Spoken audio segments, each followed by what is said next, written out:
Hey, what's going on, guys? I'm joined here today with Latter-day Saints, otherwise known as the rapper known as Flat and Nasty. Yo. He's been up there killing it on the streets, telling people about the truth of the matter, handing out them pamphlets.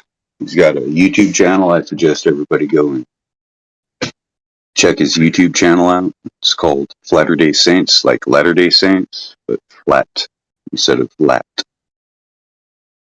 And I'm gonna start I'm handing off. out way too many pamphlets. I'm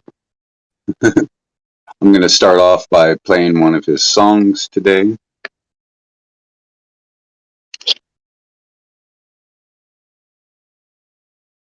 It's called "Ain't No Such Thing as a Taro Rest."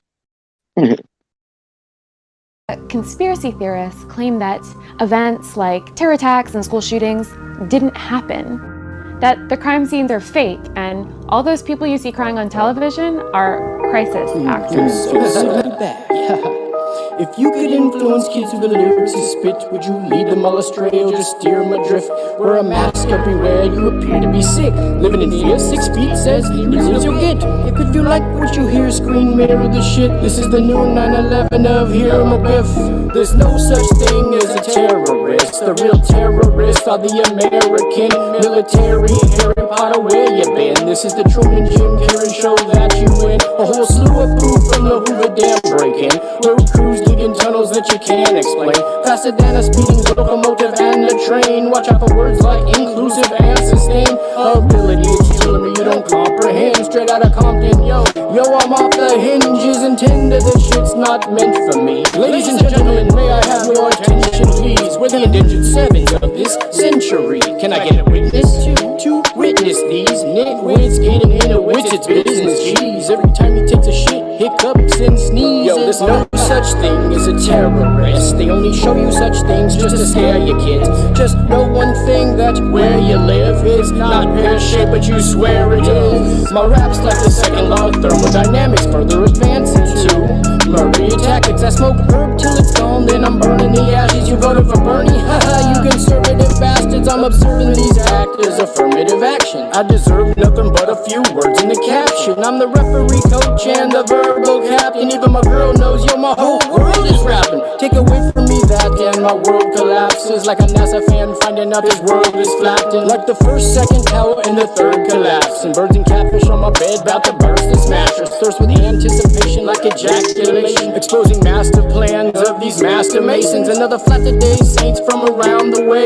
You ain't nothing but a hound dog on Groundhog Day. More often than not, yo, I'm off the chain. Getting off on the thoughts that cause a lot of pain. Start seeing through all these artificial strains. It's hard to fake what's been made already plain. Yo, there's no such thing as a terrorist. They only show such things just to scare your kids. Just know one thing, that where you live is not pear-shaped, but you swear it is. Yo, I hit my photo with notes and rhymes I spit. So if you wish at this time to resign or quit, I'm going with you every time, you know what time it is. Overdosing on the hosts and psyopsis. Blinded by the light shining from your diamonds, kid. I've been waiting all my life for a time like this. Holy moly, what a roller coaster life I live. No motion sickness in the ocean, yo, I dive right in. Motion picture industry likes to slice your skin. Hocus pocus, focusing on the lies they spin. I can't believe you still believe in these staged events. But if it don't make dollars, and it don't make sense. And if it don't make Donalds, and it don't make Pence.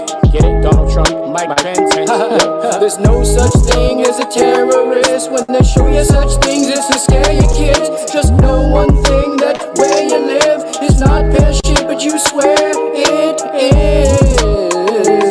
You think it's pear-shaped, but there's no such thing as a terrorist. When they show you such things, it's to scare your kids. Just know one thing, where you live is not pear-shaped, but you know it is pear-shaped. You swear it is, but there's no such thing as a terrorist. Take a picture, terrorist. There's no such thing as a terrorist. There's no such thing as a terrorist. But you swear there is a such thing as a terrorist. But there's not. Nope, sorry. To burst your bubble, I'm out. Oh, Allison's death was a fake. It was a hoax. This guy's a crisis actor. I was stunned. It pisses me off.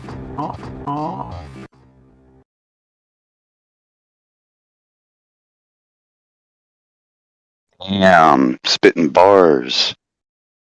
Ah, Hell yeah. I'm just sharing this on social media right now, trying to get my that's right. thing out there all on these flat earth groups. Original flat earth Right. truth seekers. Let's see how truth seekful you I started are. a group. Huh? I started a group called what do they call it? Saturday. Yeah, I don't know, something like my name, and then like you can post anything you want, and I'll never delete you. I don't care what you post to my channel, because I was getting like they were like, oh, you can't post this video on this, or like, I'm like, whatever. You guys can post anything you want, as long as it's like, you know. I mean, like if you're just blatantly like flagrant, like just, I mean, I'm obviously gonna take it off, like, but other than that, like, post whatever Right. you want. You know what I mean? I was just like, whatever. But I didn't even do anything in the group. I just made it and then invited a few people. But now, that was like a month or two ago. Now there's like 120 people. And I was like, just the other day, it was like 60. I was like, that's cool. I haven't even gone to the group in like a week or two and check anything. So, That's cool. yeah. Pretty cool. Yeah, see, something I've been trying to, or contemplating on really, is seeing if I should start some mystery school teachings here. Okay. That way we know the plan, we know their game plan, and we can't be confused or deceived by their symbolism. Like, that's their Yeah. main thing. Their language isn't symbols. So you know the symbols, when they're throwing it up, like when they were sitting there saying there were 33 cases and 33 cases and 33 cases. It's like, yeah, we They don't know. even need to say that. But yeah, I mean, for the hearing impaired, you know what I mean? Yeah. I mean, it's like they just, they put it out there, and they're betting that we, as the general public, are not wise enough or smart enough to have the foresight to see what's really going on. That's what they're betting on. It's like a hedge bet. I mean, they've pretty much bet everything on that. So, Sorry about that. it's all right. And then, that's when there's a big problem, when we come up with something like, hey, things aren't what they seem.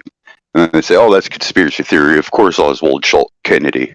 It's like, huh? Yeah. Okay, we're not even talking about that. We're talking about other things. Yeah. For instance, like history not being correct.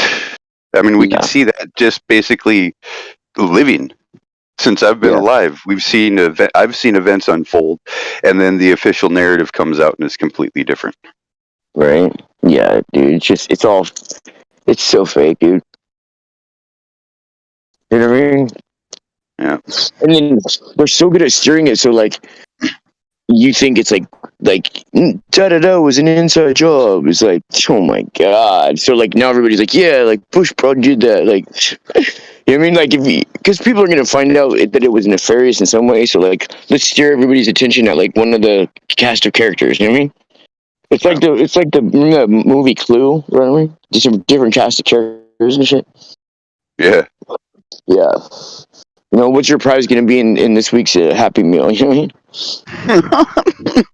I mean? Everybody wants to feel like they have their own opinion, right? So like that's why you got like the Crips and the Bloods, or what do you call it? The Democrips and the Bloodlikins, or whatever they call it. You got the red and the blue. Well, do you know anything about the whole Blood and Crypt thing? Like how that started and all that? I mean, I heard the story how it started, but they also got like the northern Mexicans, which are like, they wear red and they claim like 14 for N, like Nuestro Family, and then you got the Southerners, Southside Mexicans, who wear blue, and they have the M for the 13.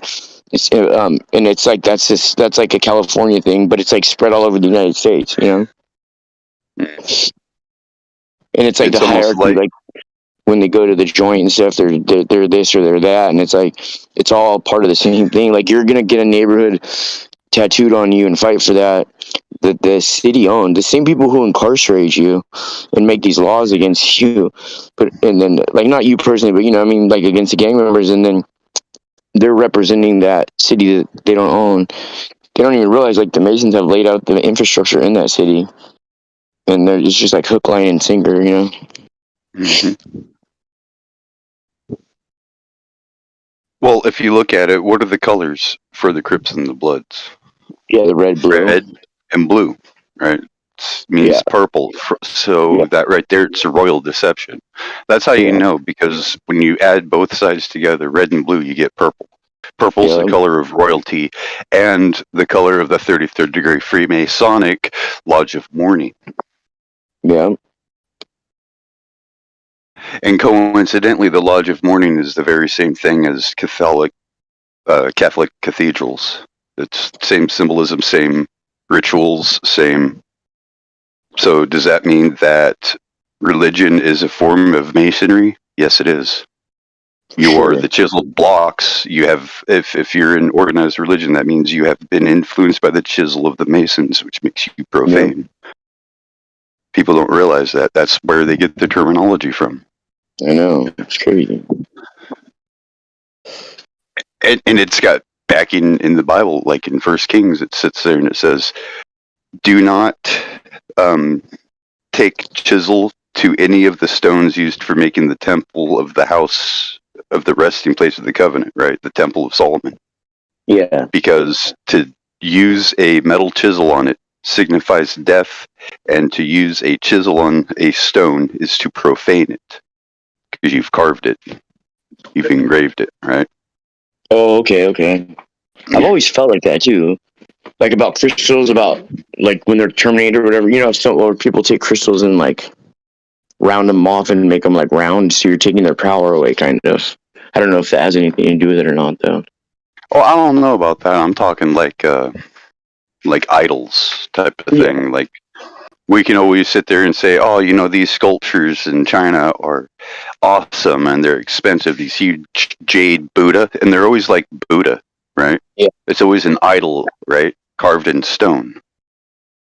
So it's like just the fact that they had shaped that stone to make that stone conform to a certain form factor, just like they're doing with the youth, just like they've done with us, just like they're doing with the world.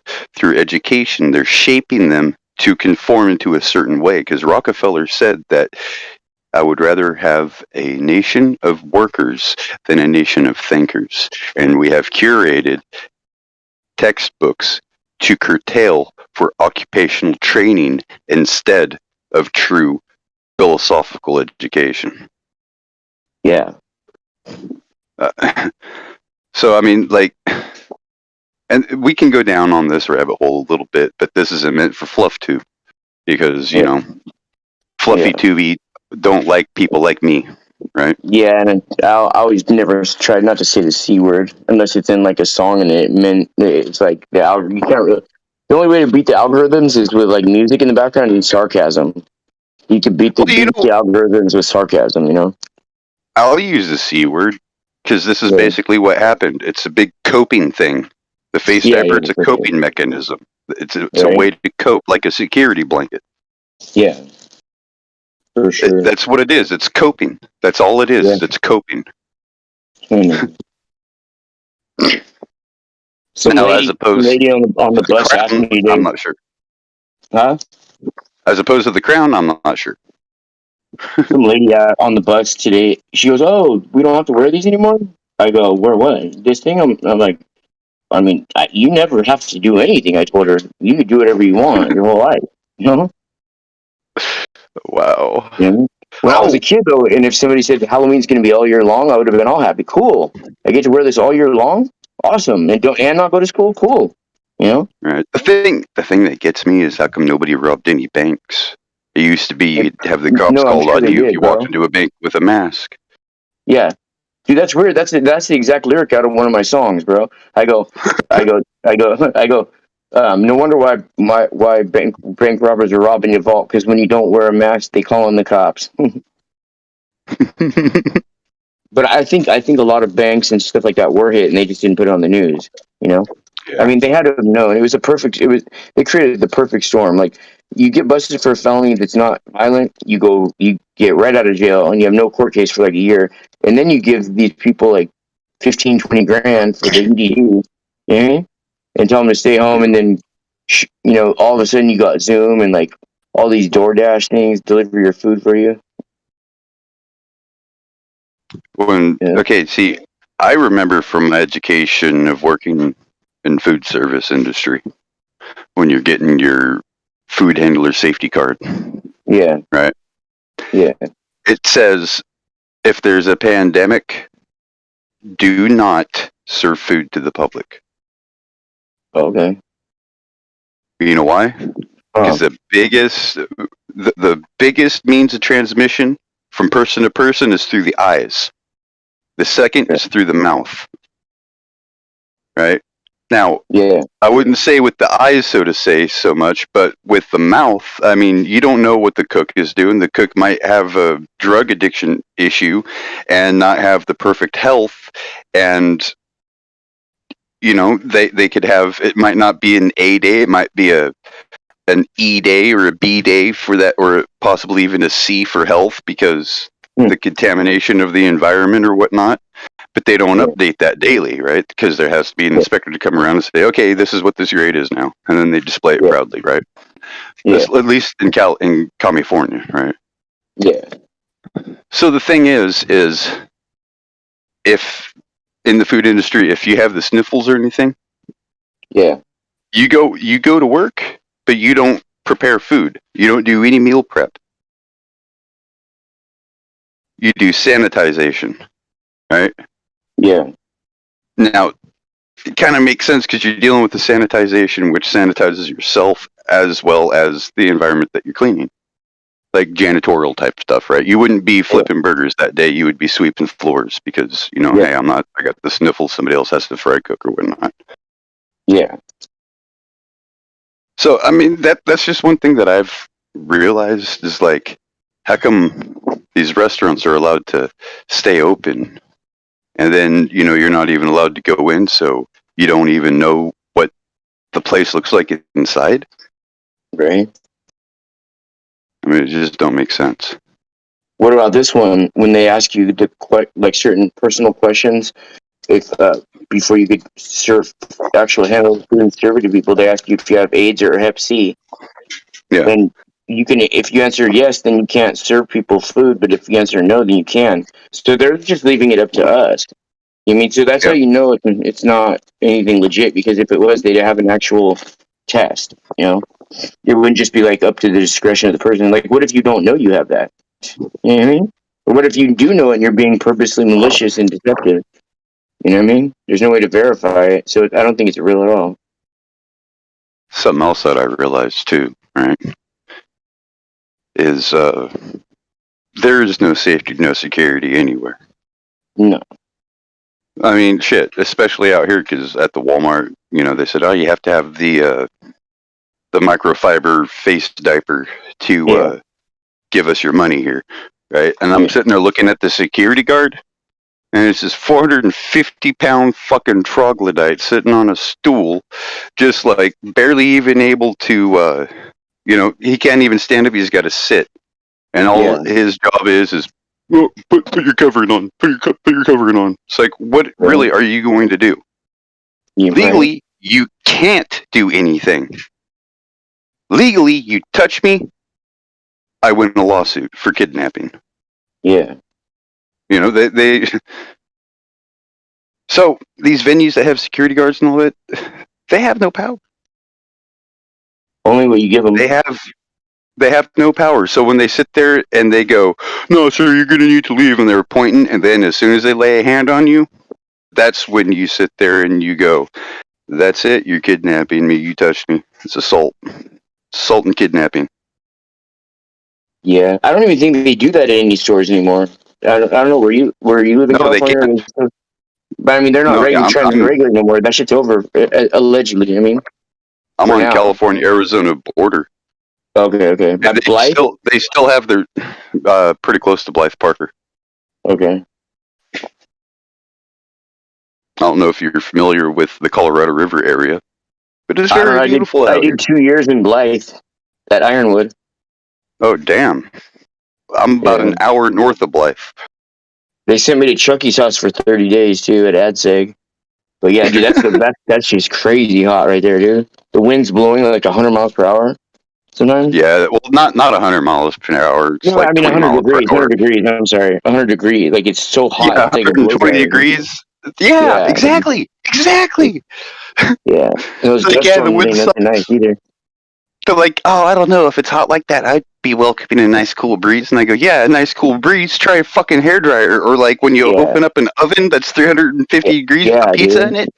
Yeah, it's crazy. I mean, I had a little pet, horn toad for like a year, dude. Those things live off of fire ants. They're so funny. Yeah. Looks like they're trying to do push-ups. Yeah, we got these Chuck Wallas out here too, and they do push-ups. And You see, ever I seen was the gonna say, vinegar wait a raid? minute. I was gonna, yeah, Huh? I was gonna sit there and say, yeah, I've seen them, little wind scorpion type things. Yeah. I was gonna sit there and say, if you were gonna say that you did time in Chuck Wall, I was like, I thought that was a women's spot. That's shit, Chashilla.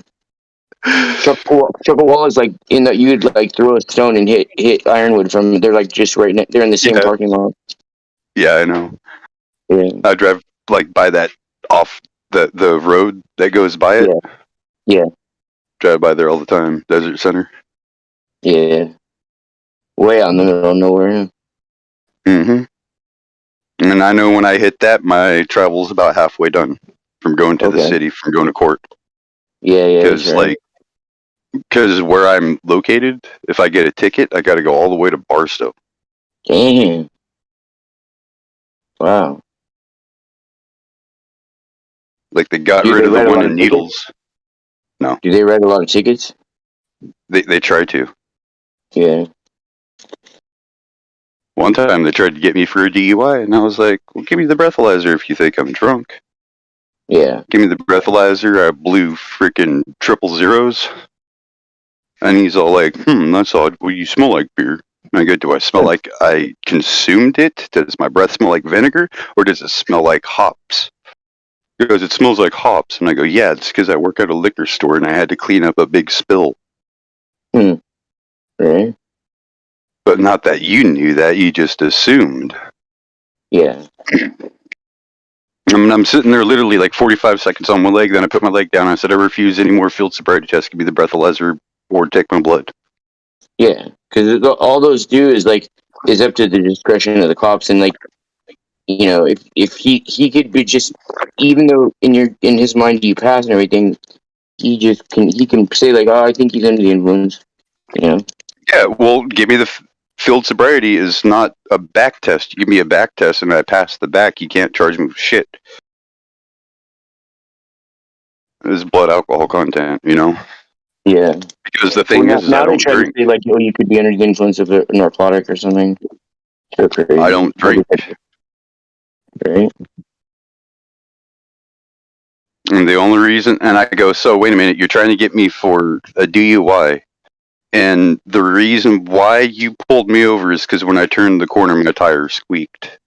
Right? Yeah. Well, see, officer, the thing is the Chevy Astro van is a 4-wheel drive. And I just come from off-roading. So I had my differential locked in when I went around the corner. That's why I went. Did you hear the fucking beeping increase on your stationary, only while stationary mode radar gun? Because you can't use it while in motion. Right? The only way you can judge somebody's speed by, while in motion is you count the car links 3 times within a minute while at the speed limit. If they're gaining, then you know they're speeding. I mean, come on, officer. Yeah. Yeah, any infraction ticket though, like pretty much is so beatable. It's all you have to do is just talk, like just say a few things that that pretty much gets. I mean, because you can't go to jury trial for any infraction, so you demand a jury trial. Well, the thing that I like to do is, excuse me, yes, I am not an officer of any office. So why am I in front of a military tribunal court? Right, with a fringe flag. Yeah. I wish I would have Fringe known all that stuff concealed. back in the day when I used to get busted for stuff, you know? Dude, they fucking got me for a marijuana pipe, and I had to go to a fucking Marine base Wow. for court, right? Jeez. That's freaking captain's mass. And I was like, Yeah. wait a minute. There's a couple of things here that's just fucked up and wrong, right? First of all, police report said no marijuana seized, and you got me for criminal possession of marijuana. That has to be dropped right there in first and foremost. Second of all, this court is repugnant to me as a civilian, a non-commissioned civilian, non-volunteer, which means I'm not a partay to your military tribunal that you're going on here with, especially on a military base. This is captain's mass. This is for court-martial. Am I being court-martialed? Especially with 3 prosecutors and 3 3 attorneys sitting there. I was like, this is not a court that I've ever seen. This is fucking JAG officers. What's going on here? Yeah. Pretty much, if you ever sign up for any military thing like that, even if you leave honorably, like, you're always subject to that. No, Pretty never much did for no life, huh? military service. Never did No, I'm saying military not service. you. I'm saying if anybody did, though. You know what I mean? Oh yeah. I think there's a commission time, like after a certain age, you're no longer like under it. But like, as opposed to like criminal things or anything like that, since they trained you, then you would be awarded to the military court, to the tribunal court, instead of the civilian magistrate. And see, that whole thing is from Article. You're a high-level Freemason. Huh? Well, that's all Article 14. Okay. That's all Article 14. It's all repugnant to the Constitution. It dissolved the Constitution, and they had to create a new one after they drafted it. Okay. So the 14th Amendment is the repugnancy. The 14th Amendment drew up district states, overlaid them over existing states, which did away with state sovereignty, with our individual sovereignty as residents of individual nations unto themselves. It's a nation of not necessarily townships, but counties, right? That's what a state is. It's a country unto itself. Okay. So basically, they did this and brought everybody into the federalization. And when they did this, they took away the definition of citizen as being a capital C sovereign citizen, free and natural human, right? To lowercase c, a ward of the government or a ward of the corporation of the United States.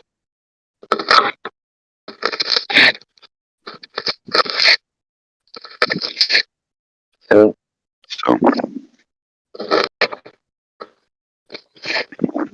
it's like how well can you argue your case in front of them? You know what I mean?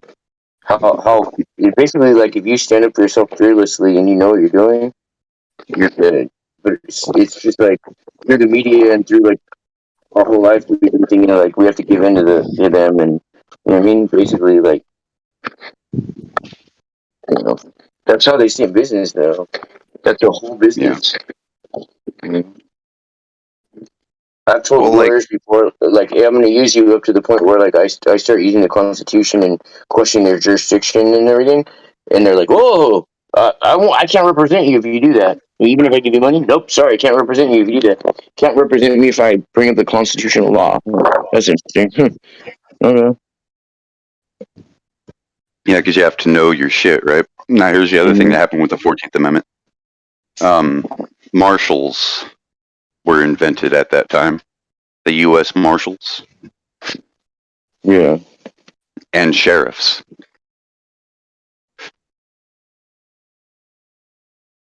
Was that for different jurisdictions or something?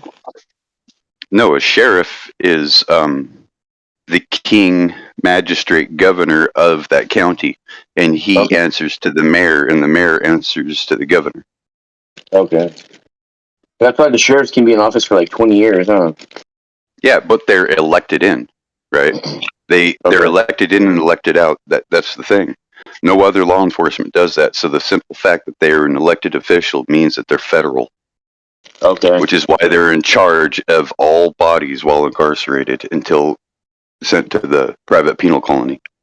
Oh yeah, that's why if you have money on your books, it's in the sheriff's what's it called? The sheriff's custodial account. Some shit Well, like yeah, that. Have you heard of that? that's why every time you're sitting in county, you got property of sheriff's department written on you. Yeah, yeah. Yeah, the police don't have the right to do that.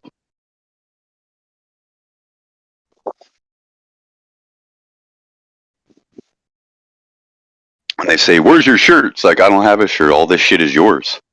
Right? Because it was Well, never where's the mine shirt to assigned to begin you? with. It ain't mine. It clearly says property of San Bernardino, so fuck San Bernardino. Right? I'm from the little SB. Santa Barbara. Yeah. The little SB. It sucks because where I live, I technically live in California on an Indian reservation, just on the other side of the river. Like, basically, I can throw a frickin'. I could shoot the river with a BB gun from where I'm at because I can't throw that far. And the river is the border to Arizona.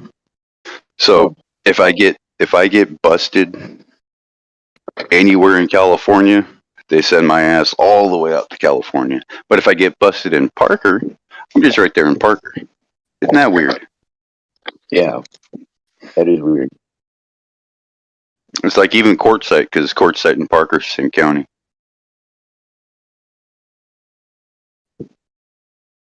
And Quartzsite has one of the most crookedest cops in the nation, besides East Texas. Oh yeah. East Texas, they see you with like a California plate, they'll kidnap you and they'll rob you.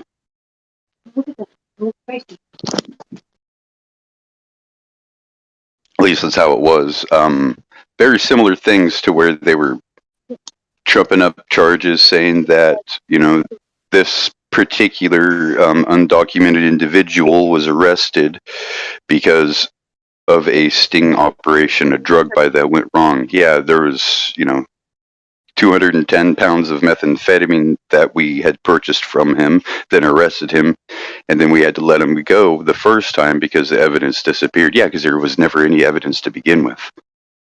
The second time, you got him on crumbs, which none of his fingerprints are on. So if you want me to sit on this trial, I want Officer Franks, the one in charge of the investigation, drawn up on charges as well.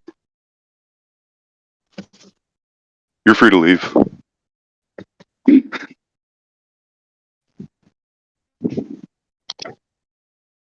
Right. Fuck jury duty.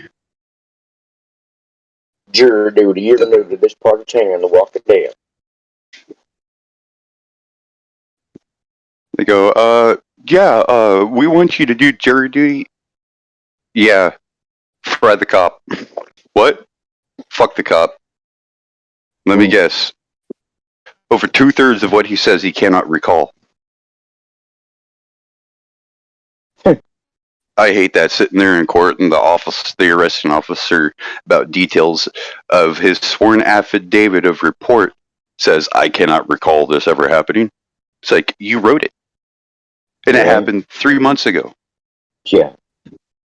What do you mean you cannot recall? Don't you get paid to do that? Perhaps we need to draw blood from you and do a full-on fucking 8-panel nuclear toxicology report on you to find out what drugs you're on. If you cannot recall 3 months as a professional, working 10 hours a day. Because let's face it, they're assigned 12, but they only work 10. Oh, yeah. They take an hour lunch and take a half hour at roll call and at debrief.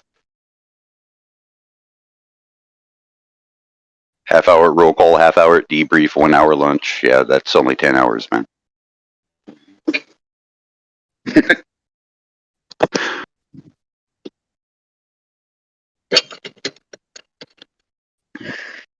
But yeah, Sorry, I'm making dinner right now. I hear you though. it's all right. Yeah, I'm just over the stove making some beans.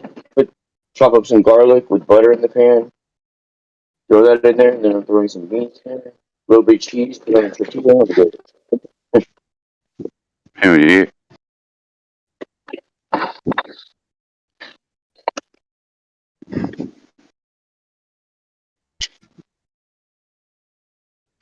Well, in the meantime, I'm gonna play that other song of yours, Martyr Day Saints. Yeah. Yeah. This is Martyr Day Saints from Flatter Day Saints. Story of my life. Boom.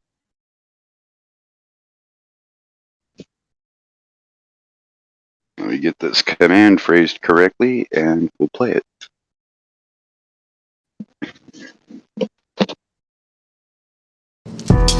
Yo, this song is for all the flat earthers out there that got a loved one that no matter how hard you try to show them the truth, they just want to keep butting heads with you.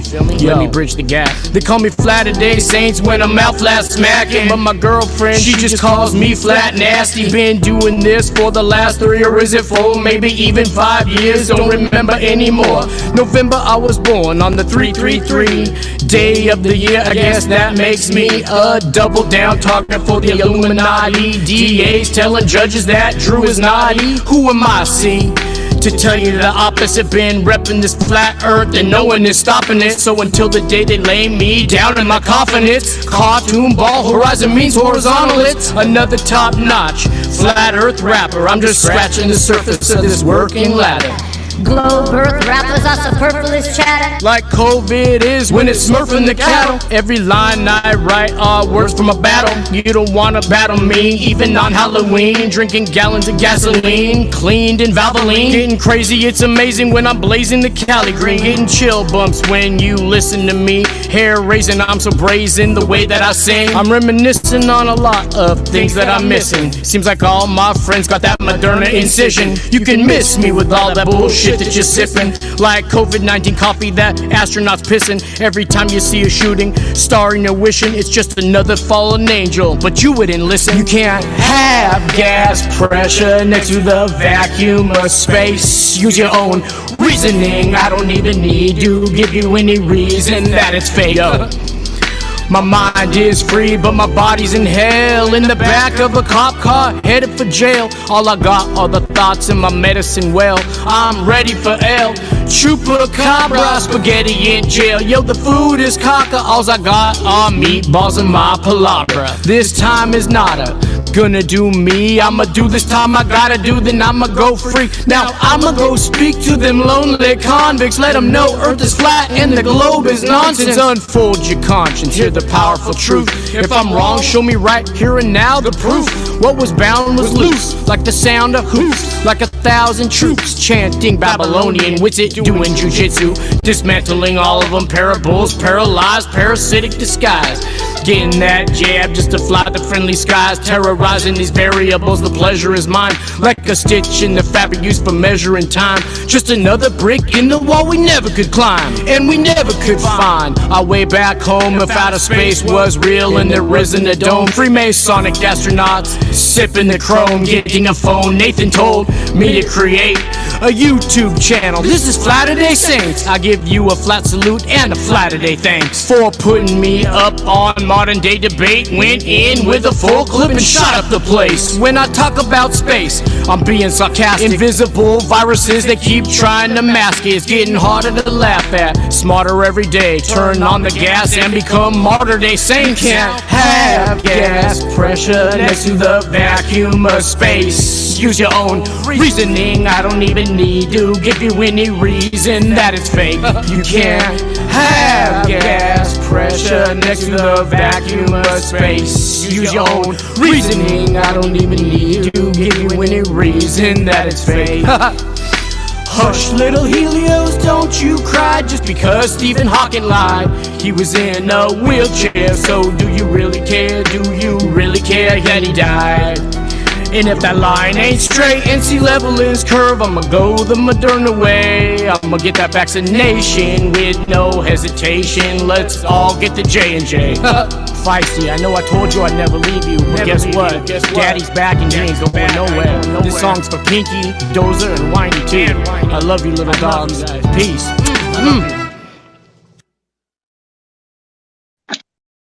I love those little dogs so much.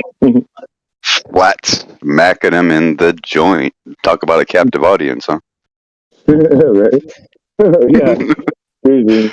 And then every day, every single person is like surrounding me, asking me questions. Oh, I would wait until we were all on our bunks Right. for like, waiting for count, and then I'd start chopping it up with somebody because somebody would sit there and say something weird, and I was like, "Yeah, you know what else is weird too, man? How come the first thing they teach you before you even learn to write your name is the globe, man? Do you see a globe out there, man? I don't."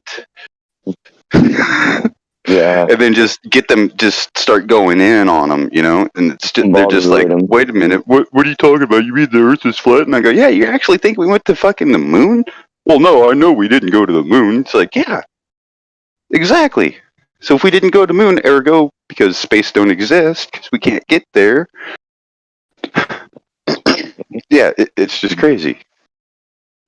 Since 2016, I've been flat smacking bitches in the joint. They don't know what to do or how to react. They think I'm a J-cat.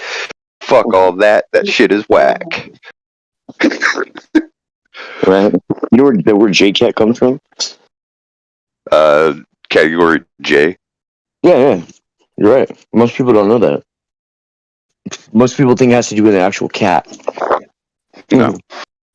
No, in fact, the category J's, the cops don't like dealing with those people. They'd rather deal with the PC rapists, child molesters, and the high powers, than with those J-cats, those goldenrod suits, right? Because they'll throw shit on you. Some of them will, yeah. Yep. And see, here's the other thing, right? A lot of people think, you know, oh, they should have never closed down those asylums. Well, if you actually looked at how those asylums were, a lot of those things that were going on in those asylums weren't exactly kosher, if you know what I mean. Yeah.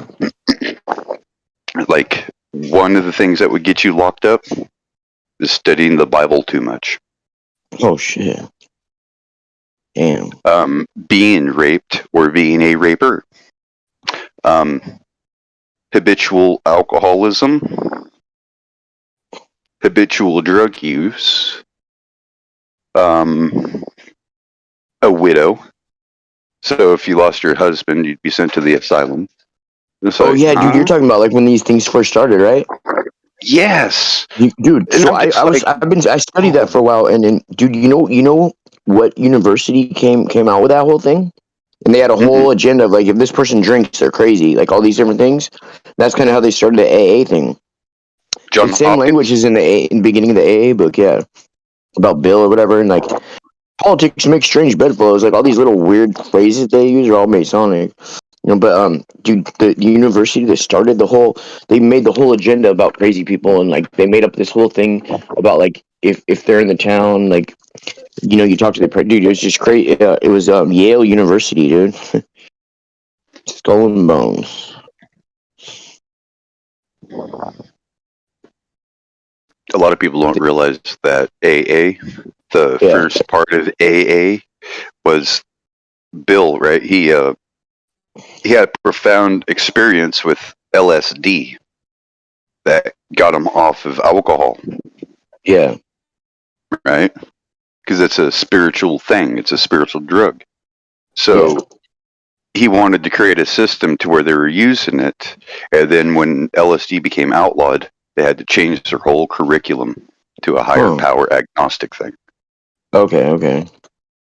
Because now people just go in a room and sit in a room, read the same book over and over again. When you take, 5 milligrams of LSD, Yeah. you're going to experience deity.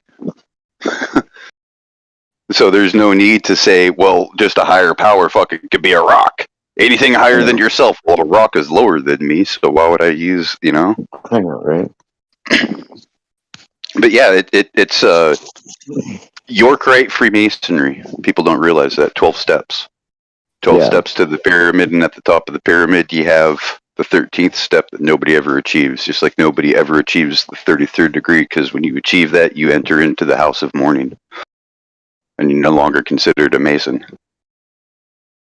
Oh, once you're 33rd? Mm-hmm.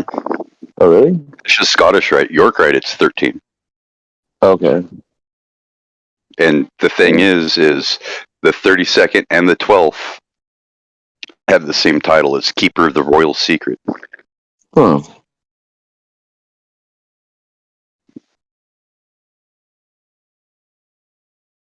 You know, they call the 13th step in when you're actually in the meeting, they call the 13th step the guys who try to hook up with the girls 13th stepping. You ever heard that? I don't know. I had a 14-step program. Oh, really? Yeah, from the back of the bar, 14 steps to my trailer. Right.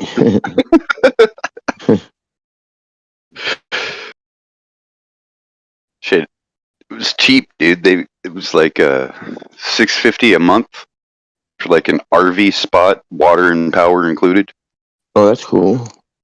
with like utilities and shit. You just had to go to the bar and pay them at the bar. Well, after the owner died. That sure reminds me of Kill Bill too. I'd sit there at the bar and get my mail, put my mail in my pocket, and I'd sit there and wait for them to get done, and somebody eventually would sit there and be like, "Hey, what's going on, man?" It's like, I'm just sitting here paying my freaking rent. Right. Paid my rent, took off. Hey, man, what's going on? You want to play some pool? No. Why not, man?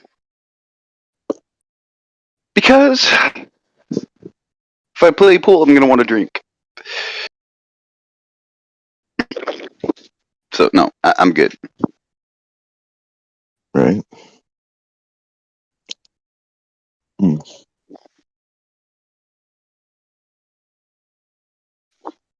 Hey, MB McNeemer says, we've just been watching some fraudulent NASA stuff with the children, LOL. Well, it's not just with the children, right? NASA is like Disney for adults, if you think about it.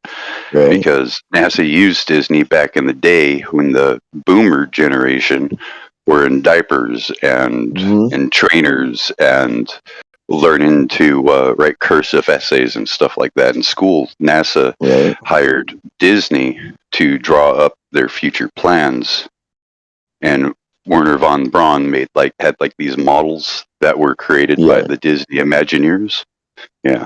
Imagineers. Shit, I just burned my tortilla. Damn. But see, it's not even NASA if you think about it. It's Fisher Price. Oh, you saw that video I put up there? That shit's so funny. Fisher Price, dude.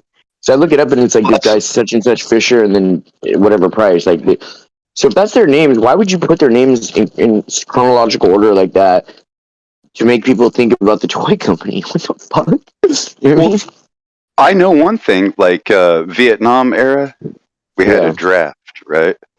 And because of that draft, they did like the old school, previous war draft program to where, toy companies were put in charge for making bombs and stuff.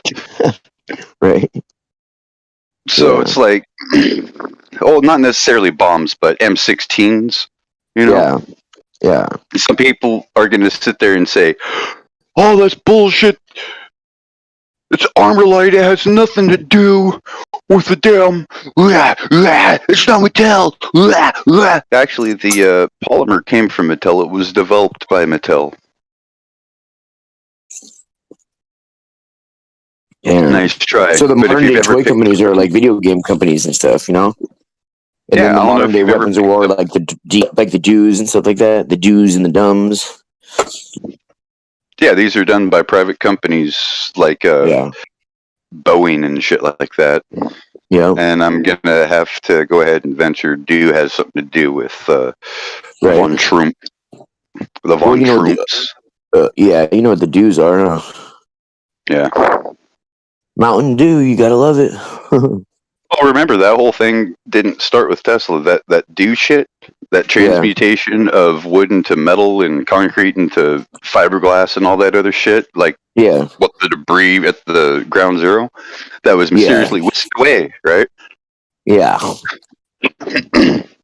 Like that right there isn't from Tesla. That's from Hutchinson. Okay. The transmutation or transfiguration where they It's can like twisted phase. metal all crazy and shit. Well, yeah, you can twist metal. Metal will turn to jelly and melt before you, and you can touch it and it's cold. Yeah. That's some You crazy can shit. drive like pieces of wood into solid blocks of aluminum and stuff like that, and screws into concrete without damaging the concrete or the screw. Yeah. Yeah. And And then all everywhere around there, the trees and the bushes and everything are fine. yeah, and all that was an electronics warfare suite that he had taken out of the World War II battleship. So that's World War II tech. Yeah. And all it was oscillating waves, and he called it a focal point by having the waveguide set up, and he was using a microphone as a waveguide, which is kind of odd. Oh shit. But to where the waveguide will sweep, and once it sweeps to a certain position, it'll cause an excitation to occur. And then they lobotomized him. They took his brain and he says, "Now I can't get my equipment to work anymore. I don't know what happened." He's got this big scar on the side of his head. It's freaking Canadian resident kidnapped by the CIA. Damn. Brought in for questioning after his films made the news. BC, I've been noticing a Canada. lot of fires around here lately. Yeah. I swear the newscasters say the word "do" multiple times. I'm like, wow. Crazy. They're not even being like subtle. That's just coincidence. Oh. Dude, you know the Home Depot a couple weeks ago in San Jose completely burned down in like 3 hours, like down to the foundation, dude. The trees everywhere were fine around it, but they try to say that somebody who was trying to shoplift a cart full of tools lit the fire in the lumber department. And the whole store just completely went up, you know. But I mean, what towards the about bottom, the wall all the way around the corners of the foundation looked like somebody cut it with like a giant knife from, like, you know, if it's like on top of a wedding cake or something. You know the deal. what about all those food processing plants that's burnt down? I know. There's no more chicken, fucking ripped chicken legs, ripped chicken wings, no more Tyson. Oh shit. I have like 2 plants left in the U.S. and they're fucking Damn. under the gun. Yeah. And then the one that burnt down, guess,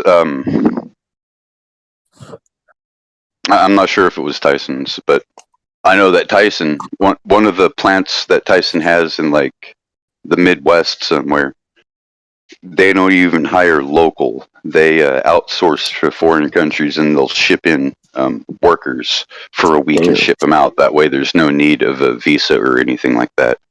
Yeah. Pay for their room and board. Somalians. Damn. That's crazy. It's a way to keep the price of chicken down by, Now Yeah. you'd be like, that's a lot of money to send all those guys over here. It's like, well, it's cheaper than it is to hire an American to sit there and work the thing while he's lazy and making more than what the job's worth. Yeah. Now, what does that mean? More than what the job's worth? That means the price of chicken must increase. Yeah. If that's what the standard of living is, right? Yeah. But they won't do that because the silver is what the dollar's set to. And the gold is what the $20 bill is set to. Okay. So why is silver being held down? How come it's not booming out like it should be? It should be at 350 to 600.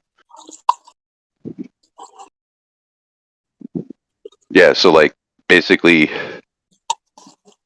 $600 or what, like $350 today was $100 back in Nixon's time. So it's like 3.5 to 1 now. Yeah. You ever notice that like conspiracy things like the Tom Brady thing, like the Deflate Gate and like the Pizza Gate and all these things are all named after Watergate. The gate, Yep. it all started with that whole gate thing. Oh, who dropped the ball Bill on Gates to Watergate, build by a the way? gate. Who dropped the ball on Watergate, by the way? Forrest Gump. No. No. I think, dude, I don't think any of that stuff really even happened. I think It was Killary. It was Killary. Right. For sure. I'm serious. She's the one that dropped the ball on it. She's the one that blew the doors open to where, the Watergate scandal was a scandal. Yeah. She dropped the ball on it. She made it public. It was called Watergate, though, back in the Yeah, it's a Watergate hotel. Yeah. Right? Watergate. Kind of like going to the moon. Too bad they couldn't get through that Watergate, huh? Yeah, because the sluice was closed. See, it says windows of heaven, but when you look at the word that is used for windows in Genesis in the Hebrew, it's translated to sluice, not window. So it's floodgate. Like in a canal, you'll have like a floodgate that'll go down that's called a sluice. Okay. And I think it has something to do with the Milky Way, but that's just speculation.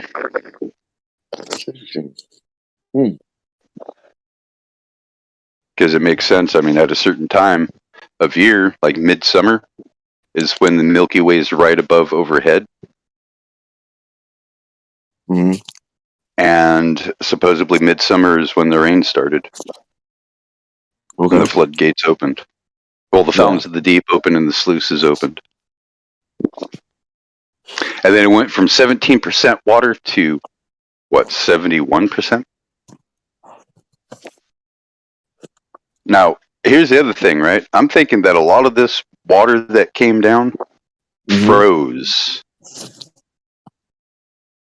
Right? I'm thinking that a lot of this water came down. When it came down, it froze because it's just fucking ice cold air coming in with it, right? Right. Which would cause the ice age. See, if there's a younger Dryas, that means there has to be an older Dryas, which there is. It's a pre-glaciation period. Now, the problem with looking at the ice cores is they look at an individual ring, each and every individual layer as an annual ring, which has the dating way off, when in reality it's just a record of a storm. Yeah. So you can have 3 storms in a day that would deposit ice and create a layer. Especially if it's just So they look snow. at it as the same as a tree? Rings? Yeah. And that's the thing. Some trees have biannual rings. Yeah. Like birch. Mm-hmm. Birch does 2 rings per year. Pine does 1 ring per year because it's an evergreen. The hardwoods, like the apple trees and all that, they do 1 ring per year, right? Okay. But other trees will do 2 rings per year, like the birch. That's right. Because it flowers twice in a season. Yeah. Do you think Noah was a giant? That's how he was able to build that? Yes. I think he was one of these makes so much sense, that on the trees, the world tree. And I think that's what the gopher wood is the world tree. It would make so much more sense for him being able to make a big boat like that. All right. Well, check it out, dude. Here's the other thing. When you look into what is gopher wood, they say gopher wood is a now extinct tree, probably originating in North America. What?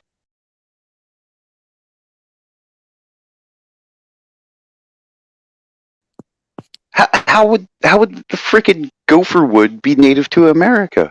But furthermore, right? Everybody sees these like images of Gilgamesh, right? This great giant hunter. Yes, all the people were much bigger back then. I mean, we have gotten shorter in stature and we don't live as long. Yeah. Allegedly. Yeah. I mean, we'll just. I mean, we're told anyway. our whole lives that we're only going to live to be like 70, and that's a good age to die. It's crazy how when people get like terminal cancer or something, and their doctor's like, "You have 6 months to live." They're actually taking what they're saying at face value. Mm-hmm. Yeah, so They I don't realize. really, really, truly believe that if people went barefoot a lot more, they'd live a lot longer. I don't know why doctors are considered medical professionals. They're not profession. They're not. That's not professional to just practice all the time. No, Why right? can't you perform? No, right? Because they're just acting under the capacity. That's why I tell a lot of doctors when they got to do something. It's like, you ready for game day? It's like, well, what do you mean game day? It's like, you've done all this training your entire freaking career, all this practice. Yeah. It's time to put that that practice to principle. Let's game day, make changes. Right? Let's do it. Yeah. I don't know what you're talking about. I know, because it's a big scam. Rockefeller Medical Association of America. To really know about medical, they would teach a lot of countries teach electromagnetics and how it affects your body. It's like one of their main things, the first thing doctors find out about, and they don't teach that to any doctors here as far as it affecting your body. Did you know that microwaves are banned in hospitals? They don't microwave your food, they steam it. Yeah. That's just a weapon. I haven't used a microwave for like 4 years, bro. I won't even have one in the house. It does something to the water. It does something to the oxygen. Bro, I stopped eating microwave food, and then in 4 years, one time my mom tricked me. I was really tired and hungry, and like she heated up some beans and rice. I was just about to eat it, and my girl was like, "Hey, that's microwave." I looked at the plate, and I was like, "What?" Like, there's tinfoil. I don't know. It was just set up weird. Like, it couldn't have been heated in the pan. It had to have been microwaved, and then she put something else under it, like tinfoil, to make it look like it wasn't. And I'm like, I took a couple bites, and instantly, like, I almost threw up. The food tasted so poor. It tasted like so artificial and poisonous. But it's weird. Like, it's the same for like I've been years without wearing shoes, and when I put on shoes for like over an hour, if I have to go inside some public like courthouse place or something, my feet are just hurt. Like, it feels like I'm trying to step inside like high heels or something. Like my toes get all squeezed in any size. I'm talking about like old shoes that I used to wear that were comfortable. Now I put them on, and it feels like my toes are just being squeezed, like to make my feet more narrow at the top. And so, like, it's like weird. If you wear the shoes and you microwave food your whole life and then you stop, you don't notice any difference. But the longer you go, once you do that other thing again, you microwave it or wear shoes, you're like, you're so uncomfortable. Yeah. Hey, have you ever been to Famous Footwear? Long time ago. Yeah, long time ago. Did you get your foot sized by one of them?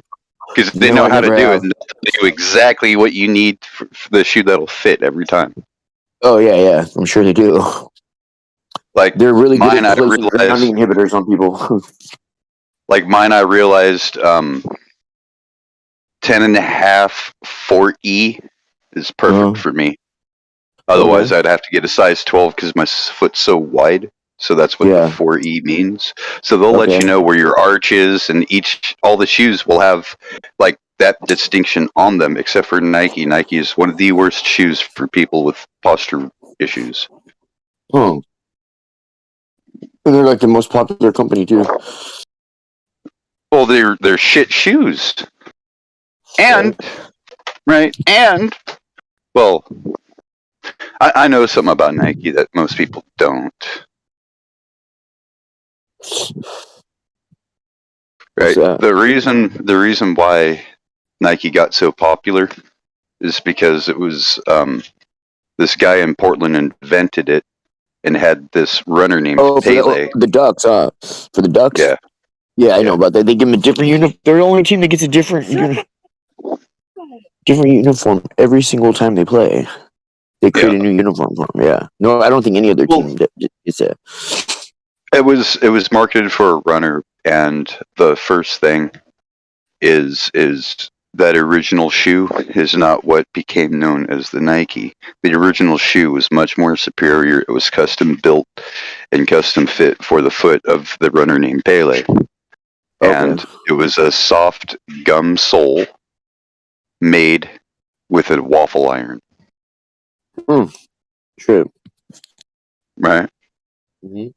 So it was a waffle iron tread print, and it was called a runner or a trainer, and it was very flexible, very light, almost like this Form Flex. And now what you have today, these Nike shoes, these things that people are spending their life savings to get ones, like fools will be foolish. A fool and his money are soon parted. You ever seen people pay like money for like $3,000-$4,000 for a used pair of what they call Yeezys? I don't even know what a Yeezy is. I guess it's like what's Yeezy's real name, or like what rapper is that, babe? The one who's with Kardashian, that girl, whatever. Kanye West? Yeah, Kanye West is Yeezy, right? Calls himself Yeezy, and a used pair of Yeezys. I've seen. Yeah, I've seen people take the shoes off right on the street and get like $4,000 from them. So like, dude, I want those Yeezy. They don't care if they're dirty, and like, I'm like, what the hell? It's so weird. Buying somebody's used shoes for like the price of a car, just so I could take away my grounding with them grounding inhibitors. Hell no. I just wear flip flops. Yeah. So do I. I wear cheap ass fucking $12. What are these? I think these were Arizona or Jordache or some shit. Just cheap ass $12 flip flops that'll last me like a summer. Yep. I'll buy some new ones and wear them during the winter because I can't out here. If I don't like stepping on glass, nails, and all that crap, but I like my feet being able Your to feet will breathe. get used to it, though. Your feet will get like seriously. You could get your feet so you could walk on basically anything except like a spinning like industrial blade, obviously, but anything like that's not spinning or moving. And you like I can walk right, like step right onto a rose bush now, sink my feet into it, lift my foot up, and within 2 or 3 steps, the thorns are off my feet. Or even like I walked through broken glass too the other day, and as soon as I lifted my foot, the things that were sticking to it just fell right off. You know? Well, what about walking on concrete that's super hot? Yeah, I do that too. That'll mess your feet up. I just walk Concrete super bad. fast. Like I won't walk too far on asphalt that's like super hot. You know what I mean? But I'm never really in that position where I would have to go more than anything like across the street. You know? Yeah. But even then, I'll like hit that ground really hard. Like my feet will be moving real quick. Yeah. Well, I like to run the train tracks, bro. And I try to avoid the wood and just run on those rocks. oh, cool. Yeah. It don't take your feet long, bro. A couple months, your feet will be ready for the new world order. I'm telling you, bro. Couple of months.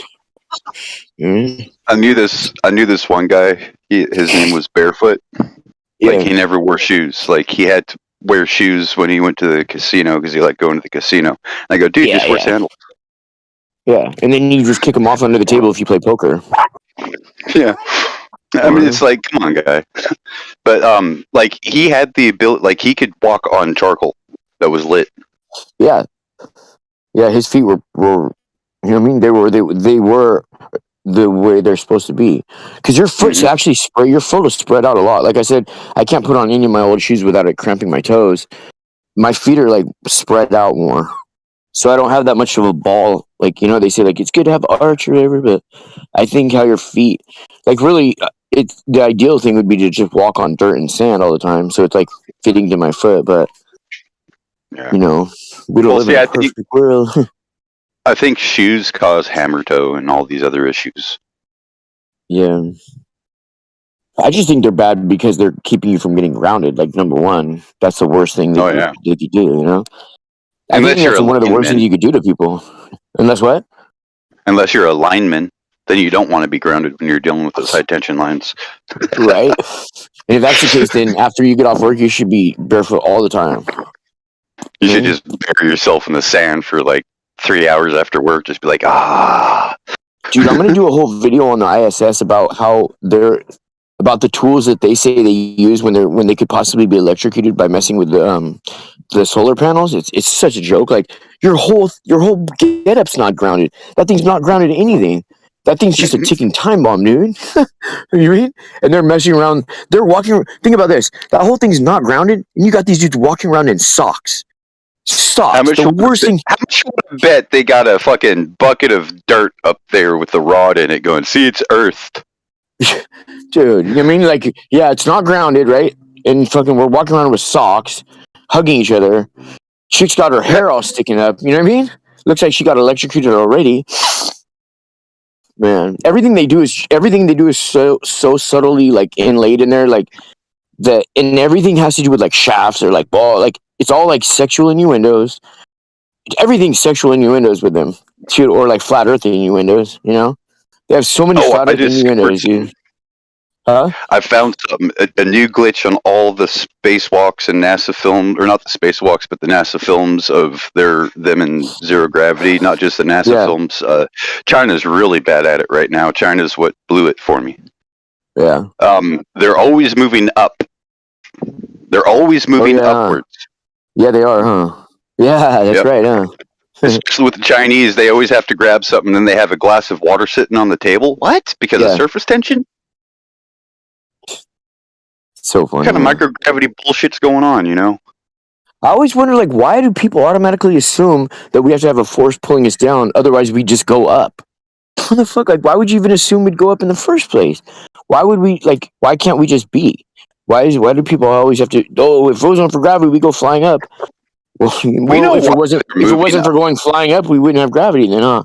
It's like, what the We know why they're moving up, because their long mark is plummeting down into the bottomless pit, and these guys are sitting there going, well, we're going to sit here until we meet Satan, fall into the bottomless pit. Damn. Well, that's what they turn space into, is the bottomless pit. I know. I mean, I always like to think good thoughts, because that shit scares me. I always like to think good thoughts, like, oh, they're just in a Hollywood studio in Pasadena somewhere. You know what I mean? They're just, it's nothing nefarious. Like, it's just a good old-fashioned joke. Like, they don't really do these things to kids, and, like, there's no darkness. They can't summon these spirits and shit, but we both know we can. They can. I mean, you know, I bet you if we really knew everything that was going on, dude, we'd be too terrified to even leave the house. Like, it would take some real convincing, dude. Well, I wouldn't just go out for a pack of cigarettes, dog. That's why I have the ultimate red pill, right? Reality is nothing what we know it to be. We see through a very thin veil of reality. Very thin veil of the electromagnetic spectrum. We see in radio. We think it's light, but it's radio. Right? So imagine I don't know about that. We could see the whole spectrum, right? If we could, like that movie Lucy, where she could see the spectrum because her brain was able to see all that shit. That's Hollywood, right? But imagine that, where you would be able to see like the data communications from cell phones and all that, because that's what light is it's radio waves. It's part of the same spectrum. Right. I mean, it's like, that means that we live in an electromagnetic reality. Yep. Where there's potentials. That's why I think spirits are, like, clean spirits and dirty spirits are just positive and negative electricity. And that's the meta world, or the metaphysical. There's this one guy, I was watching an episode of Sam Tripoli last night. Tinfoil Hat. I love that guy. Oh, really? And I've heard of him, but I don't know. Is he a flat earther? Yeah. Oh, really? He's like Road Dogs with freaking Bravo. Who's that? Like, Eddie Bravo? He oftentimes has Eddie Bravo on there with David Weiss flat smacking people. I don't know if I trust Eddie Bravo, though, just for the simple fact that, like, he was on that Joe Rogan show so many times, you know what I mean? 10th Planet Jiu-Jitsu? Yeah, I know. But he woke up to the whole thing. He explains how he woke up to the whole thing. And it was Yeah, I know. about, I'm just saying, like, it's just I find him guilty by associating with that dude Joe Rogan. Even like, if I don't oh, I know, like know. I see, if like you can get on that show, then you have some type of power, like, or some type of clout, or they're having you go on there, and that shit just makes me like, no, that's the type of shit that makes me not want to meet him. Of a, you know what I mean? That's it. That type of stuff makes me not want to go around. But I mean, they are, you know, they do put a message about flat Earth out there, but I almost feel like it's like how like. With Jake Paul and Logan Paul, whatever, how they put out that movie, like Finding the Edge, or I don't know, something like they're. It's like they come out and say they're flat earthers, and then they slowly go back to not being flat earthers without like announcing we were just joking, but everybody says, "Oh, there was just a joke. It was just a joke."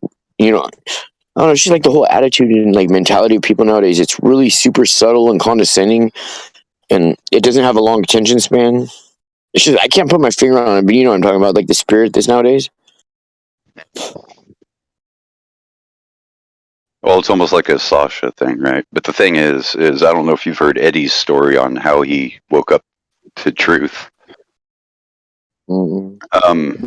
Something CNN had come out with something, and all of his friends were like, "Yeah, F Trump, he's racist. You know, he said all Mexicans are rapists." And he goes, "Wait a minute, where did you say that on CNN? Pull that up." And he looked at it and he watched the whole thing. He goes, "Okay." And then he saw the interview that the White House had taped. They taped the same thing and released it. And he goes, "That's not even what he said. CNN edited it." So if CNN is lying because, 9/11 and all that, and he's like, "Wait a minute." And then he started delving deep into it and then finding out exactly who NASA was, that they're Nazis. And he's like, "Wait a minute, something don't add up here."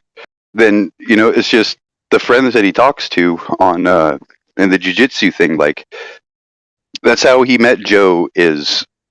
Joe was training in his dojo and sitting there saying, "Yeah, I got this podcast and all that, whatever." And he goes, "Yeah, well, so started talking about conspiracies and all that." And then he goes, "Yeah, I don't think what they're telling us is exactly right, Joe." And so like that's how that whole thing started. The relationship between those two was talking about conspiracy in the dojo. So I mean, it's like Mm-hmm. different avenues to everywhere, right? Like it takes all different walks of life, but Joe is kind of a shill if you think about it. I mean,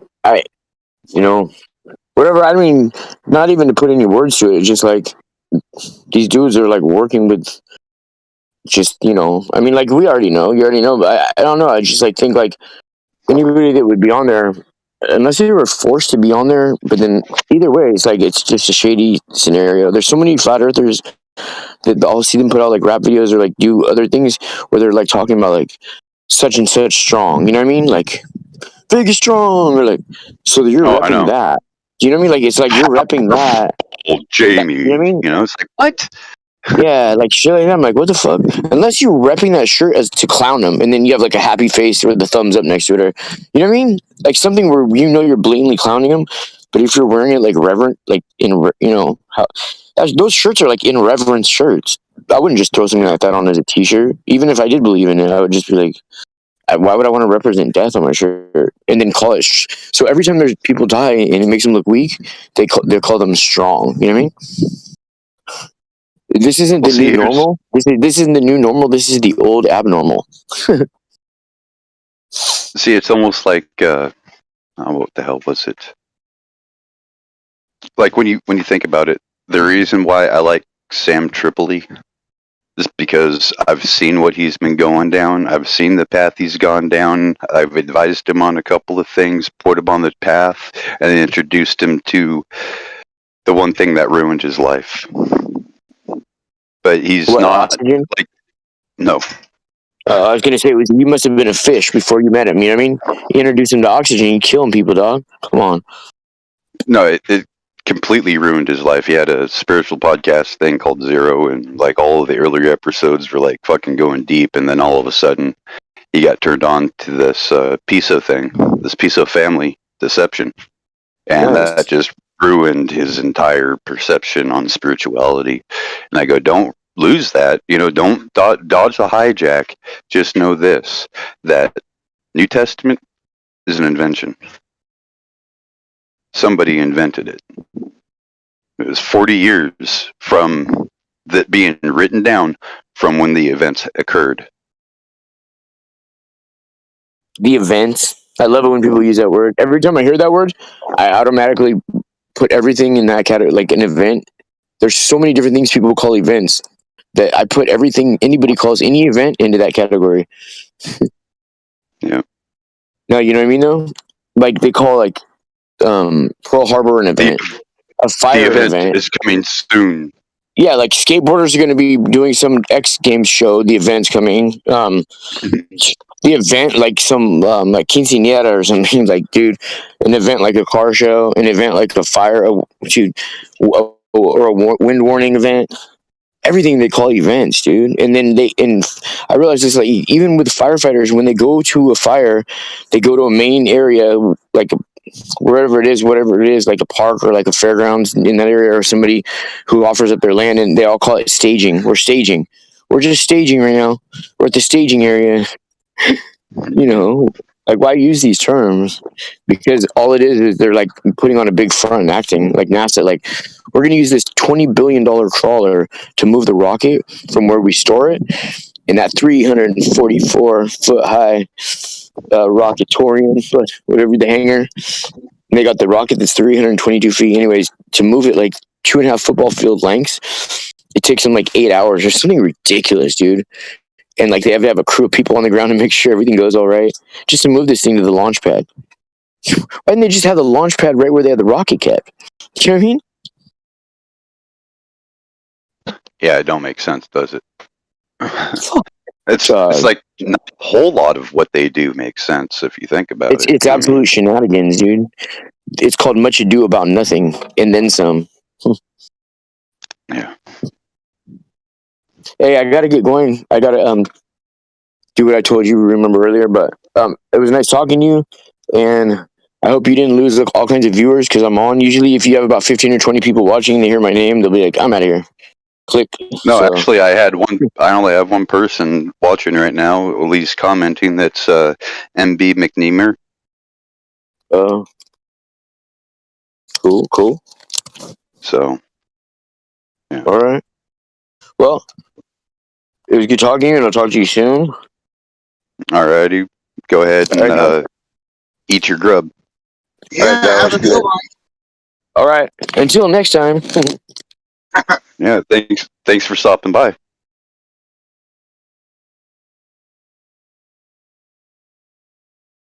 I always like to see a live stream going on here. Oh no, we got Sean Hawkins, the anti-flat earther. Oh, we got one of those here. Yeah, that's in the live stream text. It's from YouTube. Okay. I'm driving, so I can't see what he's writing. Oh, he just says hello.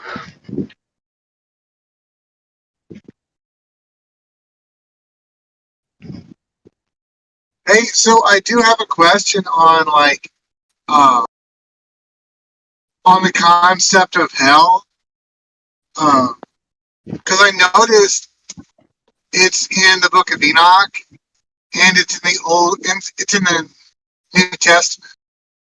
So I'm wondering what your thoughts on that are.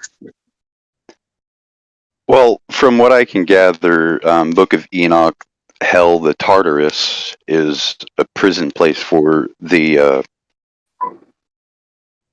fallen princes, the sons of God, or whatever you want to say. Some people say the fallen angels, and it's a place for them.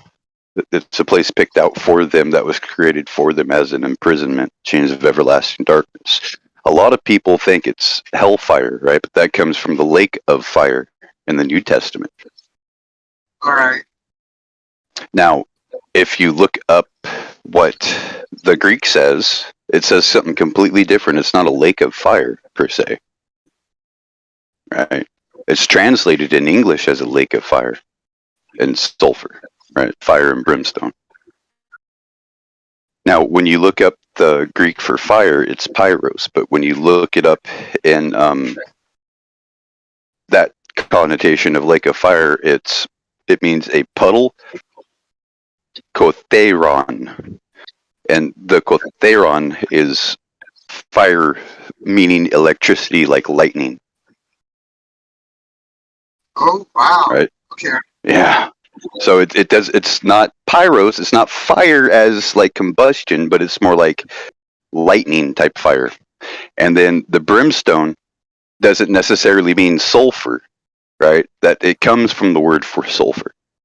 But it means like a flashing, how brimstone will flash when it's burning. So it's like a plasma vortex lake type thing. Yeah. And Yeah. you know, and I keep looking at like this bug zapper, and I see these bugs go in there and they get zapped, and their carcass is dead, but it's still being zapped until it's done getting zapped. And I'm wondering if that's what the lake of fire is just this arc that's destroying your spirit and your body at the same time. Makes sense.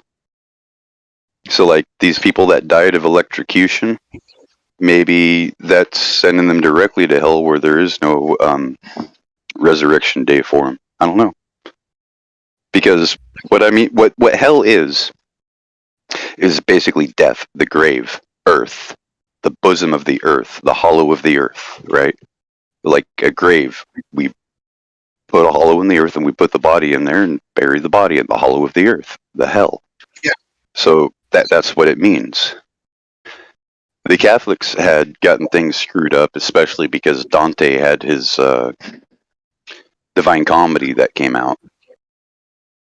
His Purgatorium, Infernorium, and Pleasure Paradisium.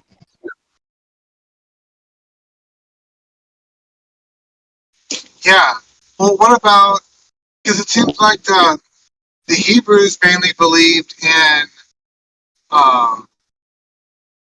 they didn't believe in an afterlife. They believed that when you died, you just went to a place where you're dead and you don't exist, really.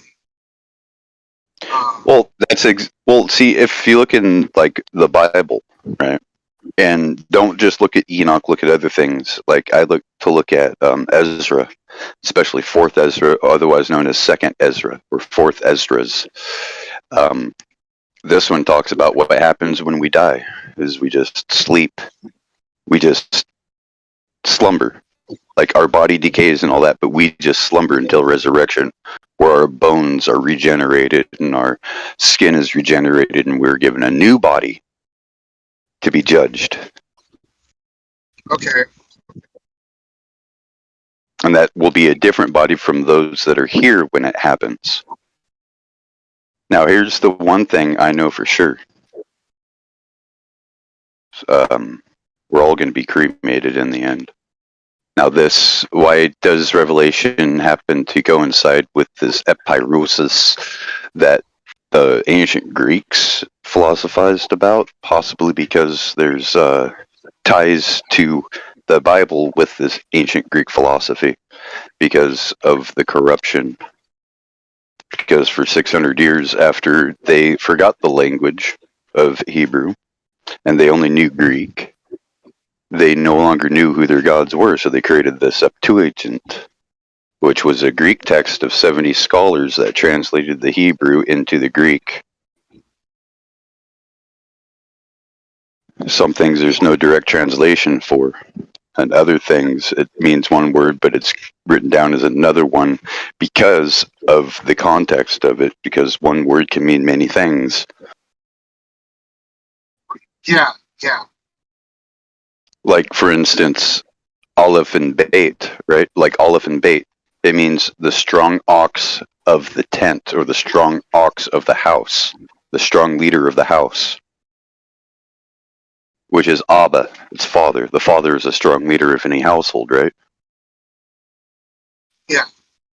See how it works out? So it's like, okay, I can understand how this phonetic stuff works and how you take the meaning of all of the symbols and those that will tell you the definition of what it's supposed to mean. So if the connotation has something different than what it's supposed to be, perhaps it's not correct.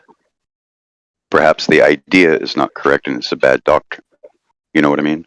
It's like that whole thing with Revelation 6, right? Where it's talking about Revelation 6:2, and behold, I saw a white horse, and it had a rider who was given a crown and a bow to go forth and to conquer and to conquer, right?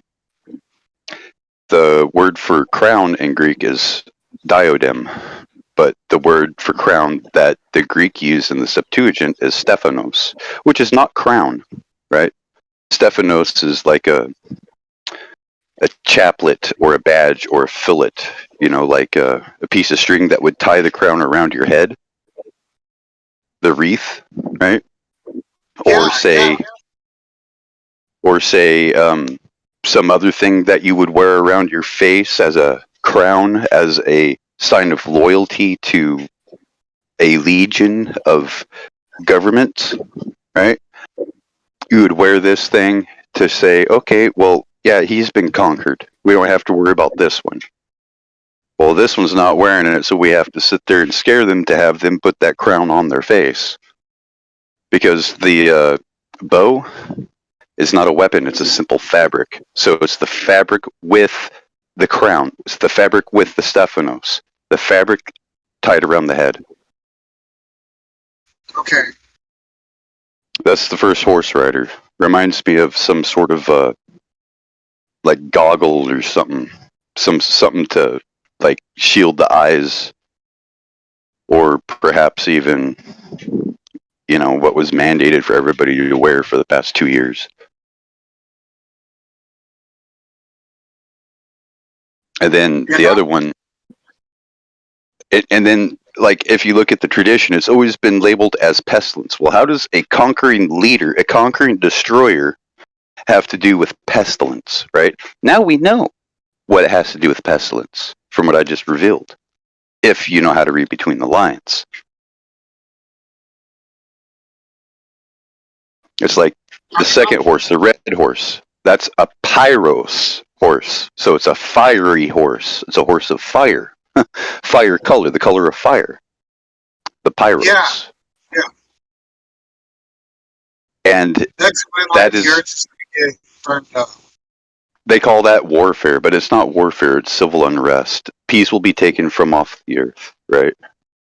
And authority will be given to them to go forth and to maim and harm and injure and sometimes kill outright with a dirk, which is not a sword, but it's translated as a sword. The dirk is more like a feminine type weapon, almost like a dirk, a dagger that's hollow. Because it's a feminine blade. What feminine blade do you know of today? A feminine blade is a blade that's hollow. I'm not going to get too far into it, but you know what I'm talking about. I already know you do. Yeah. Starts with an H and ends with a ick, right? And I'm talking about a hick. So it's like one of these things. So when you get into it and it says maim, not kill, but it's to maim. And then the other one, to kill, is the green rider, right? And that means judicial punishment with the sword of decapitation. And the judge, the scales, that's not a scale. It means the yoke for servitude, for slavery. Oh. So Revelation studies about the four horsemen are completely wrong. Well, I'm not surprised at all. I always took, when people study Revelation, I mean, they can only really know so much. A lot of it's just guessing. But usually they're looking at it from the wrong angle. Well, when you look to the meaning of the words, and I'm not talking about the King James Version, but it does come in handy when you look to the English and you go, okay, why did they use this word instead of this one? If I were to substitute this word with the actual Strong's word of what the definition means, not what the figurative, but what the literal definition is, then it's a completely other story. It's a completely other tale. Yeah. So it's like, So like, even with like concept of hell, we have Tartarus, we have Gehenna, and Gehenna was like a huge trash heap that was burning day and night, right? Which meant, a horrible place because the sky was so astringent with smoke and there's disease everywhere because there's trash burning day and night. So Gehenna, right? The hell was as a trash heap burning, right? Because pretty much when you're thrown into the lake or whatever, that's what's happening is you're being consumed. And once you're burnt, you're gone. There's no more suffering. You're gone. It's a destruction of your being. The only thing, even in the New Testament and Revelation, where it talks about anything eternal, it's for the sinning angels, for those that from the beginning that fell to earth and took wives among men, or the daughters of men. And the dragon, the false prophet, and the beast. There is no Antichrist in there. People assume the Antichrist is the beast. But anyone that goes against the teachings of Christ is an Antichrist. Exactly. Yeah, that's what I studied recently is the concept of the Antichrist. Like, I think people have the wrong idea about that. Oh, definitely they do.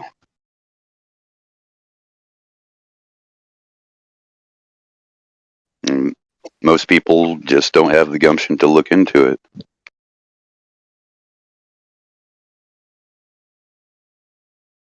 It's like, wait, so what about the beast? Is that not a person, or is that like a organization?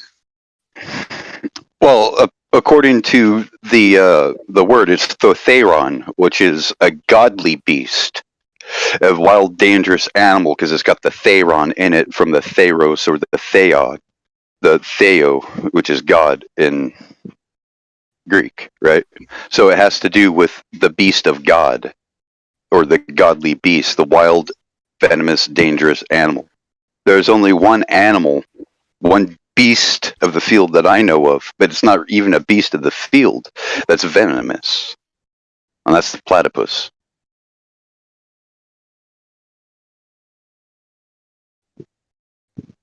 Okay.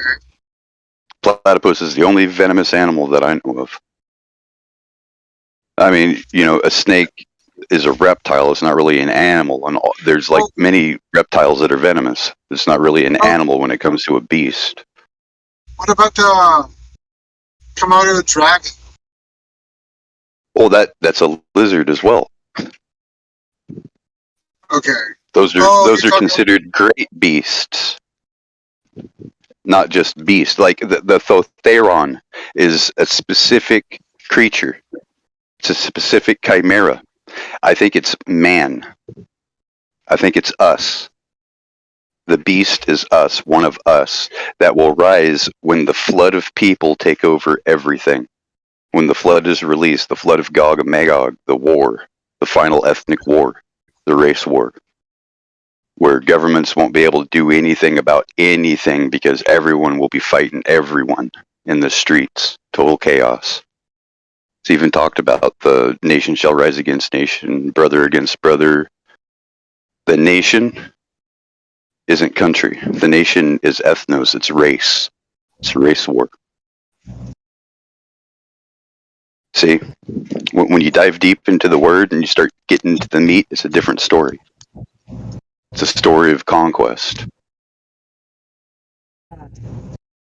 Especially at the beginning, of course, they're going to soften us up with some sort of a thing to where they know who's under the spell and who's not, to where they're singled out. Who's under the spell has the mark. Whoever is not under the spell does not have the mark. So they're going to try to get people convinced to take the mark freely unto themselves, and slowly but surely over the generations, people are accepting the mark more and more, the mark of doing whatever the fuck principality tells you. And see, what is principality?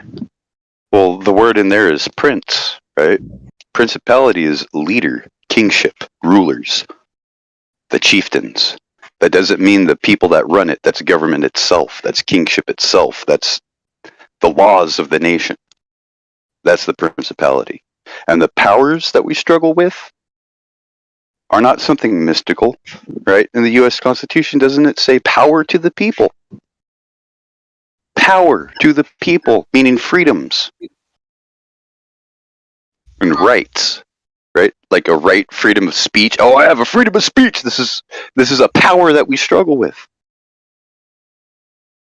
And the principality are the ones that make the laws. The corpse of the government, the corporeal government itself, the world governments and all this stuff. These are the principalities. And the spirits of wickedness in high places, believe it or not, it's talking about thinking and believing in your mind and imagining and worshiping by keeping it in the forefront of your mind something that is not what it is about the heavens, because the book has told you what the heavens are, but you are thinking that the heavens on high places, literally meaning the cosmos, right, where the stars and are planets and all that shit, thinking it's one thing when it's completely something different. So like people that are sitting there thinking that, oh, it's an infinite void that we can go to and go to these other worlds. That's spiritual wickedness. There's no proof of that. And you think you can go there, where in the Bible it doesn't even say that there's planets and all that. So that's a wickedness of the spirit. Your spirit, your mind is doing wicked things of heaven, and they don't even realize it. Yeah, they see heaven as sort of like a spiritual place that you can't go to physically. Yep. And you could have like a spiritual body to go there. And it's somewhat true, but I mean, you know, like last time I was home, I was asking my family about Genesis 1, how they could explain it. And I mean, and they're very devout Christians. And my sister, who is actually a missionary in Africa, told me that it's just ancient Hebrew cosmology that God gave to Moses. But it's not science, so you can't apply it to the real world. And I was just like, you're telling me, like, you're someone who shares the gospel with people, but you dismiss out of hand the first chapter in the Bible as the ramblings of an ancient primitive culture that you can't take seriously. I mean, I don't know. It was kind of a bombshell that I didn't expect to hear, but that's what I heard. So, and most of my family falls in line with that view that, you know, the Bible's not a scientific book, and you can't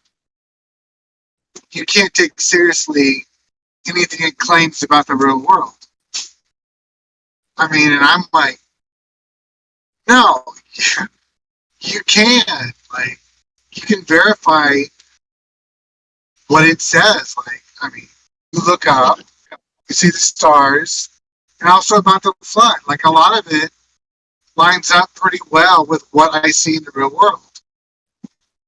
Yeah, But it's like, yeah. I have this book that I inherited from my grandfather. It's like 101 proofs that the Bible is real.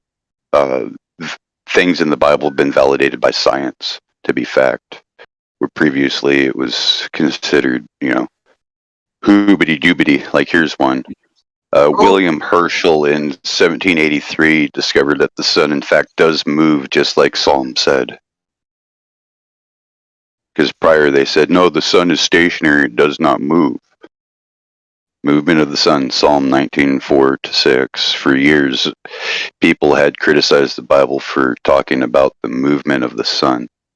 In 1783, William Herschel discovered that the sun travels at 12.2 miles per second, or 43.920 miles per hour. Okay. Nice. So it's like things like this, and then like the stars cannot be numbered. And yes, every telescope that we get, we discover more and more stars, even with Hubble.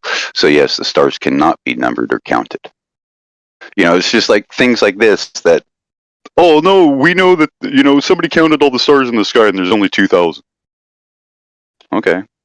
Well, here's a micro. Here. Because, like, I mean, it's easier to picture infinite stars with the space model, but, like, there's still infinite stars that are local, you know, that are not billions and trillions of miles away. And that's crazy. With no parallax. I mean, you get parallax with a freaking grape field. You can see the parallax with like a bean field or a cornfield or something, or an orchard. When you drive by it, you see you see all the way to the other side of the row, and like it's a bunch of trees because they're lined up in a row, right? And this just happens to be at that one particular thing, to where you can see the trees in the foreground are moving a lot faster, but the ones in the background aren't. But you can still see this tunnel. How does that happen? You know, it's like, these are the things that keep me up at night. Like, how do I see these things? Like, what causes this to happen? Does that mean our eyes take snapshots and then processes it? I don't know. Well, also, why are all these stars clustered around the Milky Way like that? I mean, I've always wondered that. Like, what causes them to be in the order they are? And I mean, there's theories, but I mean, I know it's not a galaxy, but I don't know why it'd be like that. In the northern latitudes, midsummer is right around the time when the Milky Way galaxy type thing, whatever you want to call it, that swath of stars, is directly overhead, right? Yeah. Now, that coincides with the same time of year of when the sluices of heaven were opened and the floodwaters came down. Man, you say that earlier. I was thinking, maybe it could be a hole in the firmament. So, what if the firmament was more like the Parthenon dome,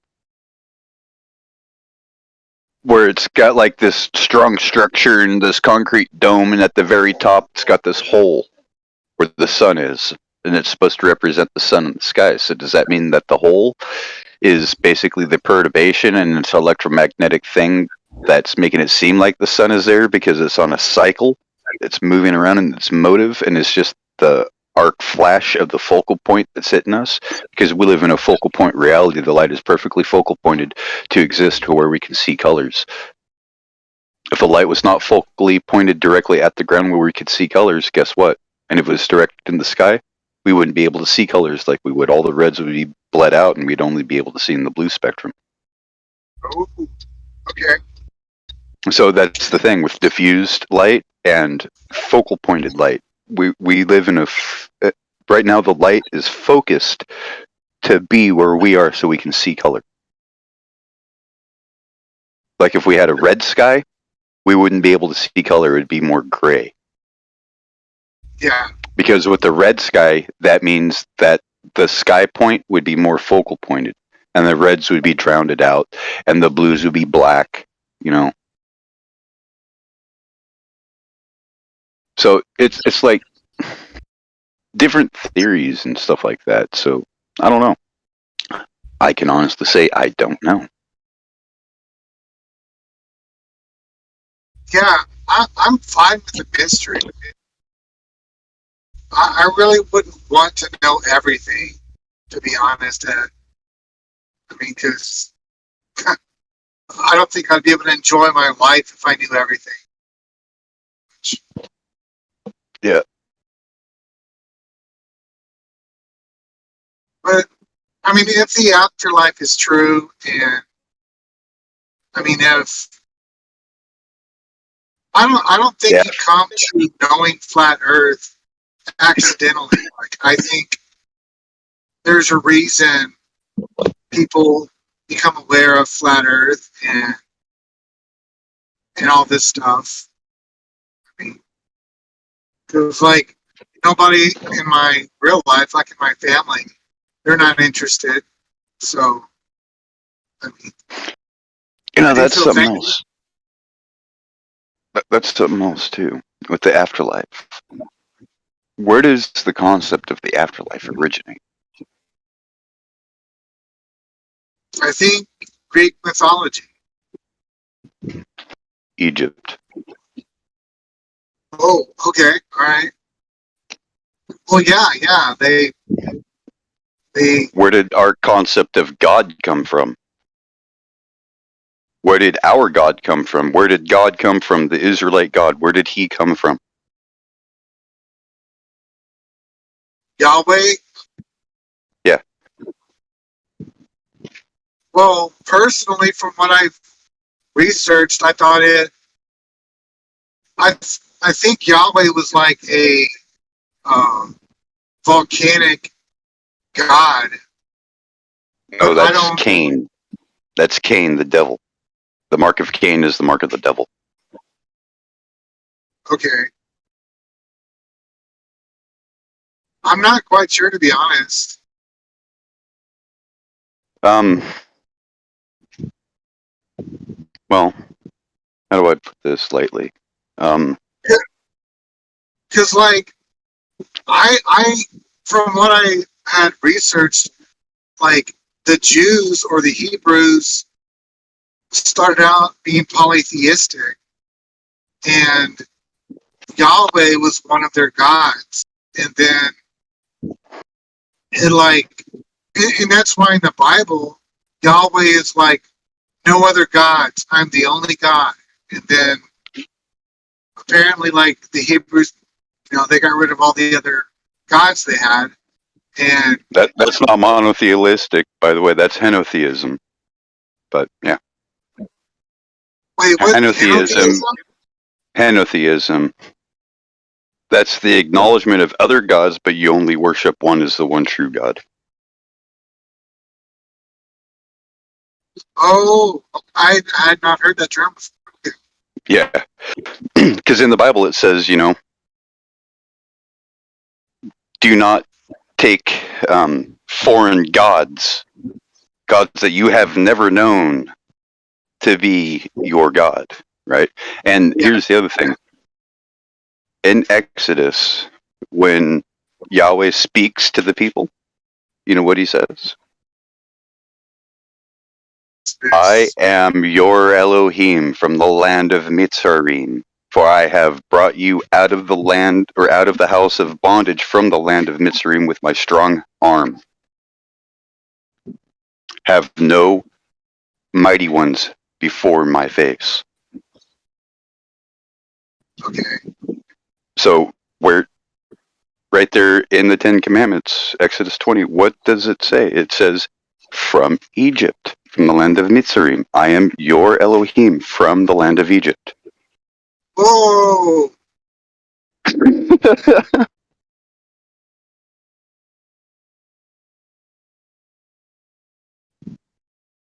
Crazy, huh?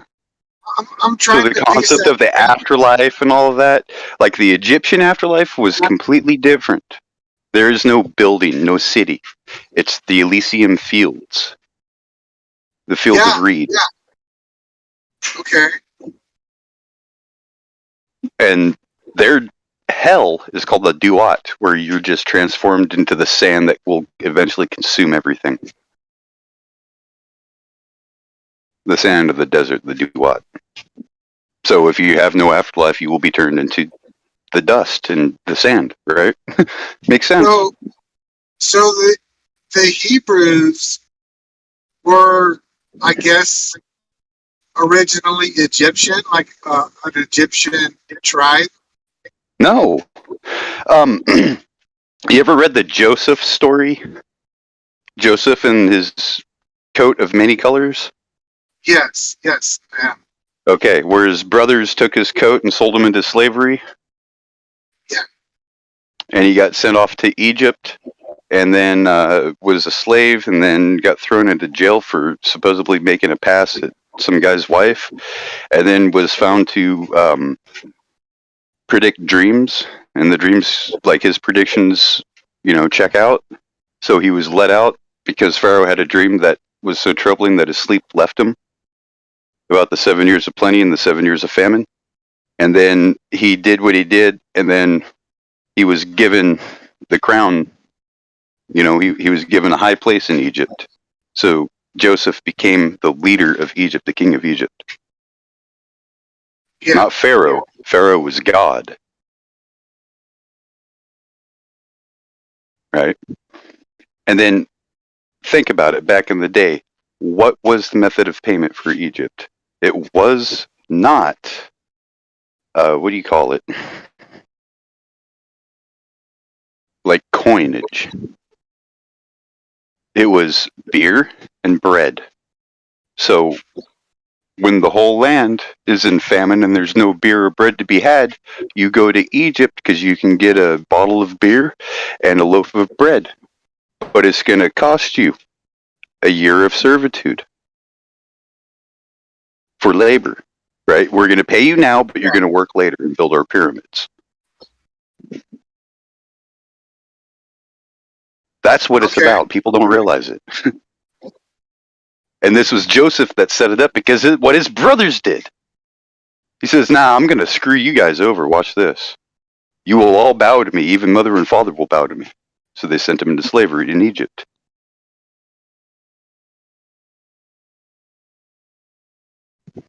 Okay. All right.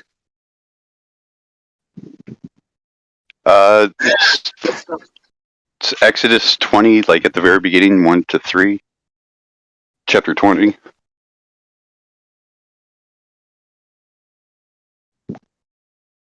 Wait. So you're saying Joseph built the pyramids? Well, Joseph was also known in Egypt by another name.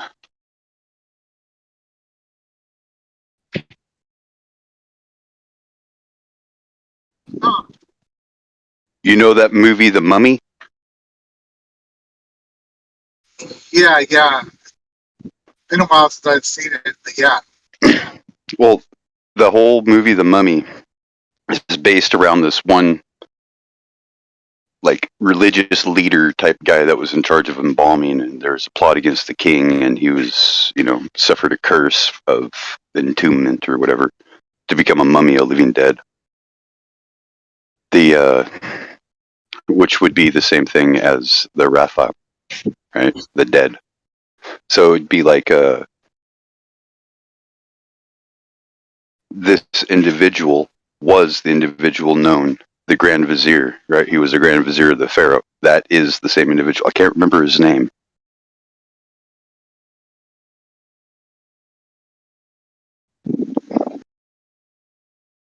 That wouldn't surprise me, man. That's fascinating. So what do you think? But I don't necessarily think it was the building of the pyramids, mainly the new temple structure after Tutmoshe took over the kingdom. And after Tutmoshe took over the kingdom, Tutmoshe said, my new name is Akhenaten, because I'm taking on the name of the god. Akhenaten. Okay. What version was that, Josh? Because I'm in Exodus 7. Could you repeat what it said? Because I just had clicked in. I am your Elohim that brought you. I am your Elohim from Mitzrayim. I brought you out of the house of bondage with my strong arm. Have no gods before my face. Yeah, what version is that? I'm reading the KJV. It says something. You have to look at the interlinear and look at what the words actually mean. Yeah, I get that. I'll just make sure. But if you're gonna do anything, I would stay away from the Sefer and try to go with TS 2009 if you can, the Hallelujah Scriptures. The Sefer is just the names have been changed, but it's the same King James version. Yeah. Well, just a comparison. KJV says, "I am the Lord thy God, which have brought thee out of the land of Egypt, out of the house of bondage."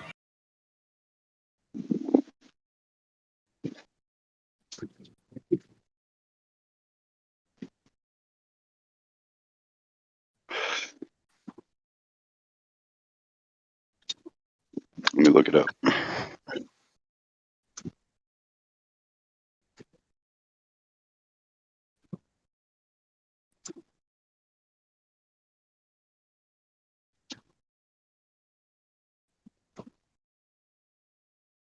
That's cool.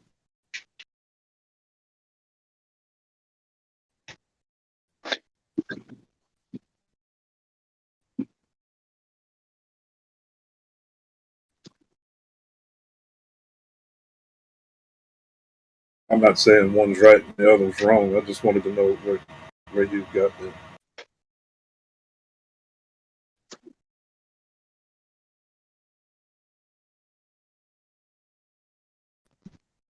Oh, Hosea 13:4 for one.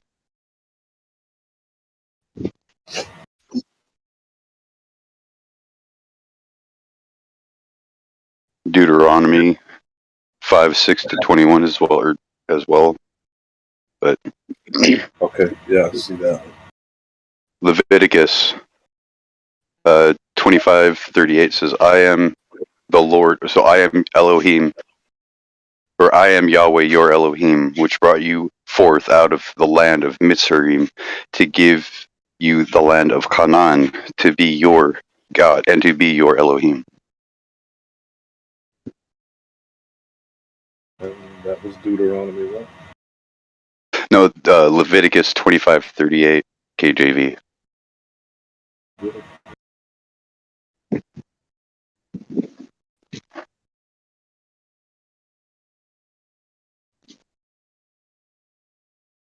Because Moshe met him, and I'm saying Moshe is the same as Moshe III.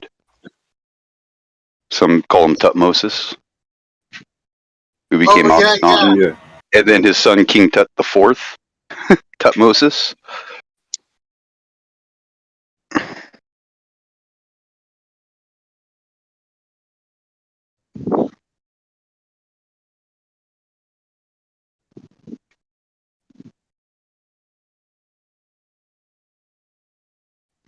Means plucked from the water. Yeah, because I've studied that. But I didn't really know what to make of it.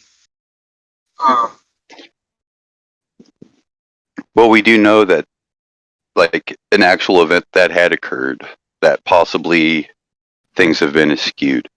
But there was a pharaoh that uprooted all of the religious system in Egypt, saying there's only one God, the sun disk, the Aten. And they abandoned Memphis and set up this place off in the middle of the desert, which is the same place where they found the tomb of the mummy in the movie The Mummy. This land of gold that's been like hidden, and you can only see it during a certain time of the year and something like that. I can't remember the name of the place. Atun or some shit like that. Atum, something like that. But yeah, it's like when you look into it, you have to sit there and think about it too. Like, where did the concept of the afterlife come from? Right? Because at first we were talking about, concept of hell and what does it mean? And that comes from Dante's Inferno. Yeah, well, Dante's Divine Comedy, the Inferno, the Purgatorium, and Paradisium. Yeah, that's where we get our concept of the fiery burning hell. I mean, in my view, I don't know which civilization made the afterlife like popular, but it seems to me just like the basic human ego doesn't want to die, and so it's like we gotta continue living on. And I mean, that's where I see it rooted. It's like we try to avoid death, and we can't imagine not continuing on in some form after this. But I mean, it's like I think it just goes down to philosophy for me. That's where it ends up.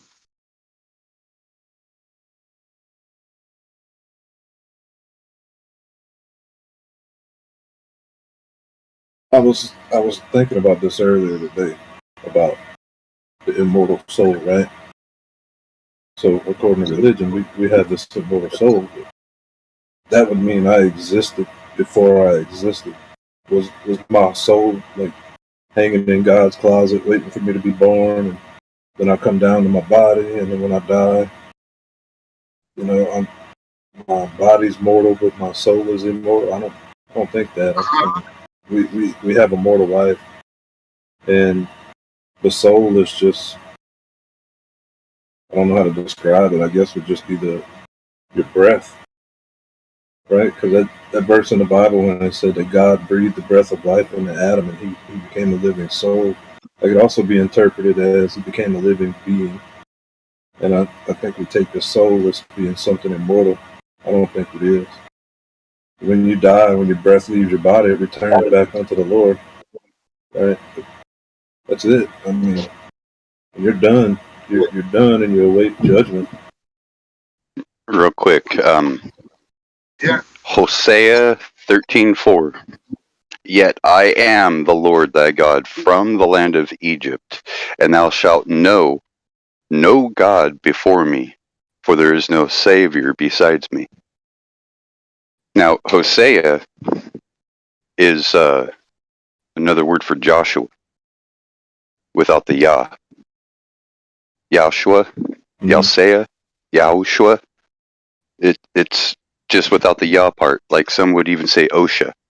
So before Moses gave Joshua his name of Yahshua, it was just Hoshua or Hosea or Hoshua, which meant salvation. So this book means salvation, huh? You know, that's cool. I did want to make a snarky point about the Jews not having the letter J in their alphabet when like they're called Jews with a J. So I just found that kind of ironic. Yeah, well, if you even look at the Germans, what do the Germans call them? Juden. So in Germany, they have a J, they have a Jaeger, right? But it's pronounced Jaeger. Like, how do you say, you don't say Jägermeister, you say Jägermeister. That's right? that's true. It's true, yeah. So, I mean, even if you look at the name Jay, like the English boy's name Jay, Jay, it means James, and James means Jacob. Okay. So King James is King Jacob. Because at the time, there was no J, remember? So what would James's name be? Because James wasn't invented, so his name wasn't James. It wasn't King James. It was King Jacob. Even the New Testament figured the so-called brother of Jesus, James, the apostle, it wasn't James, it was Jacob. Okay. Man. Jacob, yeah. Which is Israel. So that's another thing. Like, I wonder when why all Jacob the name struggles with confusion, God, that's part of the problem. See, names are like titles. They're like archetypes of what you are. That's what names mean. Right. So when you take on a new name, you tend to take on this new personification. It's almost like a spell in a way, if you think about it. So, like when you look at like singers like Beyonce, she says she channels this goddess named Sasha Fierce or whatever, and Sasha's the one that's singing, not her. Or perhaps even like pen names, these ghostwriters and all that, like Mark Twain. Yes, Mark Twain never existed. The guy's name was Samuel Clemens.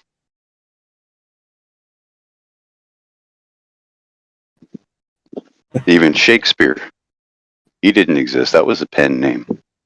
That reminds me, I had an officer come to my house to serve me some papers a couple of weeks ago, and he said, "Are you?" He said, "Are you BG?" And I said, "No, sir, I'm not." He said, "Well, who are you?" I said, "Well, my name is B, and I'm of the family of G, but I am not BG." He didn't know how to take that, bro. He just looked at me.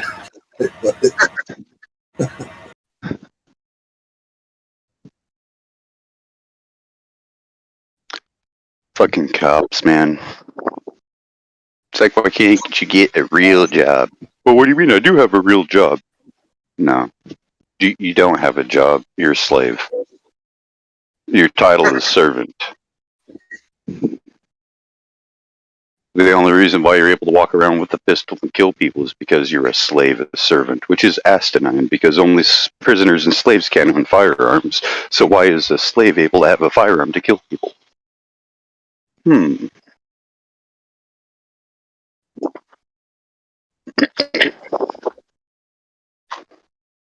But, you know, I mean, there's...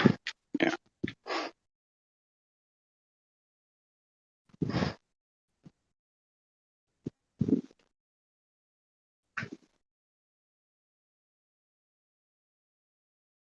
Really, why don't you look up when the letter J was enacted into the English language, Sean, you retard? 1600s. Is 1566 anywhere close to 1600? It's about 44 years off, isn't it? Yeah. 1611 King James Bible didn't have J either. So even in 1611, just after all the Shakespearean shit was written, like 1 year afterwards, the King James Bible came out. And they didn't use the letter J. They didn't even use the letter J when it came to King James. They said King Yams. Yeah, have you ever read an original 1611 with the old English in it, bro? It's hard to. Yeah, I got a copy of it, but I don't have like a actual like PDF of like a copy of the pages. But I've read a couple of those works that came out around, 1580s. Like I can't remember 1630s. Exactly, like the F's or S's looks like F's. Yes, F's and then you like have S's. the AE. Then you have the ein in it, and then they remove the ein from the English. Why would they move the ein? Why remove the I? Because they don't want you knowing about the I. Because otherwise you would be saying ein. Like, ich ein.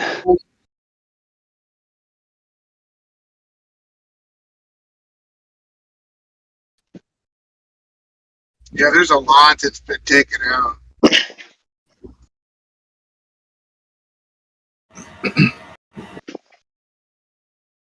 No, Sean, the thing is I am smart.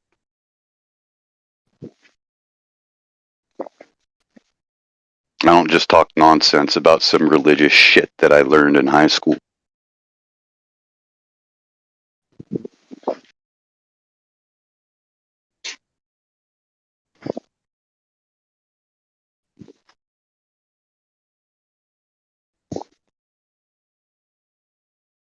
Just like your southern navigation symbol in the sky that you claim is some weird bullshit like Signa Octantis or something shit like that. But what's an octantis? What's an octant?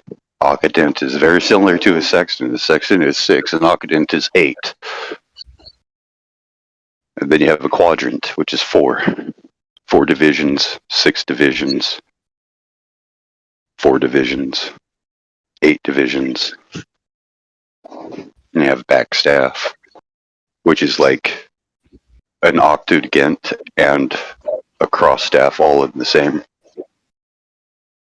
But then you don't have to worry about burning your eyes by looking at the mirrors because there's a reflection that lines up on the circle. As soon as it lines up on the circle, you lock it down, then you take your reading, and you know where you are. You have to line the two up. You can't just shoot it and be like, oh, okay, yeah, it's the same. No, you have to line the two up and then take the reading to get the right azimuth.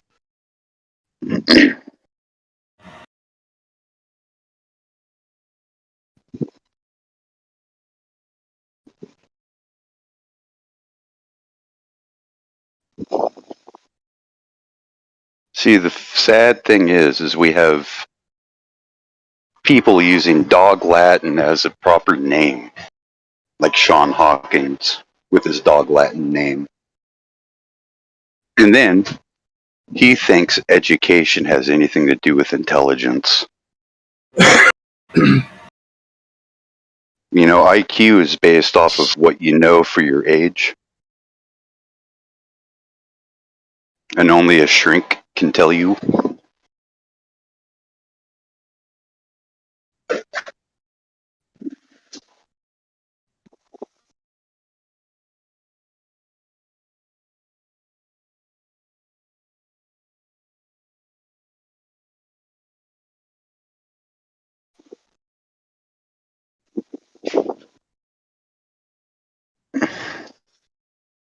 Coffee.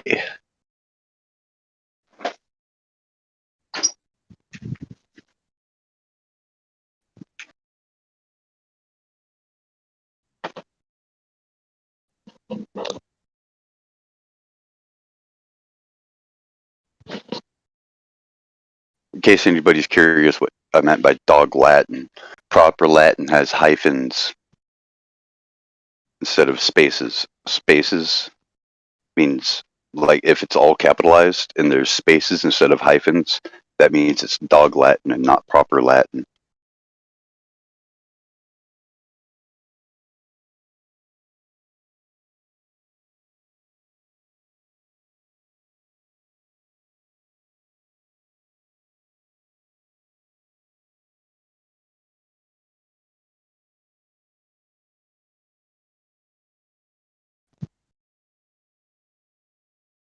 Of course, it's not going to display anything. Fucking bastard.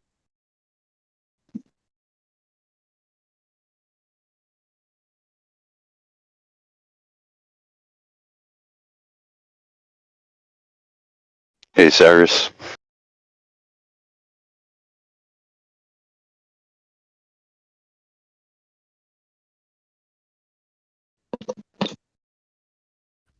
What's up, dude? What up? You working? Yep. Hanging up some hardy skirting. Fucking stuff is heavy, man. You doing tile on the wall or something? No, just I don't know what it's called, but skirting around the house. Oh, like the certainteed board, the siding concrete board? Yeah. Yeah, Hardy Becker. I mean, Well, not Hardy Becker. Just it's Hardy, you know, it's Hardy. It's Hardy Becker. Hardy whatever. board. James Hardy, yeah. Well, Hardy Becker's just that Becker, thick concrete thing with the mesh for doing tile. Wonderboard, yeah. Yeah. Yeah, it's all concrete board, but yeah, this is some. But you're actually using siding. the expensive shit, probably because that's what matches the rest of the house. Exactly, and it was already T111 type. T111 Hardy. Yes, correct. It is very expensive, and it's like 1 4x8 sheet. I'm not sure how many pounds it fucking weighs, man. A ton. That's all I know. Stupid. You can heavy. use your Diablo to cut it. I did indeed use my Diablo. I just went my regular framing 6 1/4 inch or 6.5 inch. You might Sit want to right for flip the boards upside down where they butt together to keep from chip out occurring. If it's on the bottom, there'll be no chip out. There'll be chip out on the back if it's not a perfect blade. Dude, it doesn't chip at all when you cut it. Like, I'll show you the edge if you want. Perfect edge, man. I was surprised how well, because they sell a Hardy Really? blade. Yeah, it only has 4 teeth on it. Because I remember, because I got Diablo some pieces of trim that's Hardy board around here, and it's layered and delaminating and stuff. Really? It's like sheets of paper stuck together with cement. Yeah, that's what it is. But man, that stuff's got a really good warranty on it. So I think it dried out prematurely because of the sun, and then the fact that water's been hitting it and it's not Mexican? sealed. Is it Mexican? No, Hardy, it's Home Depot. the homeless despot. Mm-hmm. Yeah. Well, that's surprising, man. Call up Mr. James Hardy. I think his stuff is. Well, they're probably getting a claim. Well, that's not us. That's Certainty. It's the same shit. Home Depot. But I mean, it's on the returns, man. They don't even ask questions. I return stuff all the time. It's really only delaminating, like, where it's broke. But you can tell, like, the edge where it was sealed, it's starting to peel off, and it's just raw underneath, like the back of it. Like, because I got the trim for the windows and stuff. Mm-hmm. And, it's not the same. The trim is a little bit thicker, right? Like 5/8, or? No, this stuff is like 3/8. Okay, so it's the same stuff I'm using. It's a little over 1/4 inch. But, okay. That's what I got right here, 3/8. Yeah, but it's like, there's no grooves in it, right? It's just all, like, wood grain going up. Exactly. But it's like... wood grain shit. I don't know. Dude, if you're up here, I got like a sheet and a half. You can just have it. Well, see, but if I were to do like a Plinkin range, like set up a BB, like an automatic BB range or something like that, then I would like line it with like 5 layers of that shit with like cotton in between or something like that, just to keep them from. Yeah, just to keep them from zipping through. It's your BBs are not gonna bust through 3/8 Hardy, dude. Now, yeah, they do. Air rifle might, I think, like a high-powered, air rifle. Well, that's what I mean. That's what it is. It's an air rifle. Okay. It's 1300 FPS. It's a barrel pellet gun. It's a BB gun. How won't you do it and send me pics, because I do wonder on if you use the gold-plated pellets. Will the pellet actually bust through, or will it get trapped? With an air gap of about 1/2 inch between, like, say, 6 layers, it will defeat the energy. It'll be dissipated, but it'll go through. It'll break through about 4 layers. No, it won't. Fuck that shit. I doubt it, man. Did you do it? I'll send you the fucking tiles if you need to. And a 22. Set them up and send it to you in the mail. A 22 will zip right through them. 22, okay, but it'll zip through 3, definitely 3, and 4 will just be non-existent, because that's where all the energy is dumped in at the last moment, and it just delaminates out the back. Spalds. Mm-hmm. Okay. Put a drop of oil in a cup of pellet. Yeah, diesel. Yeah, I don't think it does much, but it makes a cool little pop. Oh, it does do something. It actually, a buddy of mine has a chronometer or whatever for measuring, like, it has to go right over the sensor, the muzzle velocity and all that. Yeah. A regular aluminum pellet, yeah, I think that's what they're called. A regular aluminum pellet has muzzle velocity, or the energy, whatever the speed, at about 1280. But when I diesel it, and the reason why I use aluminum instead of lead, because if you diesel lead chances of there being no change because the tip of the lead is too soft and it blows out. That's the reason why. Gets about 14. Real close to 14 is like 1390. Wow. Well, I know the instructions say that it could damage your firearm if you put oil in it, but I've only done it a It'll couple blow of up the times. O-rings. It makes a cool little pop when it hits something. At night, you have a little muzzle flash that comes out. It's like, woo.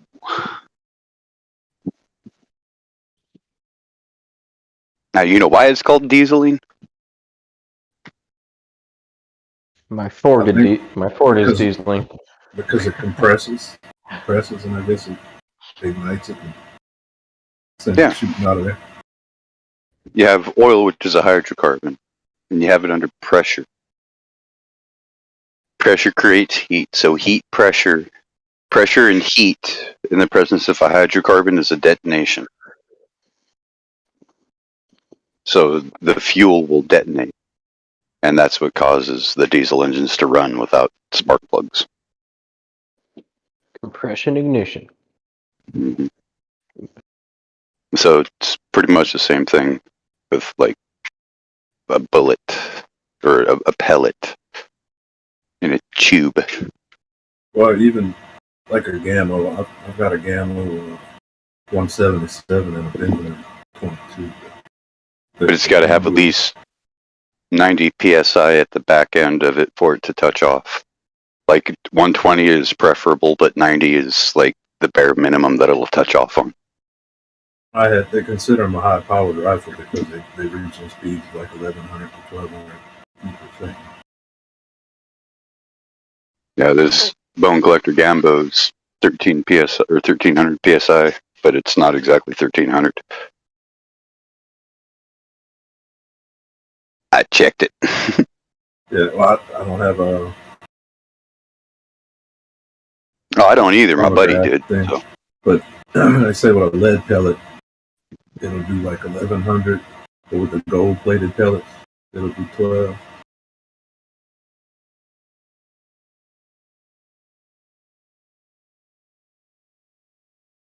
I got these insides from these 410 PDX rounds, and it has these copper plated lead BBs that are just slightly oversized from the 177 for the traditional pellet BB size.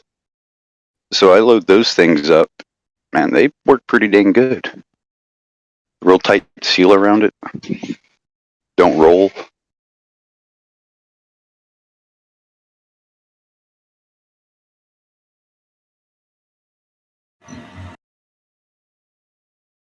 I guess they'd have to be a little oversized, huh? Because like the traditional PBs, they got that little magnet that keeps it in place. Like fall out of down. Like, see, you have, but they're like lead, right? You have like those old school pistols, those cowboy pistols with the actual ball and the percussion cap and all that stuff. And black powder that you'd have to ram, like Navy Colts and all that stuff. Those balls, like if it was a 30 caliber 36, it would be like right around 37. So that by ramming it, you shave some of it off, creating a seal. And like other people have found out, you know, by doing that, making an oversized shot and doing that, it's a lot more accurate. Because you're just shooting balls, right? But the more oversized, the more area of contact there is with the barrel. I was like, yeah, that makes sense.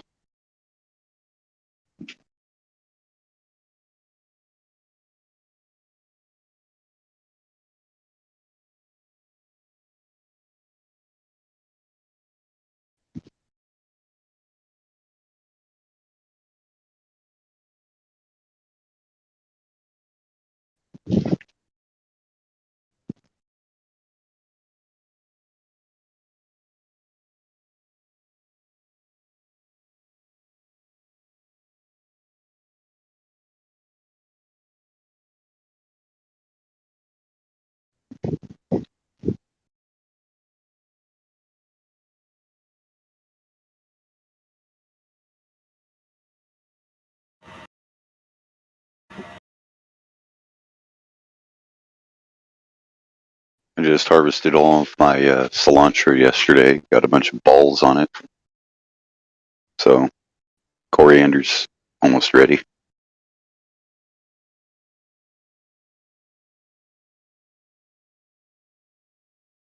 It's not difficult to get coriander from cilantro. Just let it go to seed. Collect the seed.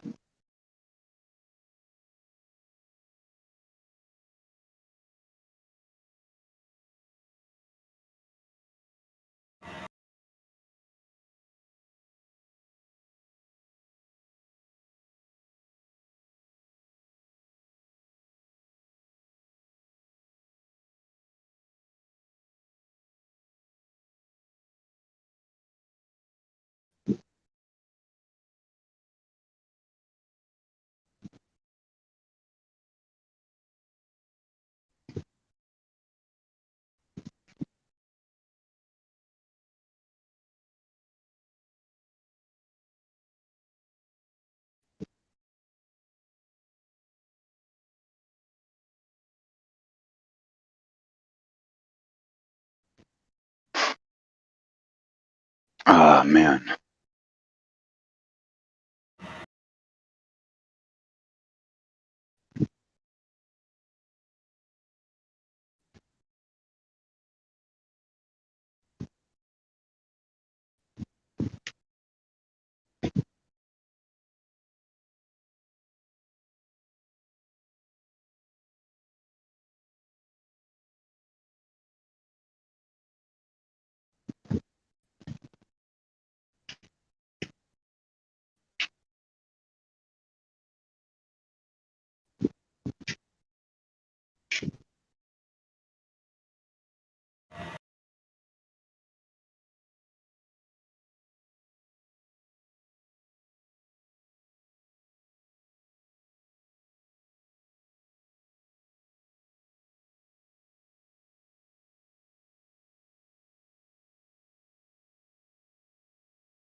Hmm.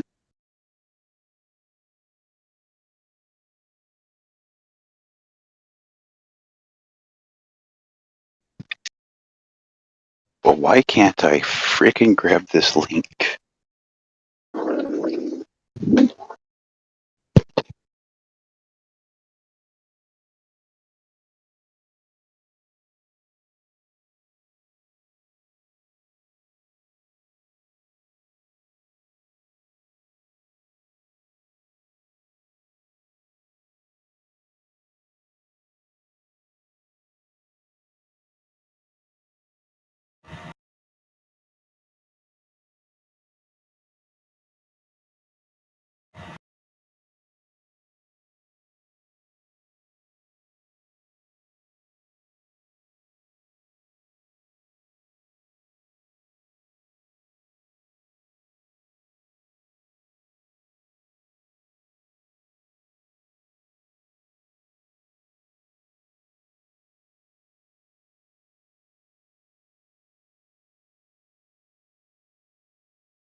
I'm gonna play a song.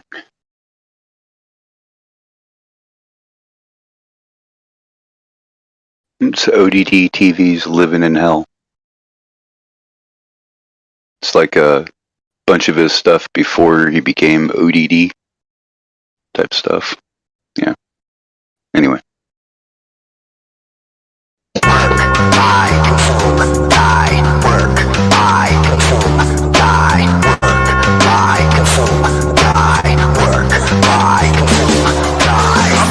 Above the influence, y'all living under it. Y'all running from the truth, but soon I will uncover it. This is the matrix, we stuck in it. I'm not loving it. Fuck this shit, man. The government knows that we outnumber it. The four horsemen of the apocalypse, false religious documents, media, corporations, and politics. You think your lack of common sense don't have a consequence? We're fucking doomed unless we elevate our consciousness. The new world order, man, these people just won't compromise. I try to tell people about it and get ostracized. Man, don't you know that the media's monopolized? It's mental conditioning, listening to constant lies. And I'm not surprised that people know and they still don't care. The distribution to wealth is fucked, man, it isn't fair. What will we do when we're hungry? We'll eat the billionaires. Ball up your motherfucking fist and put it in the air.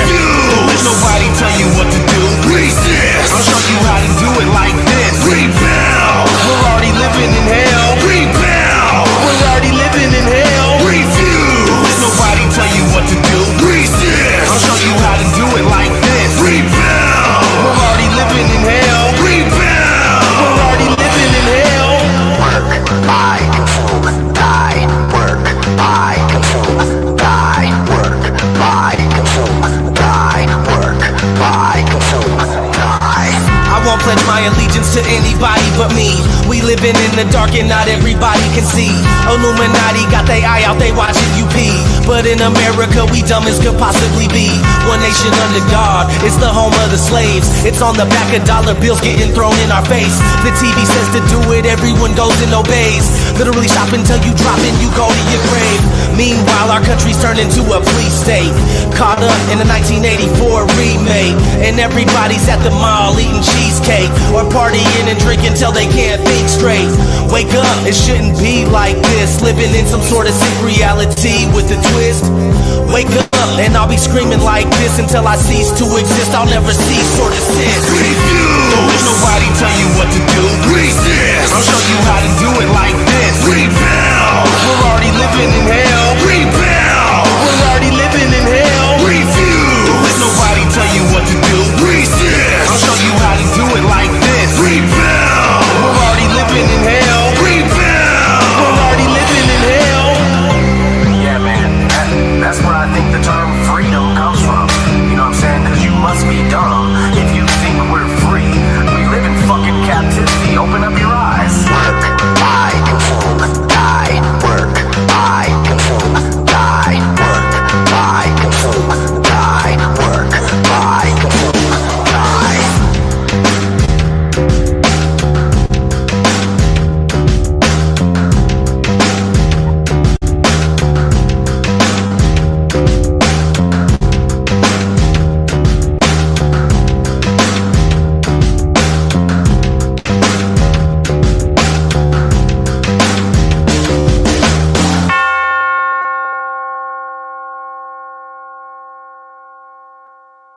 Underworld instrumentals.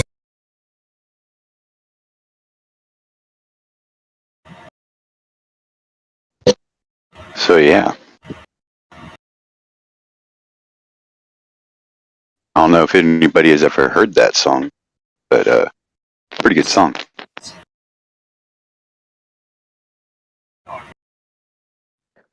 That's the only song I know by ODD, man, and I love that song. That's when I first heard about him, started watching him. I guess that was on his homepage. I was just listening to it over and over. It's so good. Play it one more time. Really good. Yeah, One more time. I hadn't heard that one before. If I started over, it's in Music Database. Here's the link to. Oh, I don't have the link. Bastard. Damn. See, that's all I could do on my phone was just grab the title. Man. But it's like, this is a pretty long MP3 file. It's like a mishmash of, it's like a mixtape. I ripped it from a video. Okay. There's like, I can continue playing. Okay. Shall I? I'm cleaning up. Cleaning up shop.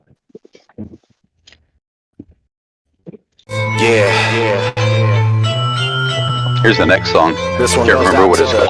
the Bilderbergs, CFR, Disney Channel, Freemasons, Joe Rogan, the Illuminati, MT. What's that? Said Freemasons. What? Yeah, this one goes out to the Freemasons, to the Illuminati. Thank you. Appreciate it. But I'm surprised he didn't say anything about the Grand Lodge Rosicrucians. Damn, well, people, not that many people know about the Brotherhood of the Rosen Cross. You know, Yeah. not too many people know about them. I like them. Rosencrux. Nobody really knows anything about, well, the Lodge of Mourning either. Mourning. Just mourning? The Lodge of Mourning, it's the purple and blue combined, or the blue and red combined, the purple, it's a purple lodge. Because there is no 33rd and there is no 13th. Oh, Right.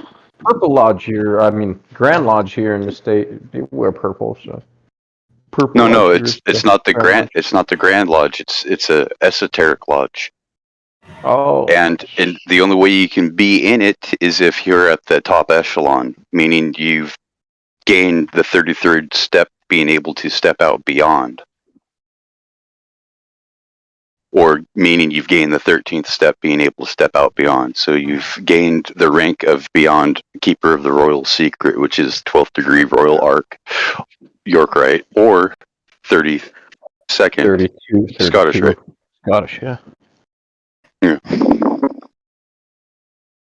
See, so it's like the Lodge of Mourning, as far as I can tell, it's like the setup, the rites are the same.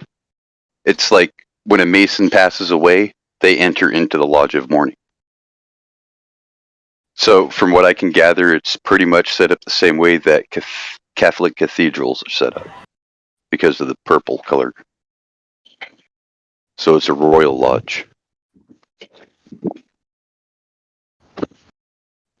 That's like all I know about it, but yeah. All right. I can't hear what you're saying if you're saying something while I'm playing this song, so that's why I stopped it. But I'm gonna keep playing it. All right. Rolling Bones, Federal Reserve, the Committee of 300. What's up, Trilateral Commission? It's all the members of the Bohemian Grove. I see you. Lately I've been feeling kinda like I want a new deal. I wish I could go back, I accidentally took the blue pill. Everything is crazy, but I wanna know the truth still. I look around this place and think if I don't do it, who will? But everybody is a motherfucking theorist. If you really want some knowledge, then you gotta have the clearance. Never judge anything by its appearance, man. Turn the news off, all it is interference. Brainwashed from the time you were born. You belong to the system when your mom signs the form. Now you're caught in the eye of the storm. Everything seems calm, but it's time that you're warned. Illuminati isn't something just to joke about. People tend to ridicule the things that they don't know about. So let me say one thing before I'm going out. Fuck all the secret societies. Yeah, without a doubt. I'm starting with the lighter stuff first, cause y'all ain't ready for it. Soon they will reveal the truth themselves and then you can't ignore it. I'm really sick of the secrets, man, I'm not standing for it. Shine a fucking light on these bastards and always cam record it. We can't afford to let these motherfuckers dominate. The future of our children's on the line, we gotta contemplate. It's time to concentrate on power we can confiscate. The stuff that's being done to us is nothing we should tolerate. You've been conditioned in some ways in which you're unaware. You're so used to getting lied to that you don't fucking care. You'll even go as far as telling others nothing's there. Talking so much shit you should cover your mouth with underwear. Got my people believing lies and I can't stand to look. All the wars and all the pain and all the damage took. We should hit the culprits with the truck and the book. But how are we gonna change when we can't even fix Sandy Hook? Overdose Denver, ODD TV. Yeah.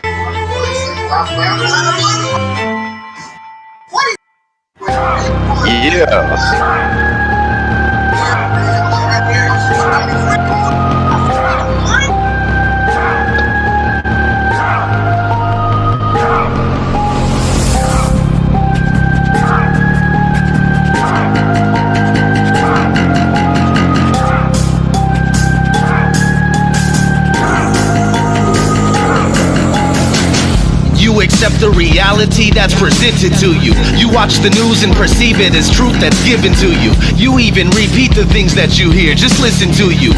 Major media outlets exist here just to fool you. Fox News, MSNBC, and CNN. What kind of vision are you seeing in? I'm seeing them in Ultra HD, trying to brainwash me and everybody else. Why can't y'all see?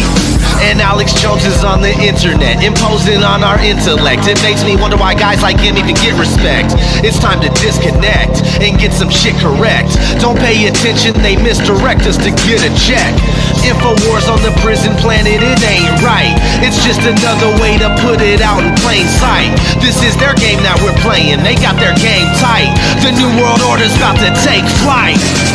I wanna soak a stack of cash in some gas and shove it up Alan Greenspan's ass. Light it and laugh. I wanna put the Rockefellers in a building and fly a plane right into it just to kill them. Yeah, that's how I'm feeling. I wanna write fuck you on a note, piss on it, shove it down George Bush's throat. Watch his ass choke. I wanna place the royal families in the ghetto and have people light them up with heavy metal.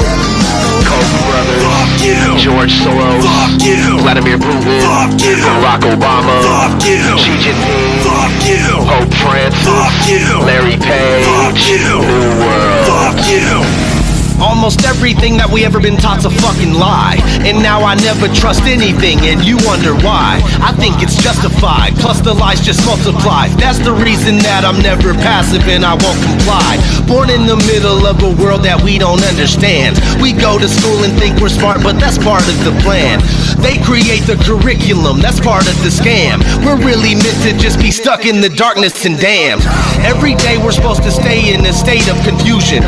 Never intended to escape this created illusion. We believe in things that to this day are remaining unproven. Bringing down our current government is our greatest solution. But we spend most of our time occupied by entertainment, constantly infiltrating your brain just to drain it.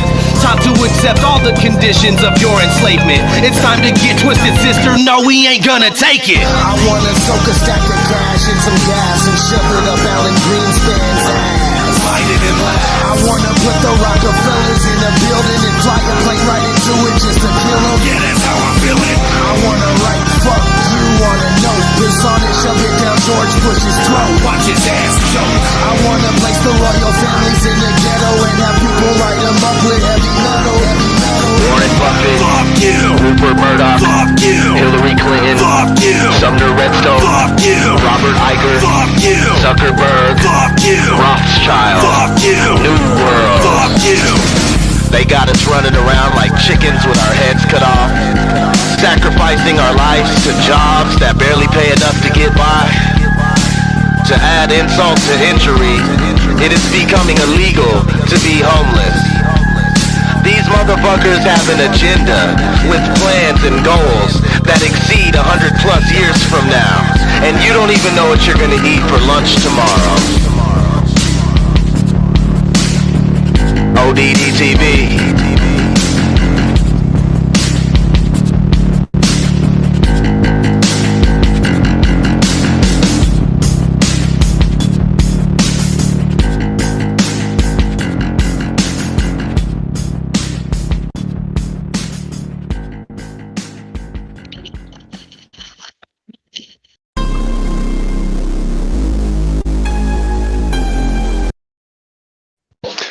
Yeah. That was funny. Man. The funny song. It's hilarious. I want to write a note and piss on it and shove it down George Bush's throat, watch him choke on it. What the fuck, dude? How you say it? Good delivery. Oh, fuck. So, yeah. I like ODD. Yeah, me too. I haven't seen any of his. I mean, I just haven't followed any Flat Earth content for years, man. Well, he does the Triple Truth podcast now. Okay. So it's like not even really Flat Earth. So. Nice. I always like But that. they did just come out with the next level. Wait, ODD's in a podcast? Yeah, Oh, I didn't know. I'll look that up. yeah. It's on YouTube. He hasn't done an episode for about 2 months. It's called the Triple Truth Podcast. Triple the info, triple the truth, triple the entertainment. Okay. Buddy tripled, huh? Buddy. And he keeps talking about, yeah, I remember those days when we used to have that 24/7 stream going. Yeah, that helped a lot of people get organized. So, Oh, yeah, it was his server in the beginning. well, it wasn't a server, it was just a YouTube stream. Oh, okay. It's kind of like how Celebrate Truth has a YouTube stream. Come on, Bianca. Do not know that. Yeah, Celebrate Truth. If you go to his YouTube channel, he's pretty much always streaming. And it's like documentary stuff, bunch of like real truth, hard hitting stuff of, there's no real proof of the long Earth, old Earth cosmology theory and all that, and going down with like a lot of escapist content, a lot of other things. He just goes into it, and he's just got like different things. He had that one series out there, What on Earth Happened, or something like that. I can't remember what the name of it was. Or the true history of Earth, or something like that. I want to see if I can find it.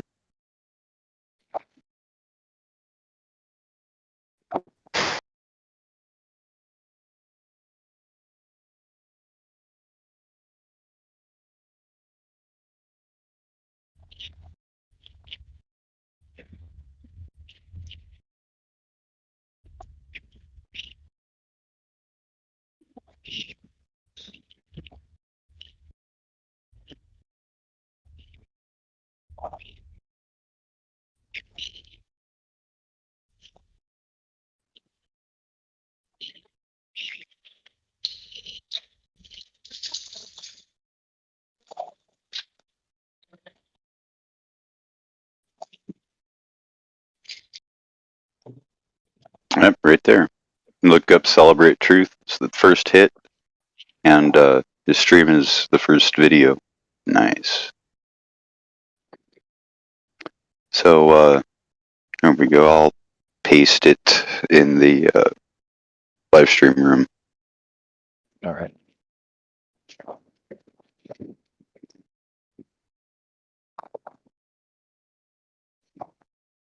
Featuring the great biblical YouTube channels. If you're interested in discussing includes cosmology, biblical Earth, conspiracy, Bible, Celebrate Truth in general, this is the new stream for you. So he's not even like really doing the flat Earth stuff. It's like other things to go along with it, right? Because we can't just go on, everything we know is a lie and that's it. No, fuck off. No, fuck you. Everything you know is a lie. We can't just do that. We have to go by everything we know is a lie, but there is some truths hidden.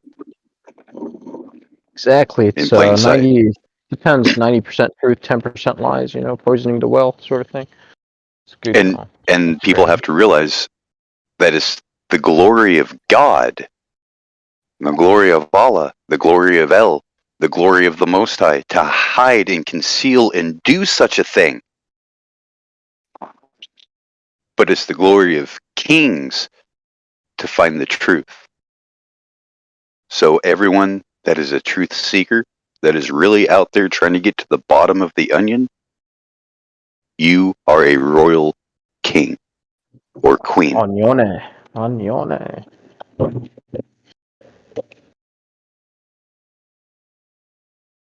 Yeah, it's the big rotten onion I call the Great Deception. Because no matter what, you're never going to get to the bottom of it. It's just going to be another layer. Of course. There is no bottom. It's fractal. Das Fractal. Well, I don't know who my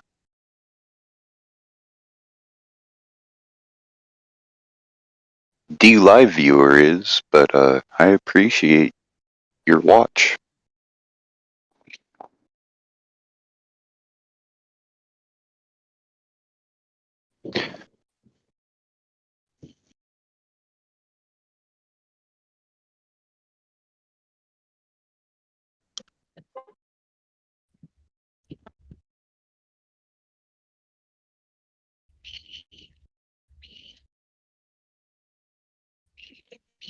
Well, how about some more music? Sure.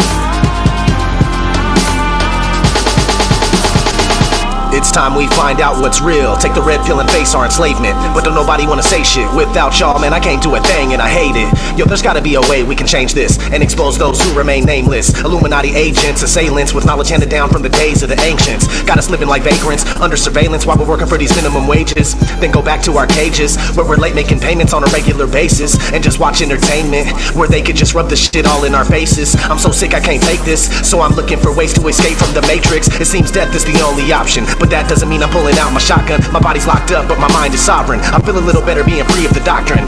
But the truth is a gift and a curse, something that I'm always dealing with and it hurts. Can't sleep at night and it gets on my nerves. Sometimes I wish I could live in reverse. Go back to being a kid again, eating cinnamon toast crunch, not knowing much about the world we're living in. Everything was so promising, hopes and dreams were just blossoming. Conspiracy watch wasn't on the curriculum. Instead of sitting and wishing that some of these things could be different, and always paying attention, vigilant citizen. I know you believe you're autonomous, but that's simply preposterous. I'm telling you that freedom just isn't genuine.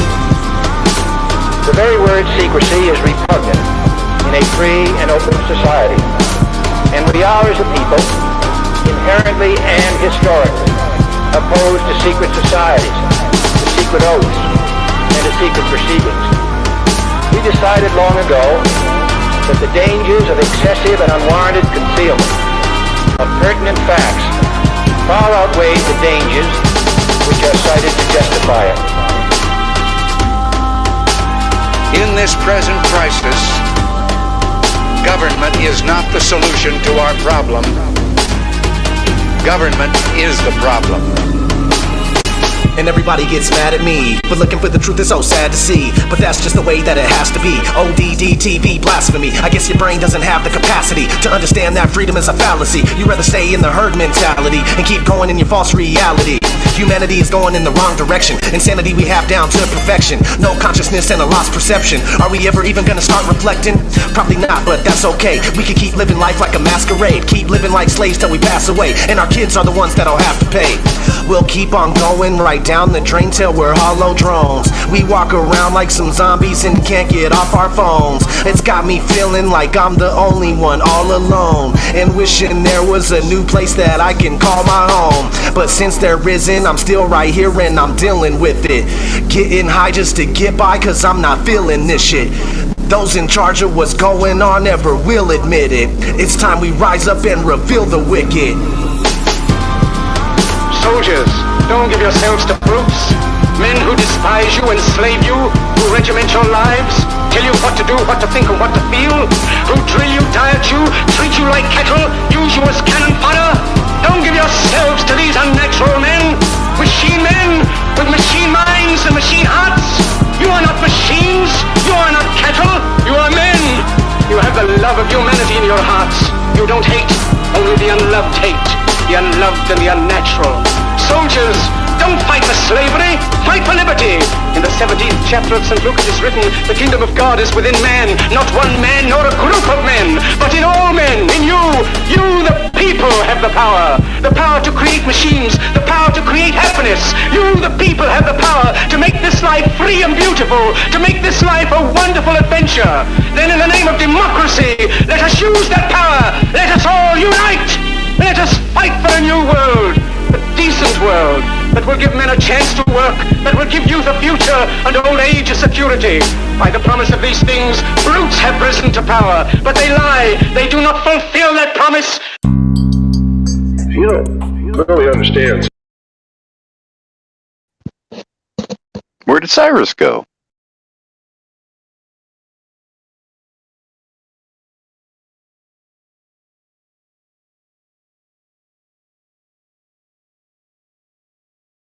I don't know, but I was jamming. Yeah, that last little bit was from Charlie Chaplin with the Hitler stash and the Hitler outfit and the film The Great Dictator. You are men, not machines. Don't give yourself over to those brutes that want to use you as cannon fodder. Yeah.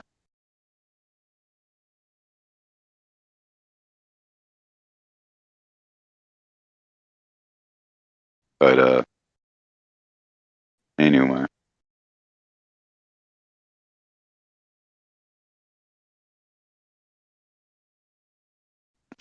Do you think he got mad at the message of that last one?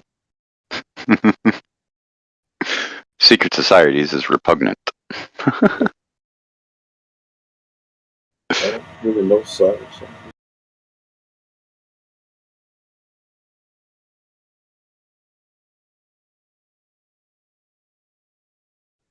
Alright, I'm going to keep playing it.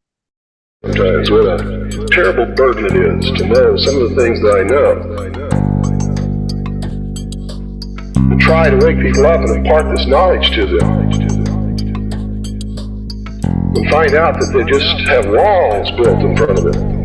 They want to be slaves. Now I risk sounding like a conspiracy theorist, but it's no longer a theory. What I'm about to say is fact.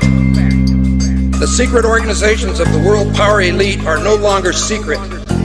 They have planned and are now leading us into a one-world communist government.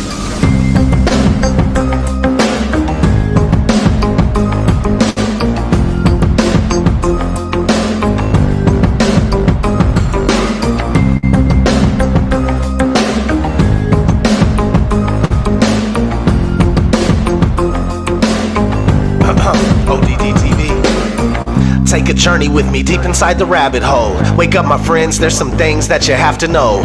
Everything you ever thought you knew, it has to go. For instance, NASA is the world's largest magic show. 9/11 was a planned demolition and Sandy Hook was a scam. Come on, man, are you tripping? Constant programming being crammed in your vision. Just take a step back and examine this prison.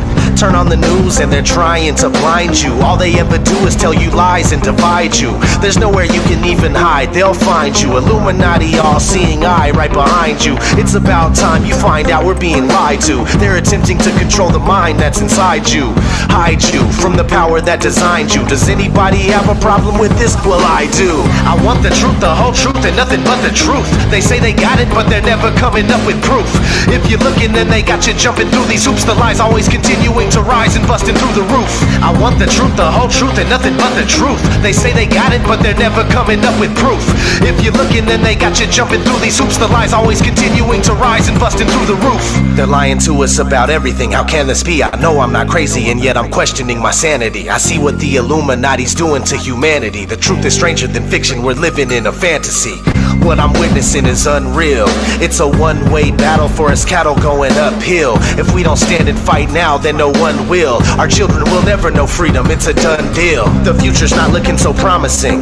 It's the poor who go to war while the rich keep on profiting. It's us that they're slaughtering and money that they're honoring. And soon it's gonna be the new world order that they're offering. It's mind-boggling how so many don't seem aware. And if they are, it's like they really just don't even care. Our world is broken and I'm hoping it can be repaired. But we'll have to fight fight for it, so just be prepared. I want the truth, the whole truth, and nothing but the truth. They say they got it, but they're never coming up with proof. If you're looking, then they got you jumping through these hoops. The lies always continuing to rise and busting through the roof. I want the truth, the whole truth, and nothing but the truth. They say they got it, but they're never coming up with proof. If you're looking, then they got you jumping through these hoops. The lies always continuing to rise and busting through the roof. Forget the politicians.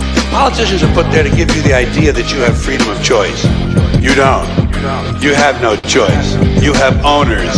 And they own all the big media companies, so they control just about all of the news and information you get to hear. They got you by the balls. They don't want a population of citizens capable of critical thinking.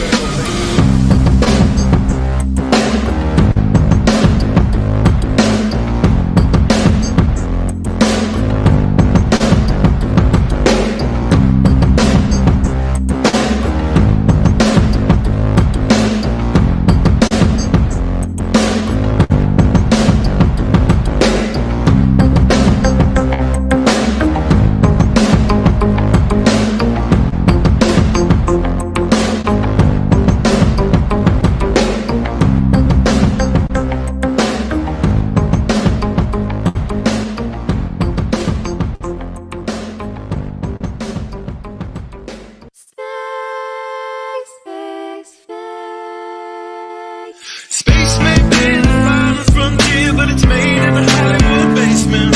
Space may be the final frontier, but it's made in a Hollywood basement. Space may be the final frontier, but it's made in a Hollywood basement. Space may be the final frontier, but it's made in a Hollywood basement. Have you ever dreamed of going up to outer space? Or maybe meeting other beings from another place? Have you ever wondered what it's like on other planets? Then you watch a science show and come to believe you understand it? You feel empowered by the knowledge and you feel enlightened, listening to Bill Nye and Neil deGrasse Tyson. But then you wake up and you start to see the obvious. Life is just a lie and this whole world ain't what we thought it was. NASA's missions to the moon were never completed. They just filmed them in a room and people believe it. I used to wonder what it's like to be an astronaut. Now when I see them acting, I can't help but to laugh a lot. They give us cartoons and they claim that we live on a ball, but it's flat and it's not moving or spinning at all. Why you lying to us, man? That's something that we want to know. After that, you're gonna have to pack up all your stuff and go. Space may be the final frontier, but it's made in a Hollywood basement. Space may be the final frontier, but it's made in a Hollywood basement. Space may be the final frontier, but it's made in a Hollywood basement. Space may be the final frontier, but it's made in a Hollywood basement. History has been rewritten by winners of wars. The Jesuit order, Khazars, Freemasons, and more. They pulled the veil over our eyes, and it's time to awaken. Through organized indoctrination, our minds have been taken. It's time we take our power back and we rescue our people. The Vatican and the bankers are like Resident Evil. They may have had the greatest plan that was ever concocted, but Illuminati never thought that they'd ever be spotted. They're manufacturing reality all in our heads. They tell us if the earth is flat, then we'll fall off the edge. But if it is a spinning ball, we won't fall off it then. And gravity is our imaginary magic friend. Why is water always flat when unmanipulated? Why are pictures of the earth computer generated? Why you lying to us, man? That's something that we want to know. After that, you're gonna have to pack up all your stuff and go. Space may be the final frontier, but it's made in a Hollywood basement. Space may be the final frontier, but it's made in a Hollywood basement. Space may be the final frontier, but it's made in a Hollywood basement. Space may be the final frontier, but it's made in a Hollywood basement.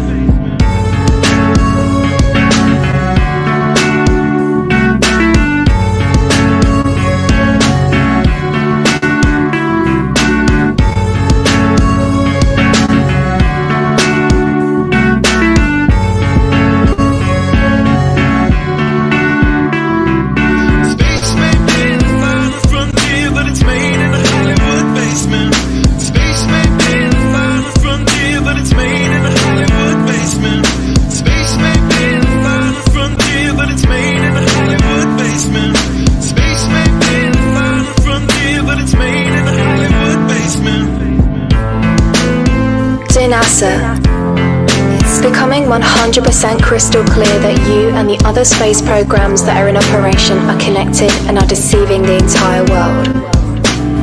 More and more people are waking up every single day, and we are now able to see right through you. But what we really want to know is, Why are you lying? Sincerely, me and the great people of this earth.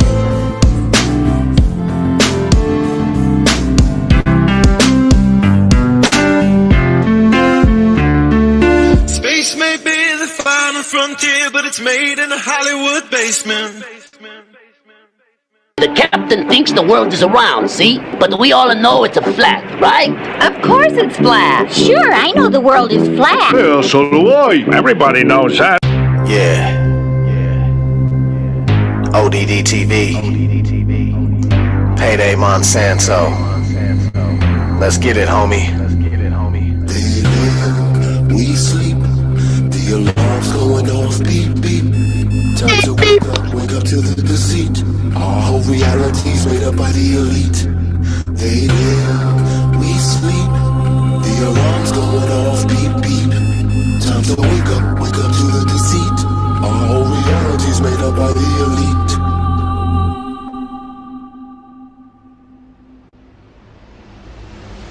They live, we sleep.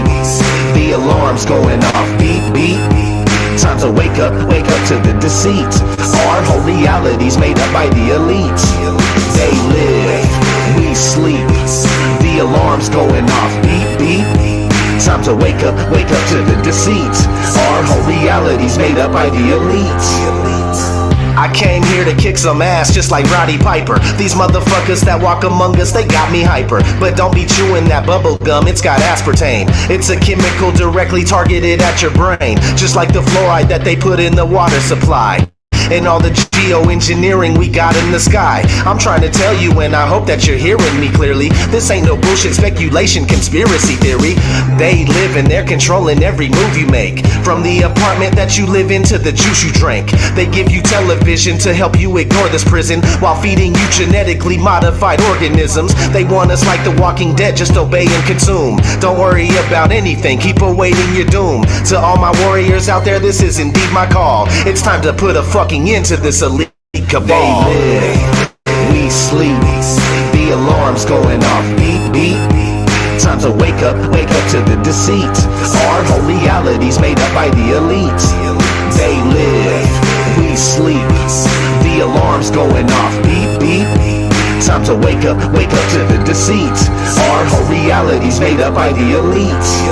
When they try to prove their spinning ball Earth, it's remarkable. All their arguments are absolutely fucking farcical. It's clearly been shown your problems aren't resolvable. Your theory has been blown into tiny little particles. The pharmacological drugs they got the masses on precludes them from putting their rowdy Roddy Piper glasses on. And even when they do, they're unable to gaze too straight, cause for most of them it's way too late for them to see past their conditioning. They will not be listening to anything outside their paradigm imprisonment. They are ensconced in a nonsensical certitude, brainwashed by devils to revel in their servitude.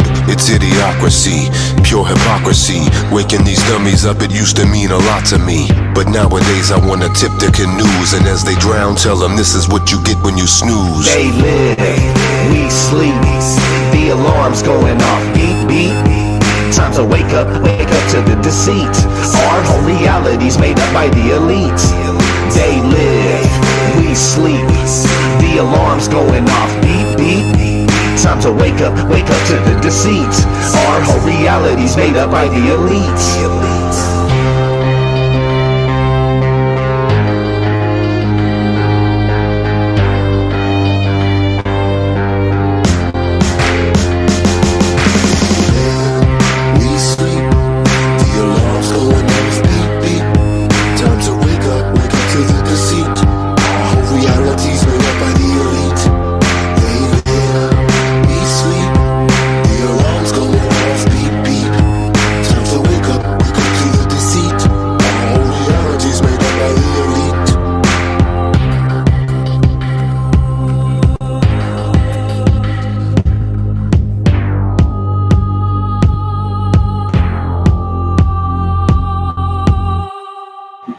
Either put on these glasses or start eating that trash can.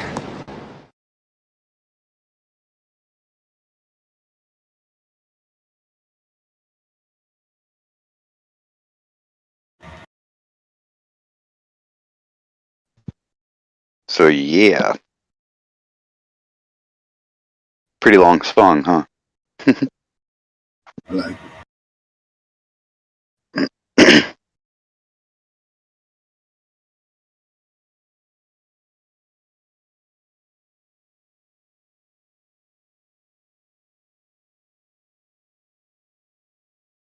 The thing is if they're not awake yet, they'll never be awake.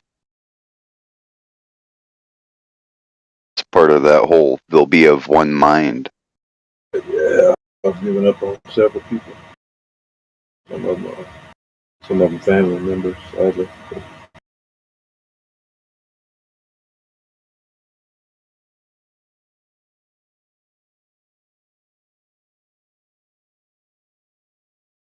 Just know, I mean, if you don't see it, you don't see it.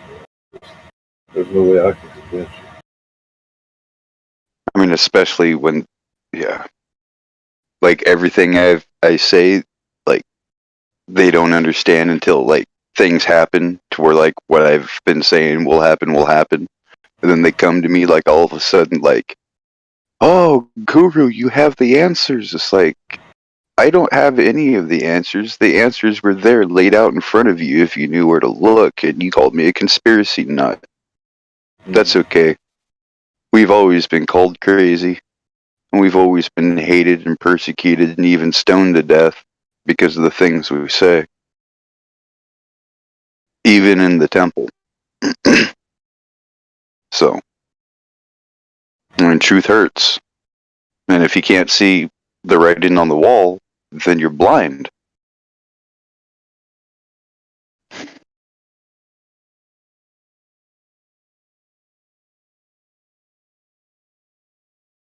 The noose is tightening, that's for sure.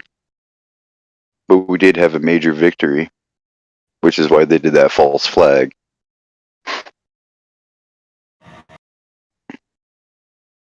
The Ministry of Truth, so to say, the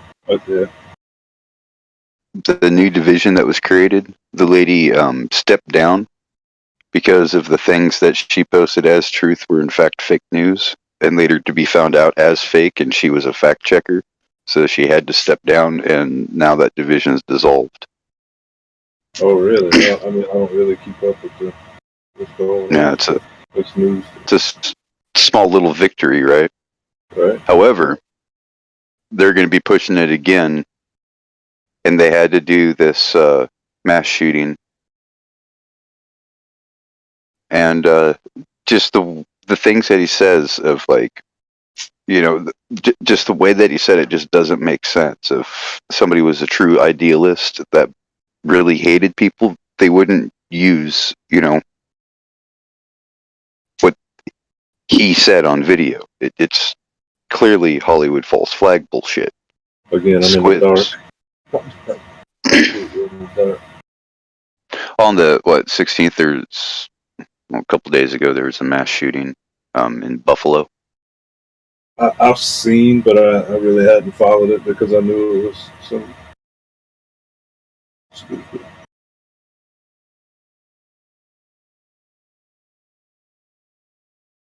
Yeah, it's clearly a false flag. So it's just like, come on, you guys, they're creating this narrative, and if you don't understand that by now, that all news sources are false. Associated Press and Reuters, that's it. All news comes from Associated Press or Reuters.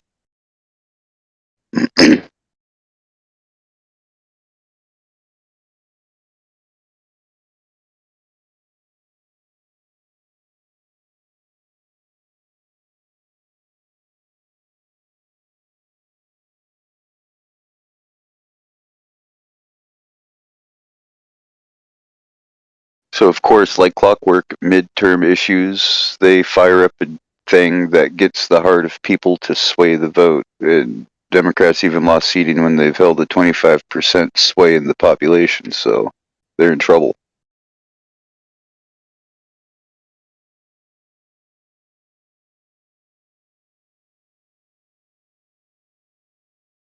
So they're going to do every fucking thing they can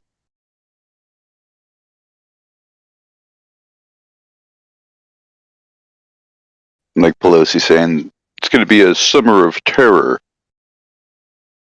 Yeah, they're going to be the ones creating. Yeah, just like the summer of love.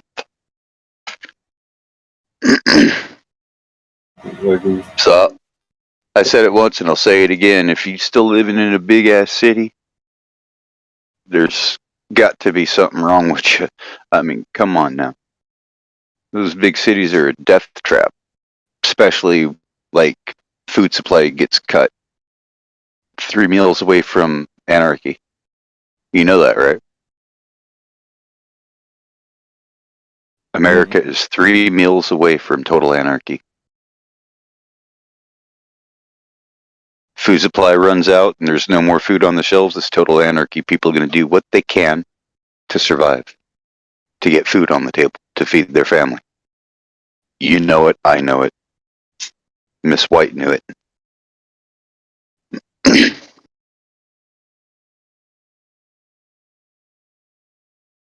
And in the city, there's no fields to go hunting, so where do you think they're going to be hunting their meals at?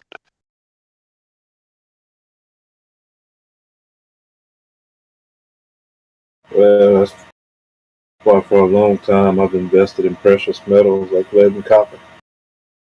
Yeah, but you can't eat precious metals and copper. That's the thing, you know. You have to invest in beans and rice and like water and water purification, things to sustain yourself. I'm talking about for Financially, yeah.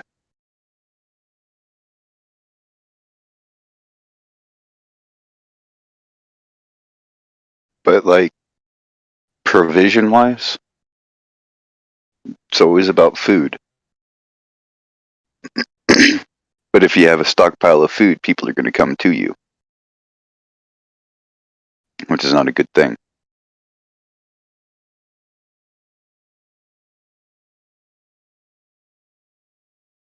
That's why this subservient lifestyle we live in, these caves and bullshit, these homes, is not natural, it's not right, and it's killing us.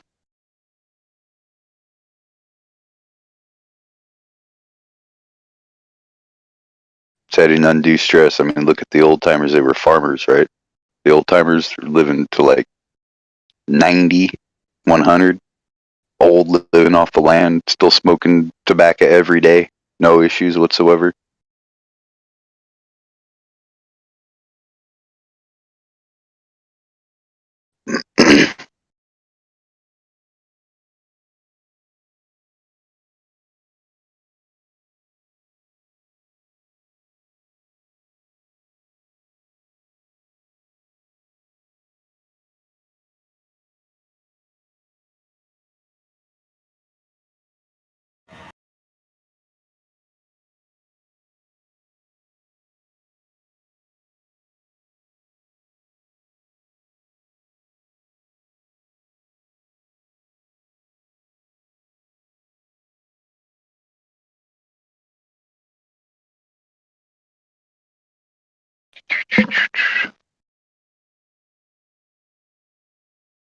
Oh, we had Funnel Web and then Shotgun, or Shogun, that joined. Cool. That's about it. Man, where is everyone? I don't know, man.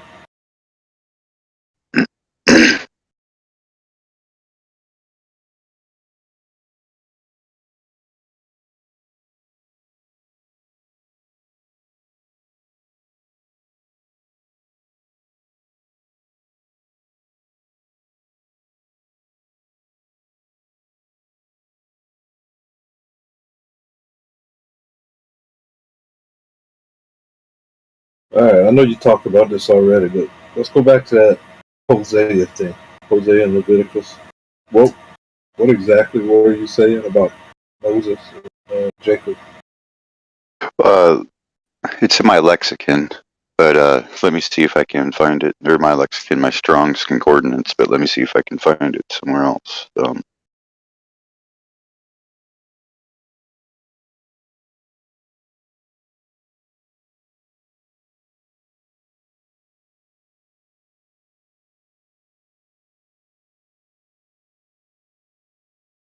No, I don't want First Joshua. Come on.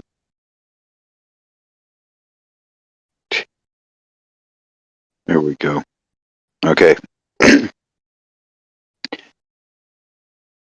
Yehoshua, the Lord is salvation, Moses' successor, in the name of a number of ISR. Also the name of a number of ISR. Part of a speech, proper name, masculine, proper name of a location, proper name, Yehoshua. Yehoshua, the Lord is salvation, Moses' successor. So it's a form of Yod He, Vav He, and Yasha.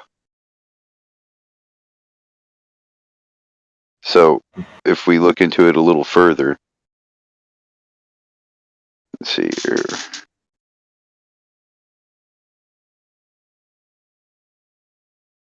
Okay, Strong's exhaustive coordinates, which is the ones that I have. So JEHOSU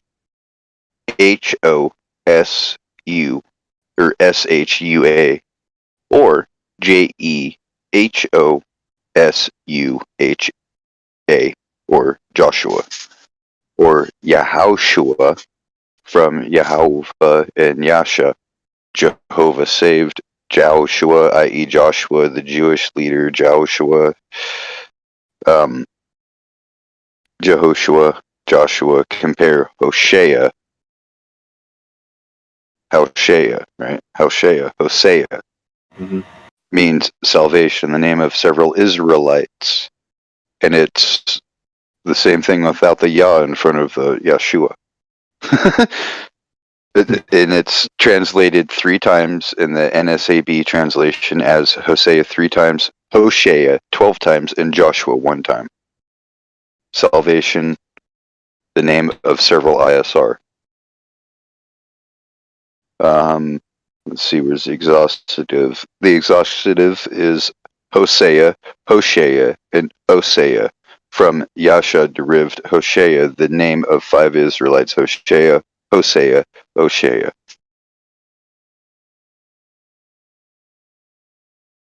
Ephraim, Hoshea the son. Ephraim the Hoshea the son of Nun. Of the tribe of Ephraim, Hoshea the son of Nun. The numbers 13:8.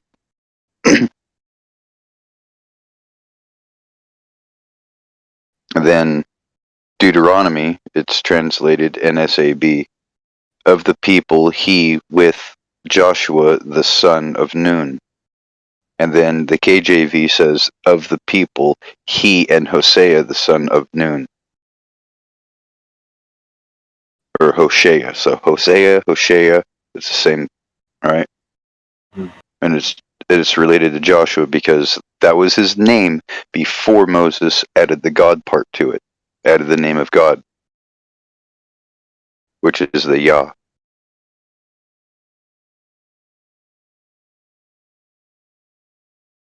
So here's my reference. Oh, come on. Don't clipboard copy. There we go. Come on. And then my other one is right here. I guess I was just trying to figure out why would he call himself the God of Egypt, but then pull them out of the land of Egypt. Yeah, from Egypt. He is their God from Egypt. The one that watched over him in the land of Egypt.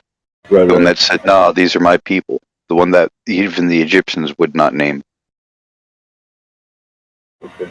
There's one, and then the other one is here. So the first one is Joshua, and then the second one is Hosea.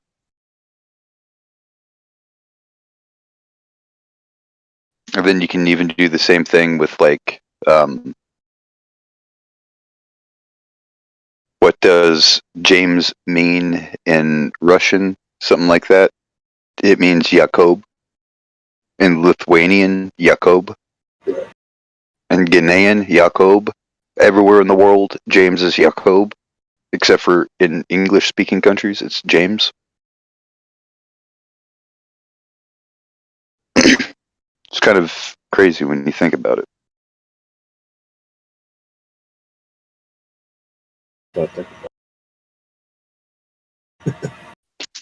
And then, like,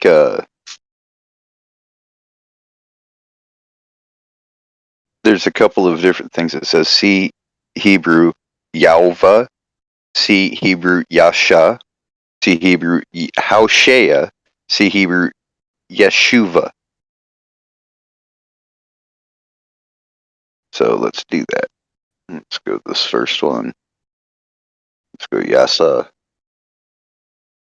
Let's go Hosea, which I already know is Hosea. And then this one.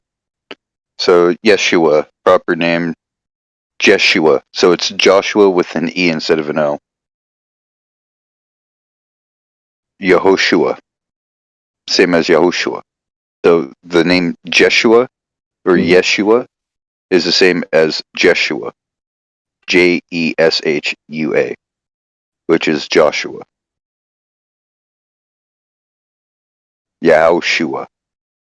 He will save. So the name Jeshua or Yeshua means he will save. So it's of the name of 10 Israelites, also a place in Palestine, Jeshua. The exhaustiative is what that says, and there's a bunch of verses. Said the Levites, Jeshua, Kamedil, Benai.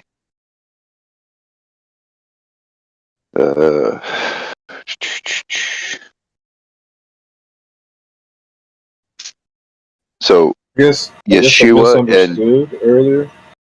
Maybe I thought you were saying that he was saying that he was the god of Egypt. no, from Egypt. They're God from Egypt. And that's what Hosea says. Right, but and that's what I was thinking. Like he pulled him out. Remember, like I was reading it as if remember me when I pulled you out. I'm the God that pulled you out from Egypt. I was in Egypt when I pulled you out of it. I guess that's the way I interpreted it. But I thought you were saying something different. Let's go to it. Hosea. But what chapter? 13.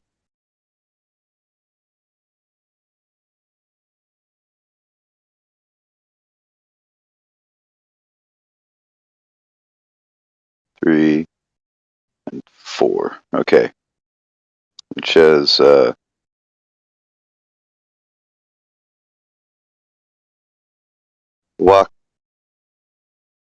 Wanaki Yahweh Elohika Mitzrayim Welahim Zulutut Lo Teta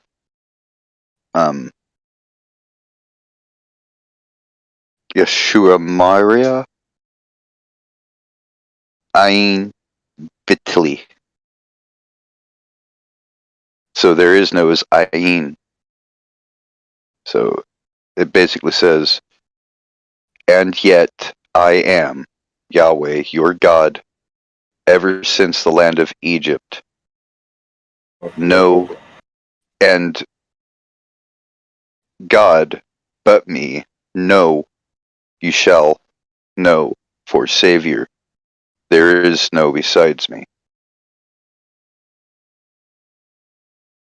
And that's right here in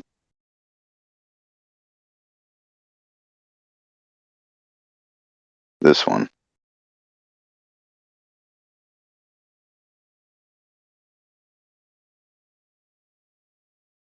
And that's in Hosea. So, and we already know what Hosea means, salvation, or he will save. So, yeah. It's a connotation of what exactly is, and then Yasha, right? Deliverer, to deliver. Yasha. Like Yasharel, Israel. It's weird, huh? Thought Israel meant something different. But this also means deliverer.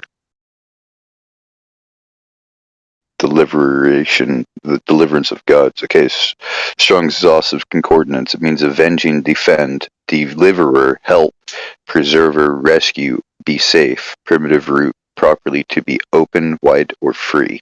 by implication, to be safe, causatively, to fear, to free or succor. At all, avenging, defend, deliver, deliverer, help, preserve, rescue, be safe, bring, having salvation, savior, get victory. So that's Yasha, which is Yasha.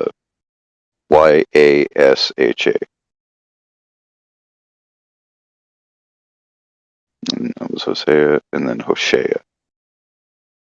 Cool. Since you have that, and I think I was talking about this last. Look up that verse. It talks about the son of the morning. How about fallen? Halel ben Shahar. Yeah, Shahar. Okay. Have you ever heard of David Carrico? Yeah. I used to watch his videos a lot back a few years ago. Anyway, he did something on it, and he was talking about Leviathan, Lucifer, son of the morning. Now, Shahar, according to him, in the Greek pantheon, there was the god of Venus, was Shakar, I think it was, and I don't know how he correlated the two, but he was saying, basically, Leviathan had the eyes of the morning, right? The eyes of Shahar. And Lucifer was the son of Shahar. Venus being basically like the first star you see in the morning. You know, basically he was saying Lucifer was the son of Shahar. And Leviathan had the eyes of Shahar. Let's see, where's Luke? It's in the New Testament, and I have issues with the New Testament. But basically what he was saying is, you know, a lot of people call Lucifer Satan, but he wasn't. According to David, he's like Lucifer was like a second or third generation Nephilim. The other word we used last time. Not Nephilim. Greek. Okay. Doesn't help me. Fucking bastards. Man. Where's interlinear?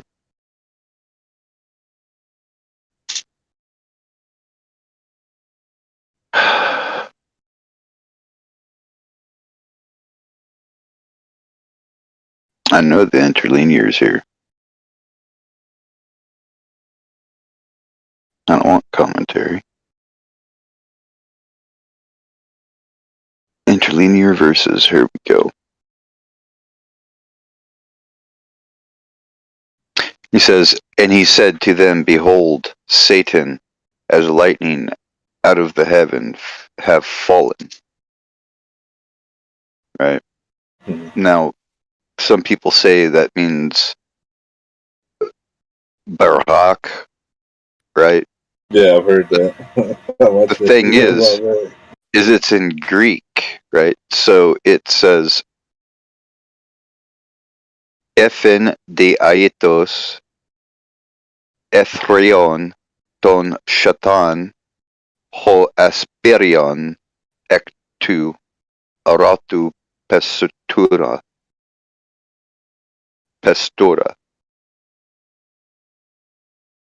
So it doesn't even say that. That's the problem. So Satanan, right? Shatanan. I just clicked Englishman's Concordance. It's a bunch of just verses where it's at. A bunch of Greek crap, and that's about it. So don't really tell you. So I beheld Satan as lightning, but it doesn't say Lucifer anymore. That's crazy, huh? Doesn't say Lucifer at all. And this, I think it always said Satan. Shaitan in that particular verse, but the one I was talking about, it says, "Oh, how thou hast fallen, O Lucifer, son of the morning."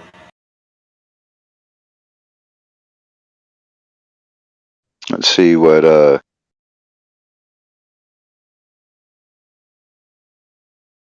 I don't want that one. It was this one, right?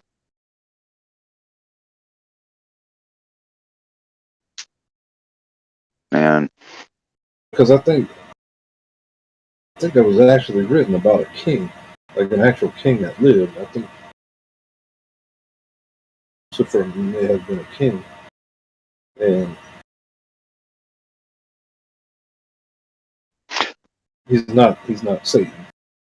Satanus, the adversary Satan, i.e. the devil, the adversary Satan, the devil, the adversary Satan, Hebrew origin Satan, the adversary Satan, i.e. the devil, Chaldee origin corresponding to Mahad, the definition of Bix, accuser, i.e. the devil, see Hebrew Mahad. So let's look up Mahad real quick, tab, and then this one, origin, just hit it, and then bang. Okay, so this is Satan adversary, also the name of superhuman adversary of God. Adversary, also known as human adversary of God, Shaitan, which means piss as well, or puddle of piss. Accuser, adversary, Satan.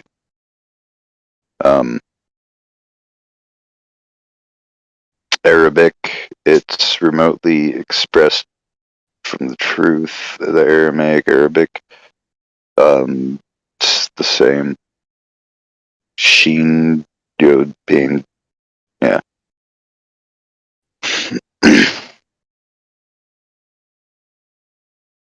Adversary Satan withstand. Okay, this doesn't really tell you much about it. So there's no Barak, it's Khatan. So, there's a problem with that whole thing. So Mahbad means Mahbad or work, from Abad, works. An active work. So work is satanic. Chabad, from Abad, work. Serve. Akhbadi.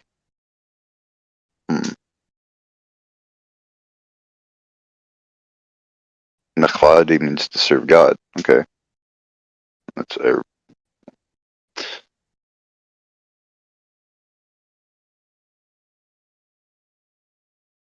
interesting. Just adversary. So it's not Lucifer.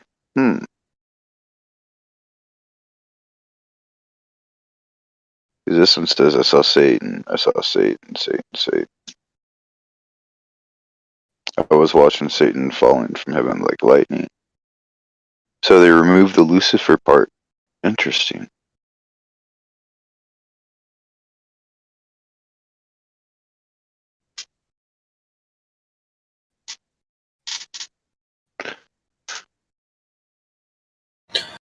So, yeah, last night, flipping through YouTube, looking for something to watch, and I came across this one about the blood moon. Actually, I was looking for some videos on the blood moon. This one come up. It was posted about a month ago, but it was talking about the rapture is going to happen around May 15th, 16, right after the blood moon. I clicked on it for a little while last night. Guess your prophecies were wrong again, huh? But he was talking about his last video that he made. It wasn't a true prophecy because this, and this. But this one is going to happen this time. Yeah, something about some people don't that. Like it, bro.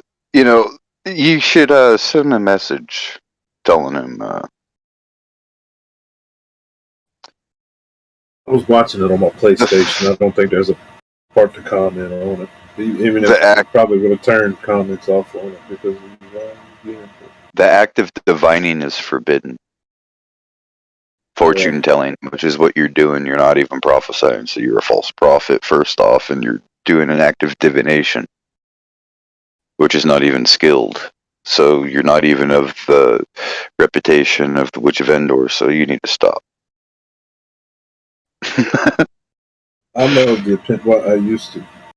I was brought up to believe that there was going to be a pre-tribulation rapture sometime in the future, right? So we were always looking forward. But I've recently come to think that that's already happened. I think we're living in a time where Satan has been loosed for a short season to deceive the rest of the world. That's why they could never predict the rapture going to happen, because first of all, there was no rapture, but I mean the tribulation.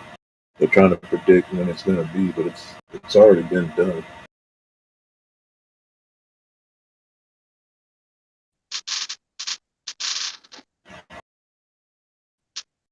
$14.12. Okay.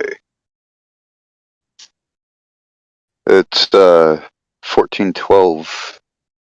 Isaiah 14:12. So let's do that. Isaiah 14. And then load and then do 12.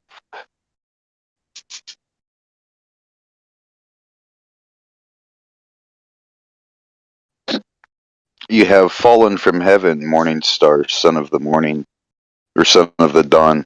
You have been cast down to earth, who you once laid low the nations. And then that's the NIV, the New Living Translation. How are you fallen from heaven, O shining star, son of the morning? You have been thrown down to the earth, you who destroyed the nations of the world. Interesting. So this is Isaiah. So let's do dish, can we? Interlinear, anyone? Anywhere? Interlinear? Multilingual? No. No. Not interlinear. Here we go.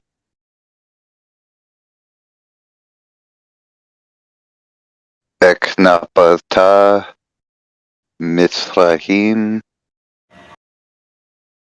Mizamahim Khalael ben Shahar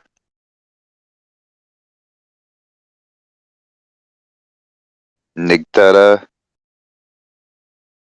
Lares Haras Howles Al Goim. So how Nepthali, how fallen, like how you are fallen from heaven. Mitzmatzaim, Mitzayim, Halael, Lucifer, Halael. So let's look up Halael. Only one occurrence. It's translated as Lucifer or star. Star of the morning. Right? So Halael, Ben, which is sun, and then Shahar of the morning. Nope, I don't want that one. I clicked the wrong one. Please go back. Thank you. Shahar. 9 occurrences. And let us not see the breaking dawn, Shahar, the dawning of the day, Shahar. The breaking dawn, which Shahar, so the dawning Shahar, the breaking Shahar. I wonder, see that word Shahar, I'm wondering if in the Greek pantheon, the god's name is Shakar. I wonder if that's Shahar is the same thing, just in a different language. Shakur? Or something like that, yeah. Like Tupac's last name? Well, it's pronounced like Shahar, but I think it's got a K in it instead of a. It's Shakur. Shakur. It's Shakur. Yeah. I wonder if that's the same name, just a different language, you know? Oh, it is. Like, let's look up Tupac. Right? Yeah. I already know what his middle name means. Amaru. It was feathered serpent. Right. Amaru is the Peruvian Andes tongue for Quetzalcoatl, the plume serpent. About that, yeah, Quetzalcoatl. Yeah.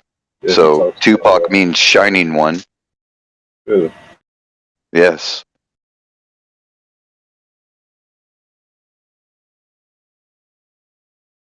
The bright or shining one, Tupac. Amaru, feathered serpent. Shachor, of the dawn. You can't make this shit up, dude. Lucifer. Son of Lucifer.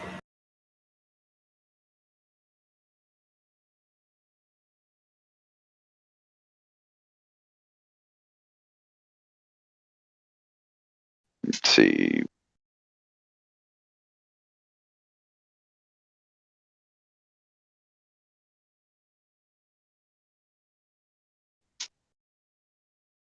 Let's see what Tupac meaning is. I believe it's the shining.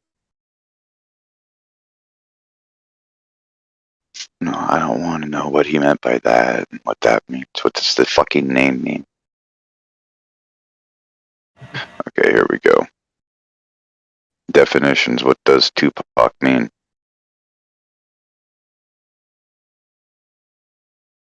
Four. Pythagorean is 7. Our group listen. Okay. That don't tell me nothing. Okay.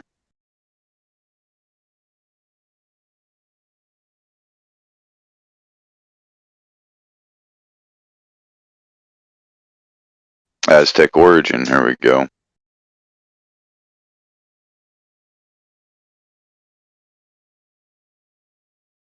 Tupac. The baby boy named Tupac is pronounced Twipek. Twipak is derived from Aztec origin. Tupac's meaning is warrior. The names Tupac, Tupac, Tupac, Tupac, and Tupac are forms of Tupac. See also related categories of Aztec and warrior. Tupac is not properly a baby name for boys, and it's not within the top 1,000 names. Now, was that his actual name or was that his stage name? Because I know a lot of people who stage name. Yeah, I figured they changed their name. So he could say, "Oh, it means warrior." So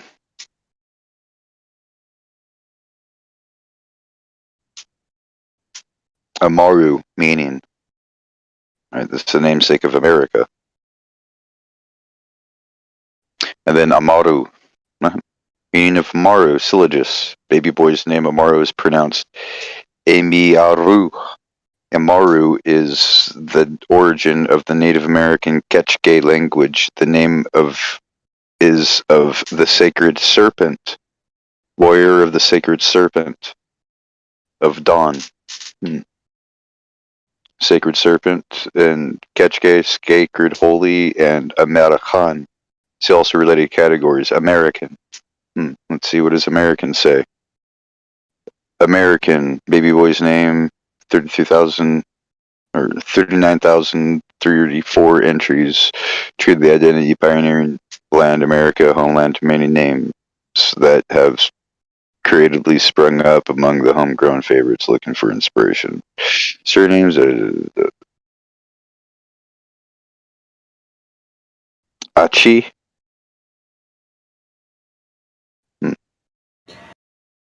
Another one, since we're talking about American names. But, well, that's not really what I was looking for, but but you should look up what the origins of the word America. Oh, I know. It's Amaru Khan. It comes from this Quechua sacred holy text, this Native American Quechua language of the Peruvians. Amaru. And then Akhun is land of the chief. And the chief is the sacred serpent, right?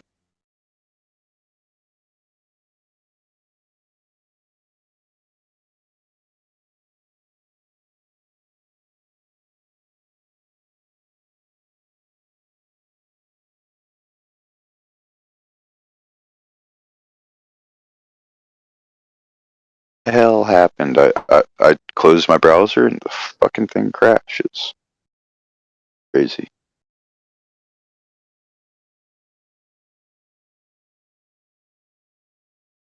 Go to my shut your mouth.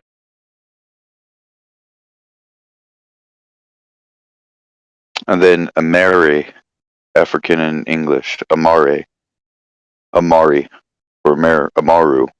So Amari, Amaru, Amaraya, Amir, Amori, Amiri, Arabic, Amir. Yeah.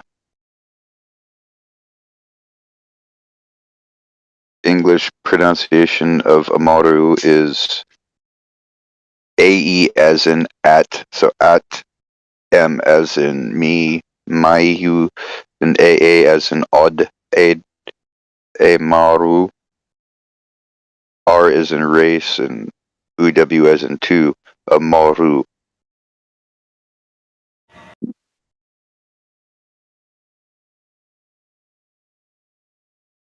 And then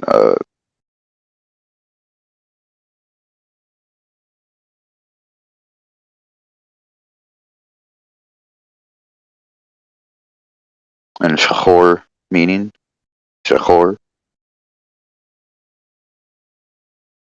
Islamic name. Is what? It's Islamic name. Meaning very appreciative, deeply grateful, one who appreciates goodness and kindness of others. Shakur is a hyperbolic name of Shakir. Shakur, show what's Shakir. So Shakur is the name of is one of the names of God in Islam. But since the meaning can also apply to humans, its baby name to Ali, which is the name of God, and the word Shakar, both Quranic name mentioned 10 times in the Quran.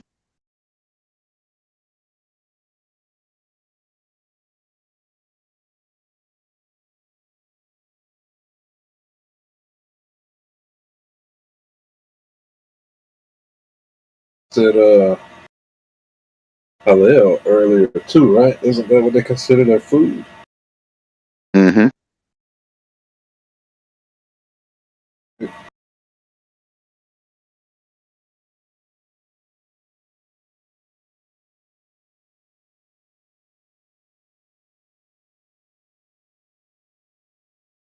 Very interesting, huh? When you start getting into the meaning of things, because we think we know what it means, but we really don't.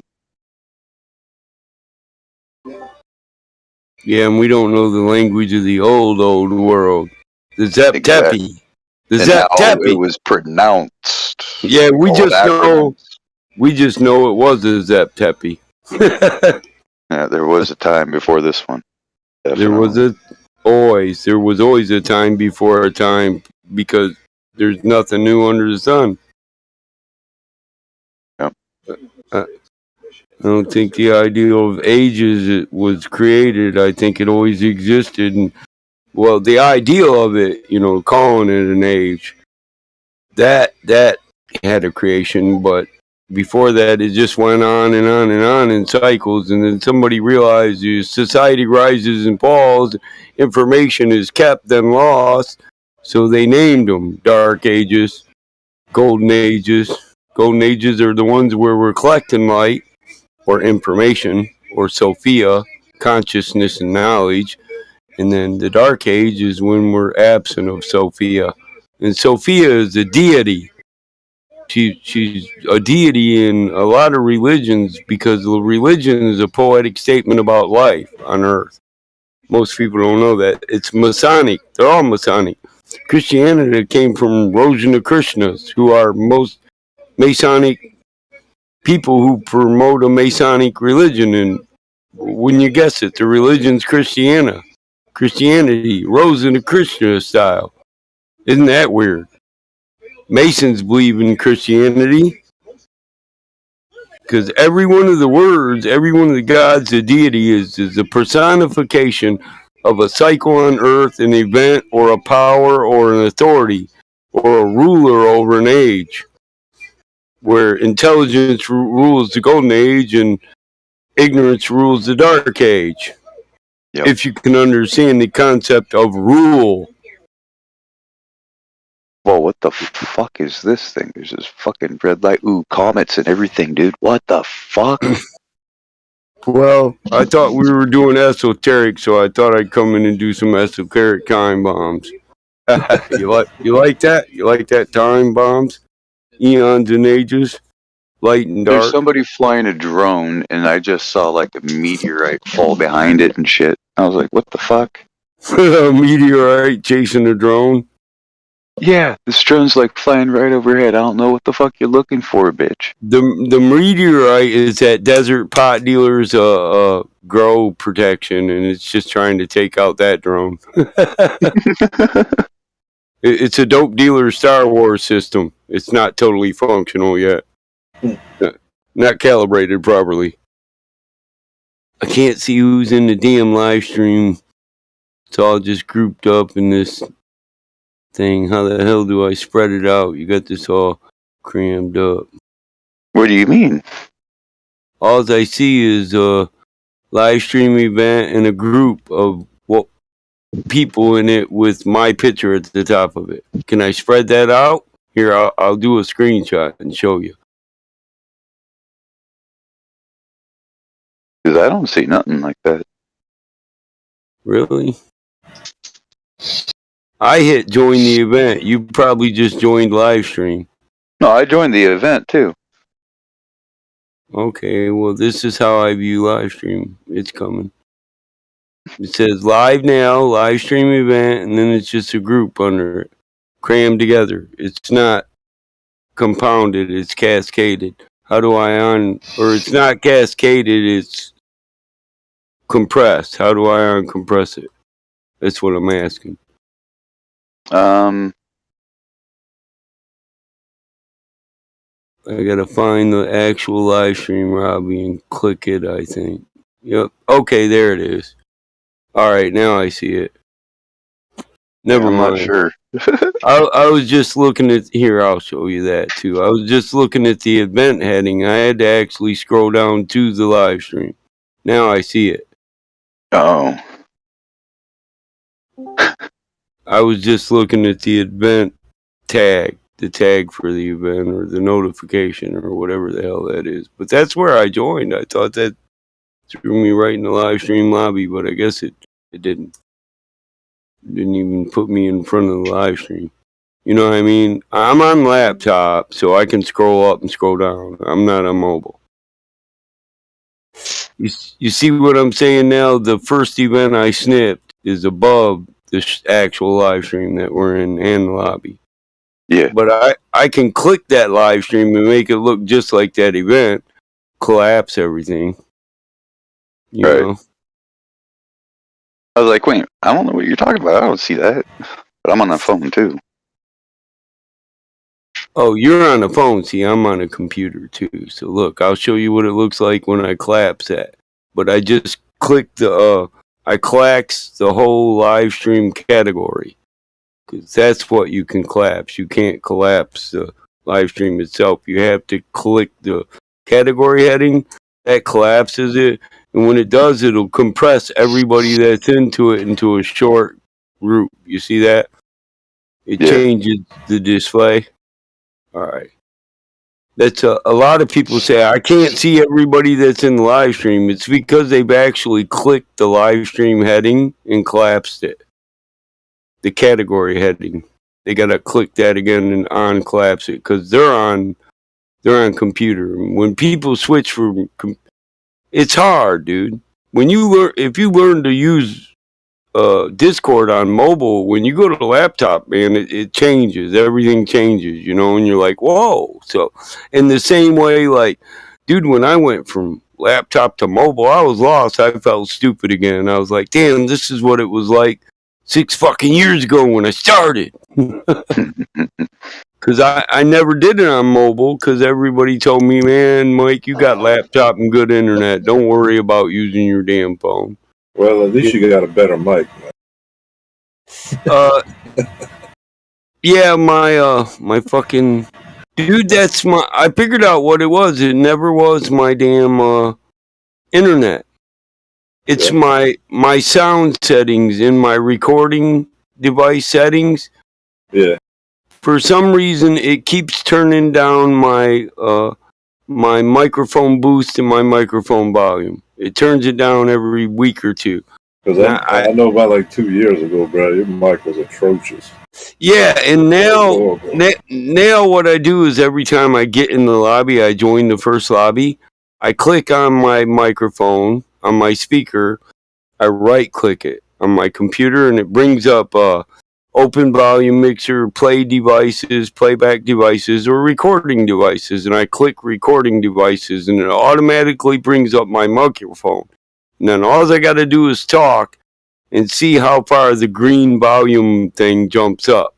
If it only jumps up a little bit, then I know the damn settings fucked with my settings again. And I just open it up, I turn my volume up, I turn my microphone boost up, and I'm loud as hell. I should have always been loud as hell. I bitched at my internet, and it wasn't even my internet. It's kind of like I got too many applications that actually take control of my sound devices. And if you turn on noise reduction, it keeps reducing your fucking volume settings. It keeps control of your microphone settings. You know what I mean? On a laptop, you got microphone settings. You got to set your microphone up. I can control the microphone boost and the microphone volume. I can turn the volume up, and then if it's not loud enough, I can actually turn the audio up by turning up my microphone boost. So it's kind of like a studio microphone. It's got modulation and propagation. You got to fine tune the two. If you know about setting up a microphone for like a CB, a studio, a PA system. You can have a PA system where you push the button on your microphone and it actually keys up, but nobody can even hear what you're saying because the microphone volume itself is down.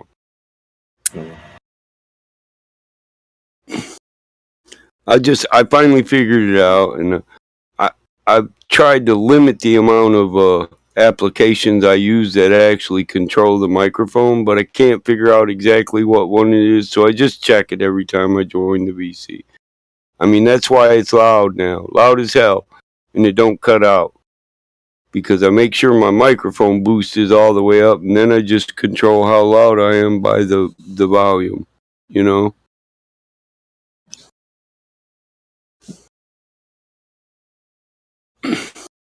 Man, I had a big-ass wolf spider in my activity room in my house, because I don't use the air conditioning in this room, because the air conditioning fucks with my allergies, so I shut the vents.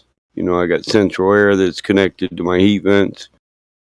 You know, I open the windows. Well, they crawl through the screens when they're babies, and then they grow big in the room eating flies and shit, you know, or whatever bugs they can find. I don't know what the fuck he's been eating, because I normally don't have a bunch of flies and shit in my room.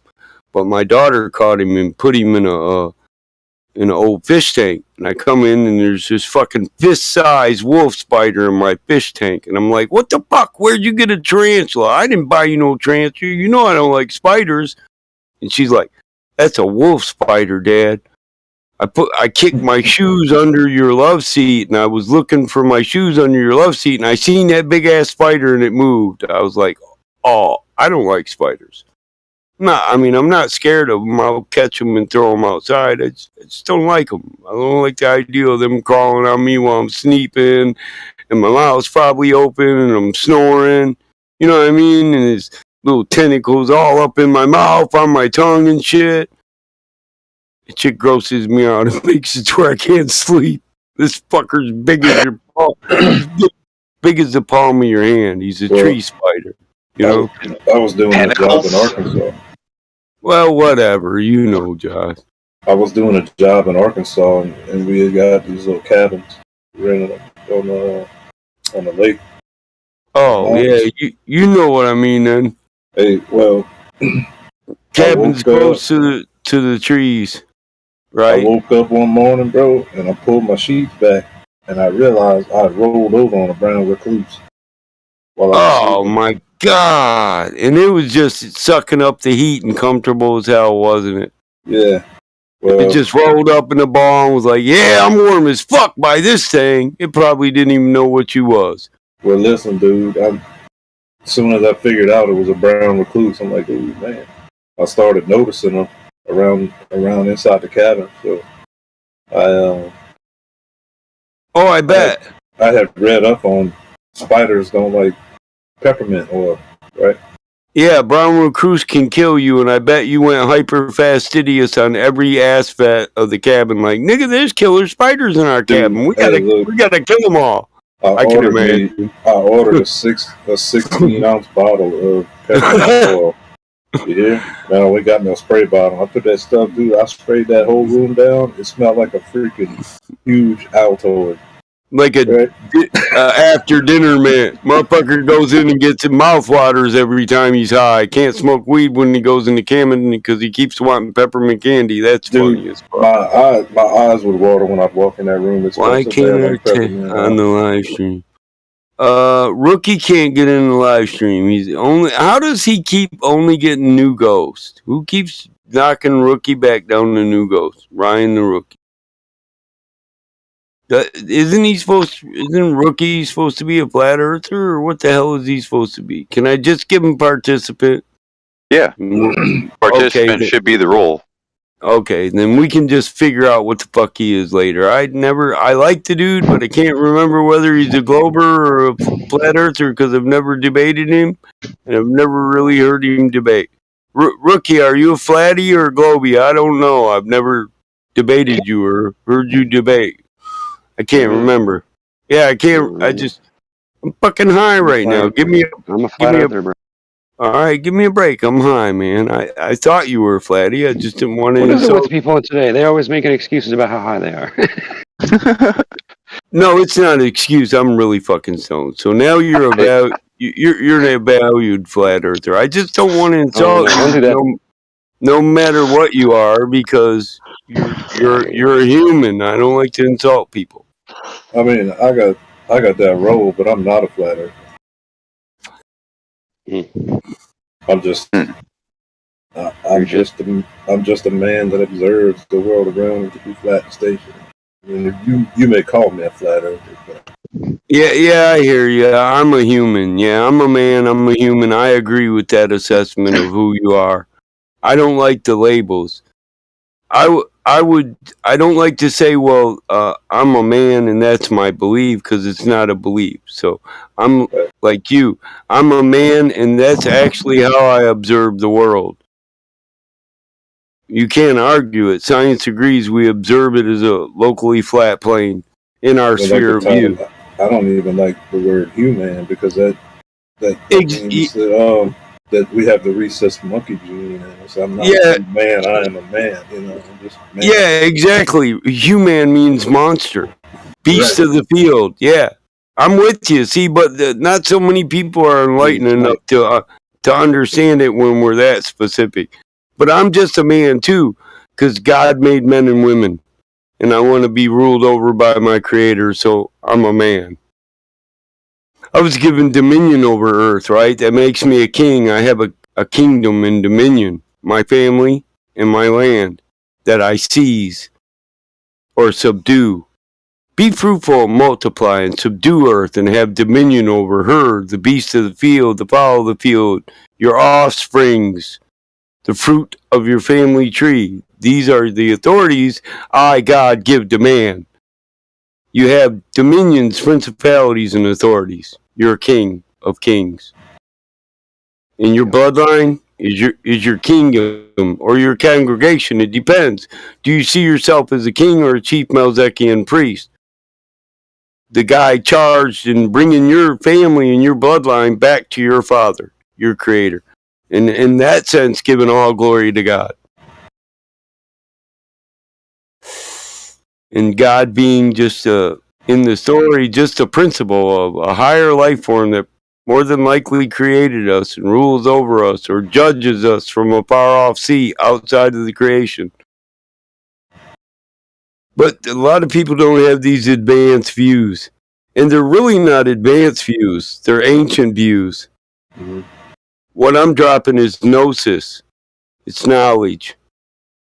It's only known in a Gnostic sense. But hey, too many people think Gnosticism is some type of witchcraft.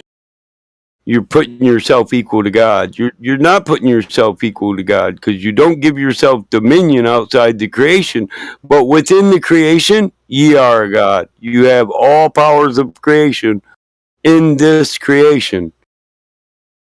We are co-partners in creation within the creation, not outside of the creation, so it doesn't make us equal to God. God's outside of the creation, and he has all power over the rules of the creation. Yeah, that's fat, Josh. That looks fucking good. Damn. Shit Yeah, looks but like a corn stalk. Yeah, that's why I like outside grows, dude. It'll fill in. this is way too early though. It is. This is from springtime. I mean, it's got teeth on it and shit.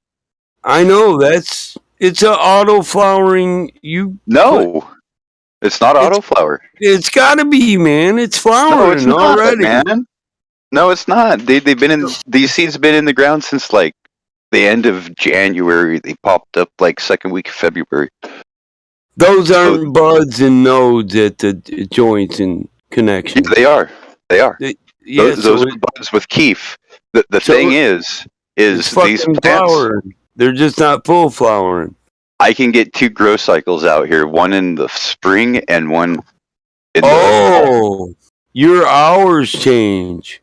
Yeah, dude. I don't have frost. I don't really get a frost. And your lighting hours change twice a year when they only change once a year here in Michigan. You got lighting for winter and lighting for summer. That means the position of the sun only changes twice for us. When on a rotating Earth, it would change constantly all year long. It would go from north to south, but it doesn't. I can get 2 harvests a year, so what I do is June, I harvest because the sun is going to be too intense and I pop new seeds. How does this work on the globe? Our sun climbs from a southern sky to halfway up a northern sky and then back down to a southern sky again. How does that work on a globe? It doesn't. It doesn't, because it should go from south in the beginning of the season all the way to the furthest northern point at the end of the season, then back to the south at the beginning of the season as it switches again. So there should be a season where the sun just isn't seen in our sky, but we have light. So and there's none of that. There's never that. Full moon, pretty much like, well, it's waning now, right? So I'm harvesting next full moon. I have no choice. Yeah, listen to that. A lot of people don't think of that. Listen to that. There should be a position where the earth is wobbled in a certain direction that you never see the sun, but you're always at the very edge of the light. Are you with me? Yeah. So that there should be, for each place on earth, seasons where you never see the sun, but you exist in night, day and night. But you never see the sun. The sun should never crest high noon for you, because it's just not possible on a rotating globe. You're at the very edge of it. You're at the very edge of the lighting cycle. So you couldn't even have a high noon. You couldn't even have a full summer day. So there should be a third season.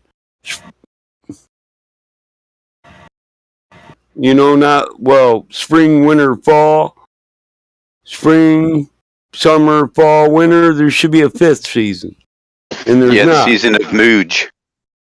Exactly. I've heard references about the 5th season, but we never get it. Right? Not anymore. Science, they completely dissolved all of the real elemental influences of life, right? And they go influences of nature, but these things aren't even alive. They're dead, so they're not even forces. So they have everybody thinking that the elements are just these fucking atoms, these imaginary things, instead my of realizing lord. that the elements are actual arcane forces, like the You force are that is roboting your inhibited. ass off. Really? Yeah. I don't know. Is it that way for everybody? What's up, Iggs?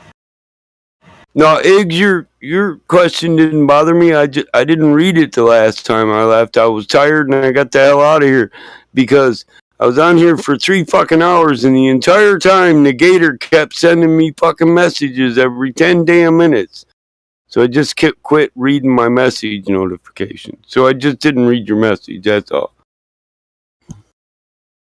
Because the Globers cry to me because they think I'm some emotional bitch that's going to feel sorry for them every time. They think they're going to establish...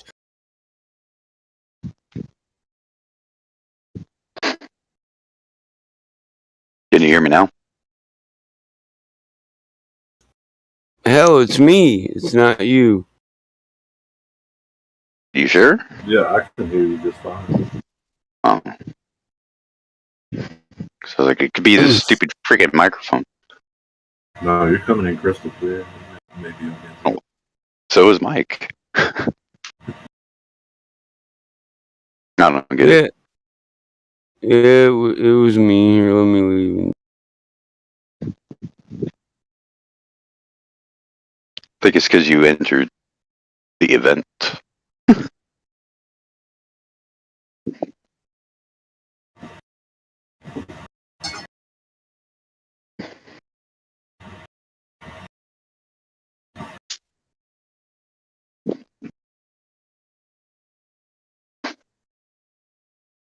But like everybody knows that we can get work out of the force of air, right? We can get work out of the force of ground, which is electricity itself. We can get work out of the form of heat from fire, right?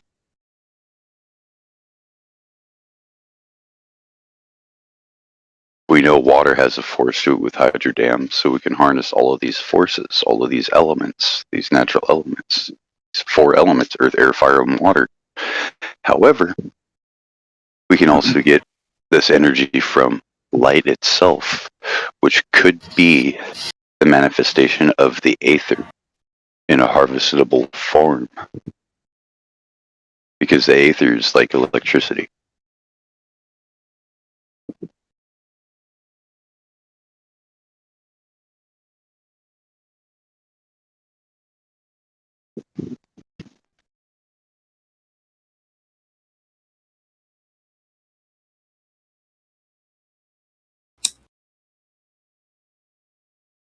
Damn, I'm getting lagged like a motherfucker right now on my internet. It was me, bro, not you.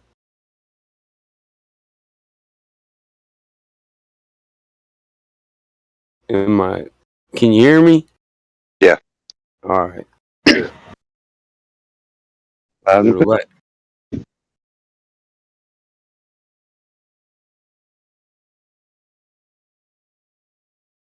Uh-oh.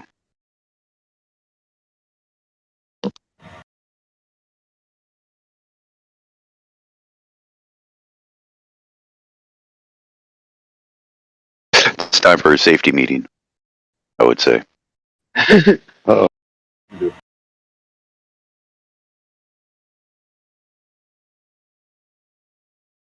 A safety meeting about the server safety and some of the people we allow to stay here who's learned to manipulate some of our shit.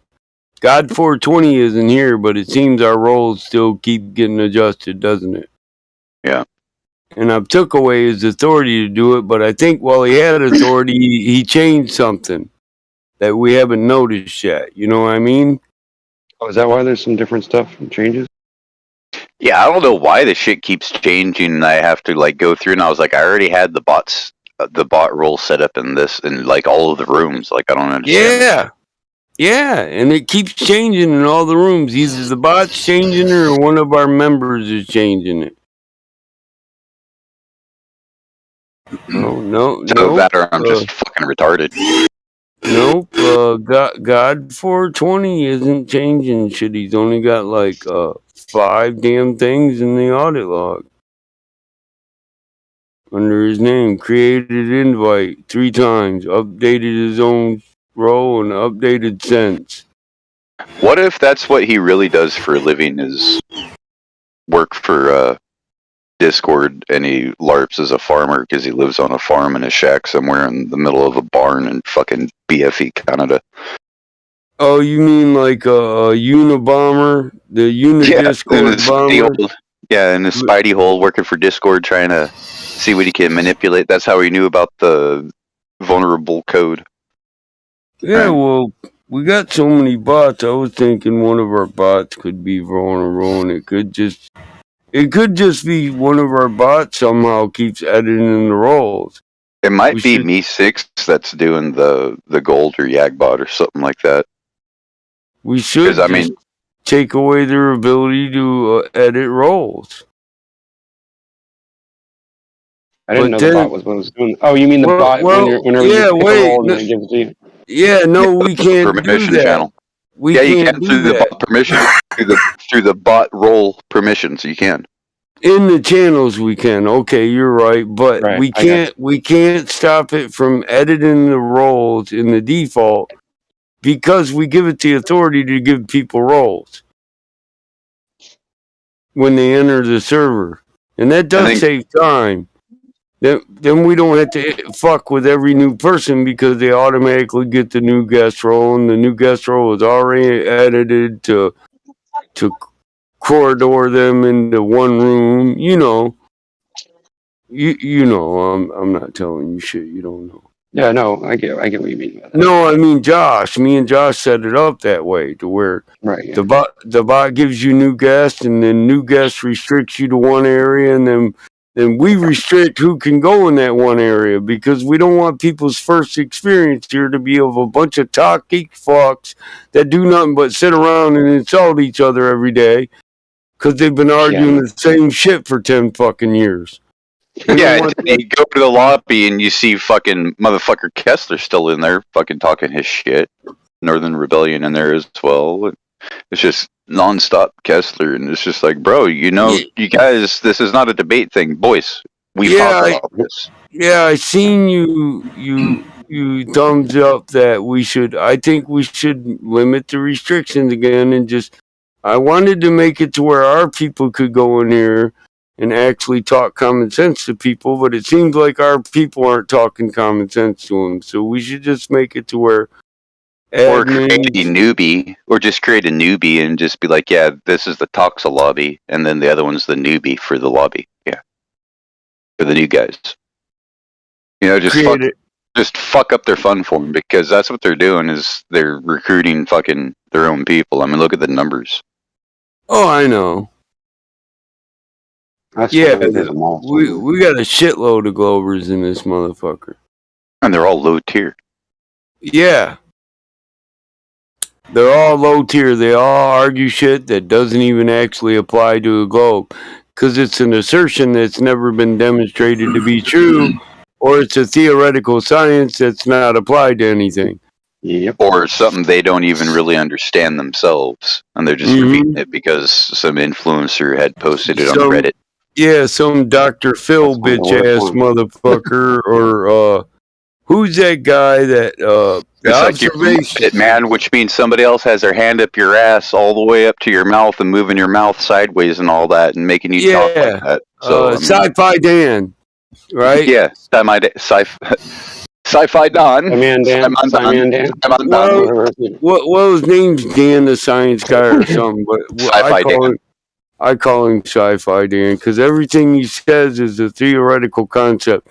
And the way he debunks flat Earth is he uses a flat Earth model, but he models it way out of scale to make it look wrong. Yep. I mean, he strawmans his strawman.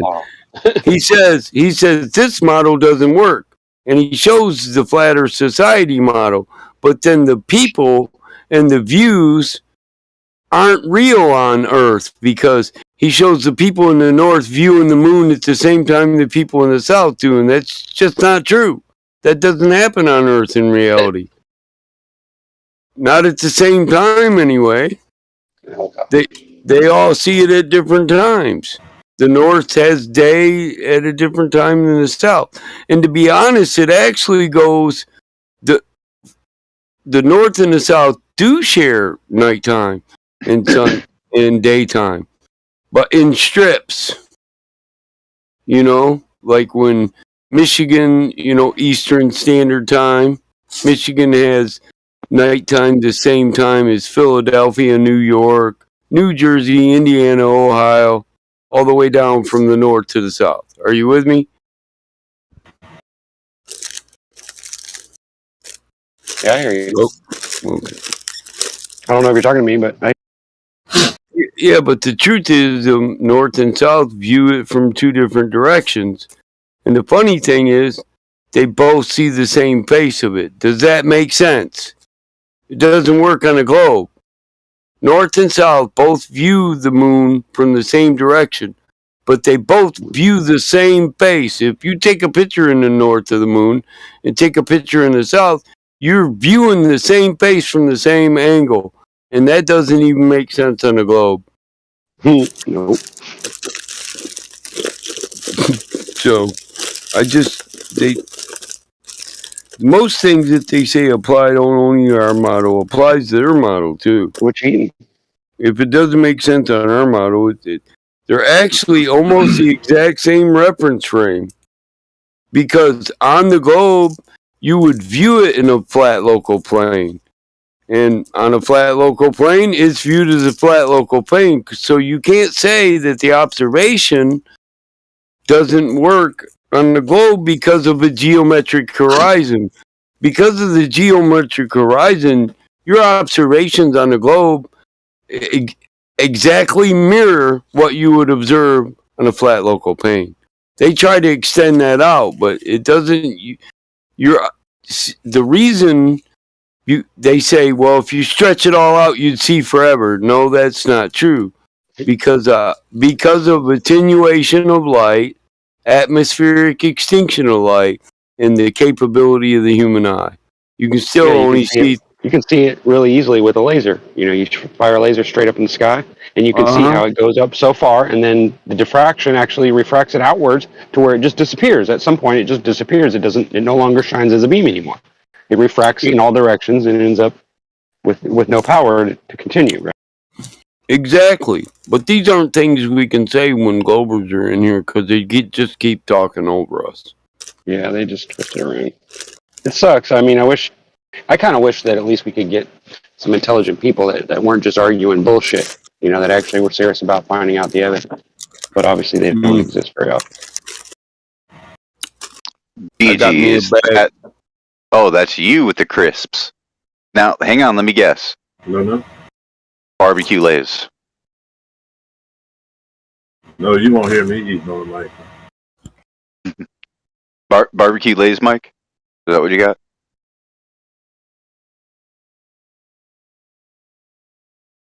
Mike, he's talking to you. What you eat?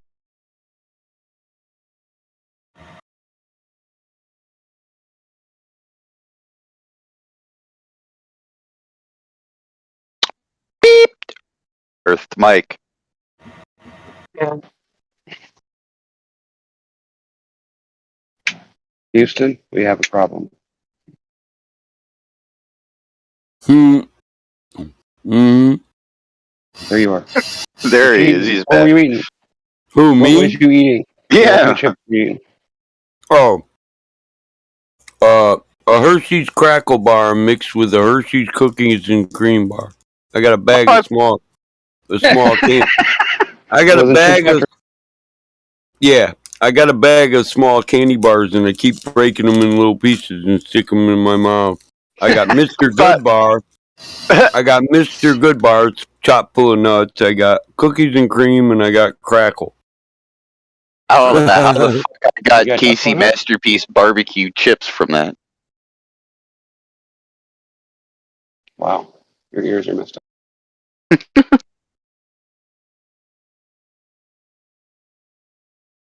I thought maybe you had some previous knowledge of what kind of chips you like. I don't know.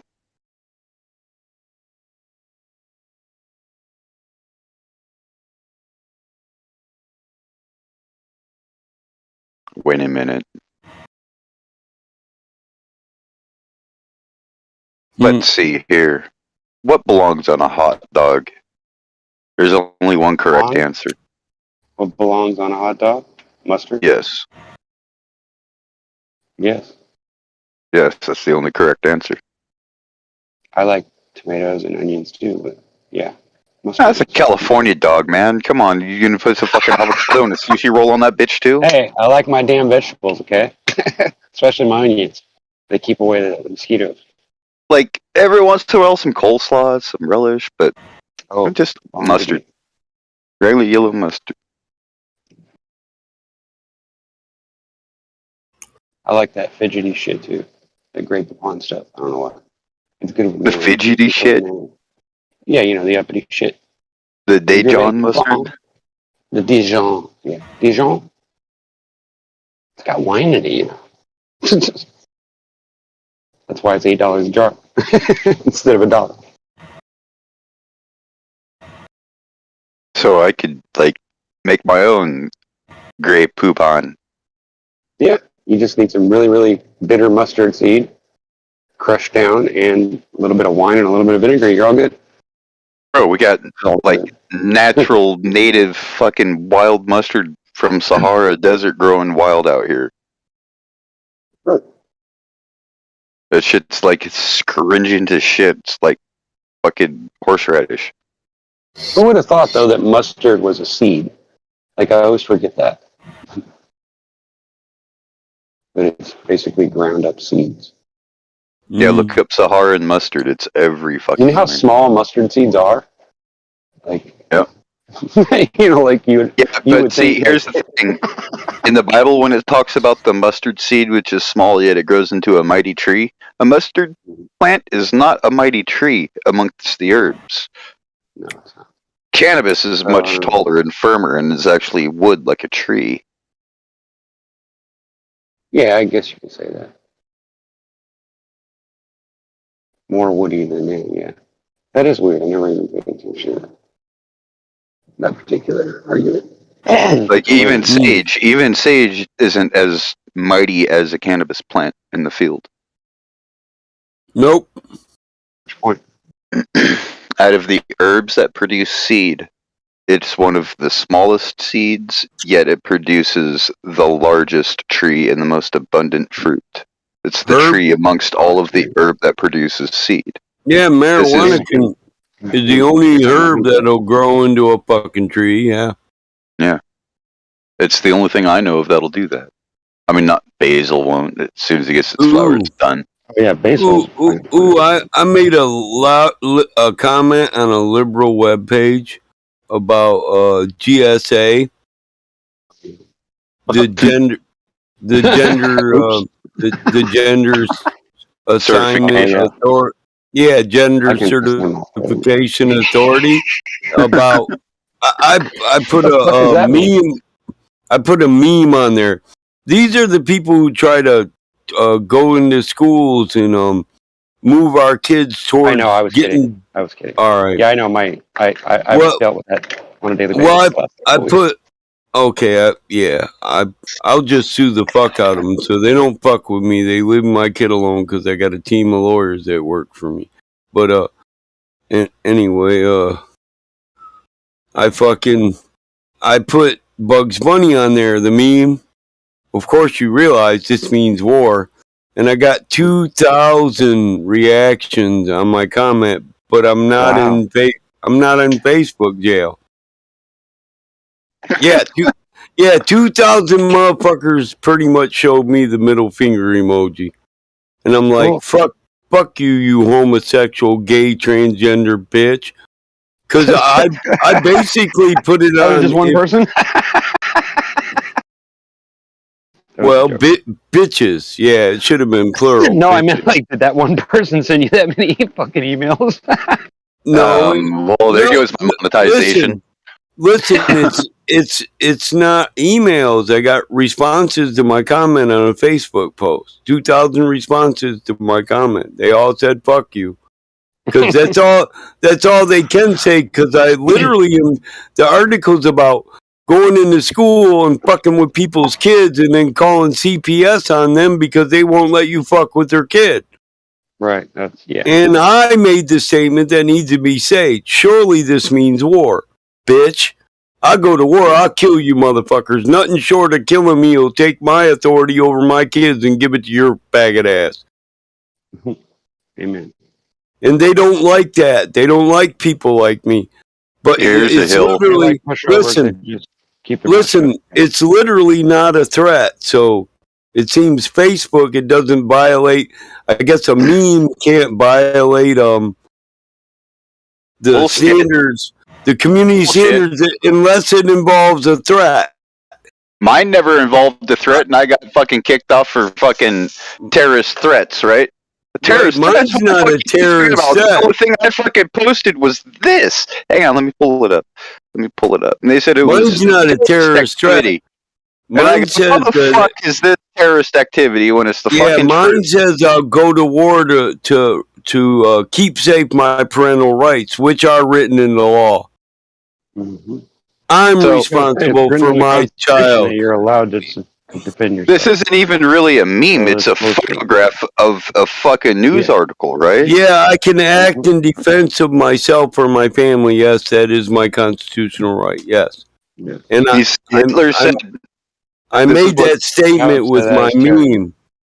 This is what got me kicked Funny, off, they don't right? even It know says, their own- Hitler they don't know said their own. even in his death he would start World War III. Once his soldiers asked how, Hitler replied, "The day mankind finds out what I was trying to defend this nation Germany from, then that's the day World War III will start. For on that day mankind will learn that I was trying to save my nation from the Freemasons, the Illuminati, the Jews. For if the Americans win the war, they will conquer the world and forever be a slave to the Jews, and they will try to conquer God. Do you know that You're the right. Americans has? Yeah, do you know that's what funny. the? Do you know who the Americans has in its possession? No, the soldier replied. The Americans have the jewels of God. The Americans have stolen God's precious jewels. What do you mean, his precious jewels? The soldier asked. Hitler said, the American have stolen the jewels, the Jews of God, the jewelry, the Negroes. They are the true Hebrews.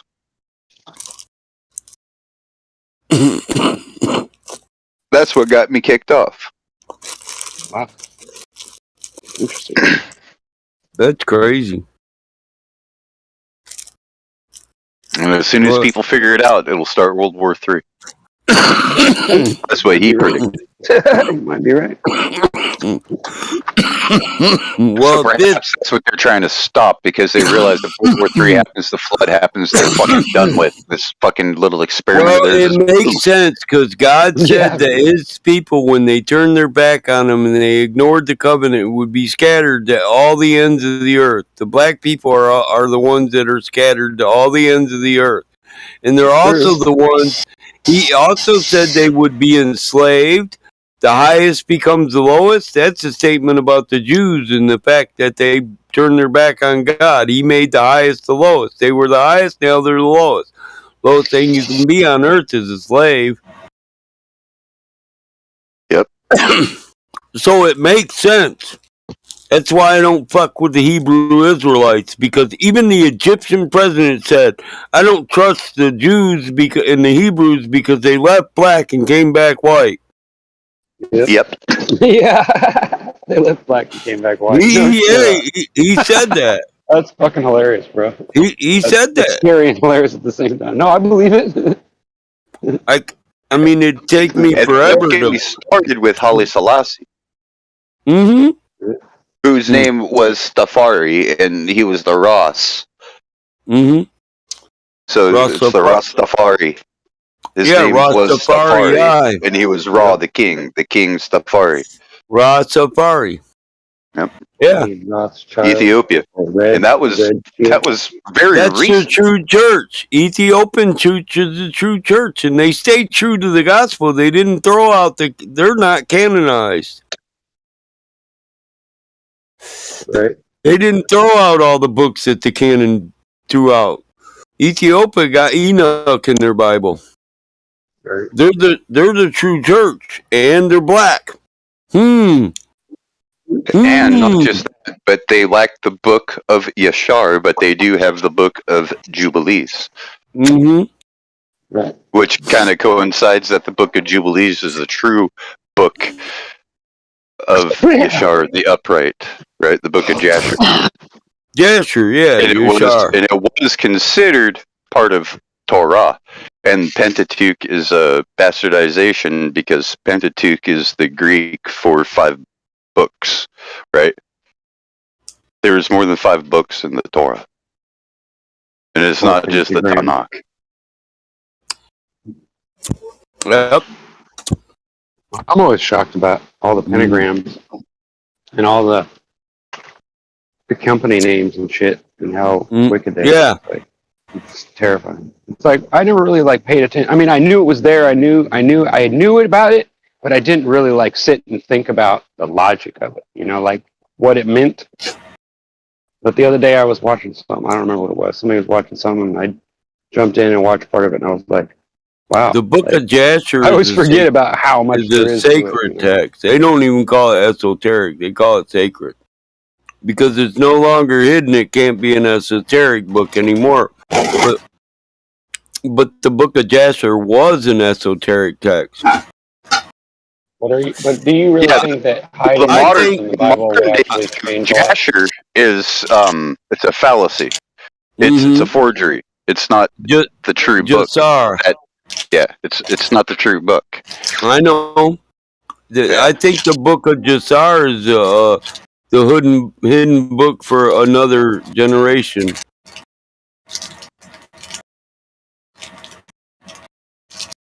I don't know if you guys have noticed it, but some of the shit in Revelation seems to be coming true. Yeah. Like, different than it was in the past. Like, I remember in the 80s when my parents and a lot of the religious people, you know, that we were around, we went to church a lot, they used to talk about how they think that, you know, the number of the beast and what they thought it was and all this crap, and at the end of the world was coming at a certain time, and all these people that would prophesy, and they were always wrong, of course. But now I'm starting to wonder if maybe this happens to everybody. You know, like it seems like it might be more personal. But then again, a personal journey. Stuff in here that you're born in ignorance, and you're supposed to make a journey to awakeness. You're supposed to awaken the sleeper, and that's a Masonic concept also. Awaken the sleeper. Yeah, Sophia, the man is born in the flesh, and he's born a sleeper. And then Sophia comes upon the man sent from the Queen of Heaven, and she awakens the sleeper from the inner soul. Sophia is consciousness, knowledge, understanding, reason. You don't become awakened until you have reasoning and understanding. There's a point in your life when you're just downloading information, but once you start to balance, weigh, and reason that stuff and use logic, then you're an awakened sleeper. And that's, 30, 40 years old. There's a portion of man's life that he's just meant to absorb stuff. And then there's a portion that's meant for understanding.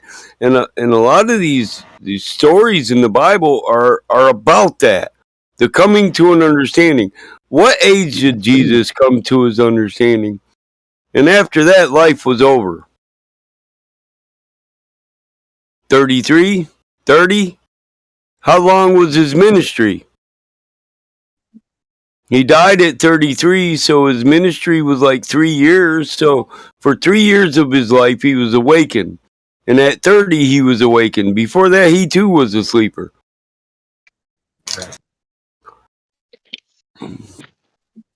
Oh, I see what you're saying. Makes sense. Yeah, he downloaded that information, but before he came to reasoning and understanding, he couldn't apply it or use it. Download it. Download, yes. Interesting word. As children, we download. You tell us shit, and then we watch what you do as our parents, Yeah, and we weigh what you say against what we do, and we reason out that even though you said this, you do that. So what you do is probably true. Actions speak louder than words. That's why. Because as children, we see actions and we learn from them more than we do words. Yes. Actions speak. Yeah, Body language, yeah. action speaks louder than words. That's Especially a reference when you're a kid to and you don't understand what words mean yet. When you're not sure yet. Yeah, but you definitely understand what you see. And you think about it for a lifetime, and your understanding of what you've seen usually changes when you get older. Mm. Yeah, it does. Now You become more empathetic. It's my sugar day now. Now I'm doing one of my raw pleasures, dum dum suckers. I like dum dum suckers. Root beer. Fellow dum dum. Huh? Yeah, Fellow dum root dum. beer. Yeah, that's the day I just get to shake You know what I off want to the know? Why knowledge. didn't they never make full size ones? Why are I they know. tiny? What the fuck is that about? I know I want a big ass dum dum root beer sucker that just a lasts double me size forever. at least, right? Like Well, one they that do. fits in. Listen, they do. Dum Dum does make big root beer kegs. Oh yeah, that's right. Yeah, so you Right. can have a Those root little- beer keg. You can have a strawberry keg. You can have a blueberry keg. Those are made by Dum Dum too. I fucking love root beer or sarsaparilla, whichever you know. I love that shit. You know what it's made out of, right? What? It's made out of Espresso oil for oil. No, well, somewhat. It's made out of anise oil or anise juice. It's like basically reduced. It's like a compote or whatever. And then it's also what do you call it? The stuff that's in sugar that they remove. Molasses. Molasses. That's what the flavor is. Molasses. That's the basic to root beer. Sarsaparilla is actually a part root that they add to it that makes It's it taste a little sugar. different. Sugar, yeast, water, and molasses. Yeah, basically. Well, then there's the licorice flavor. Licorice is what gives it its flavor. I'm pretty sure that's what it is because I've read the natural root beers that are out here in California. They have these like little microbrew things, and they talk about it. You know, you can ferment that mix.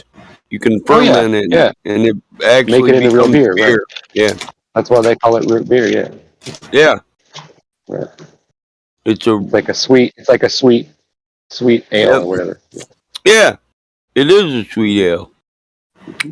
It's molasses, sarsaparilla ale. It's like a cross between wine and beer. Yeah, so back in the day, you could get a sarsaparilla sugar drink or a sarsaparilla drink that would get you fucked up.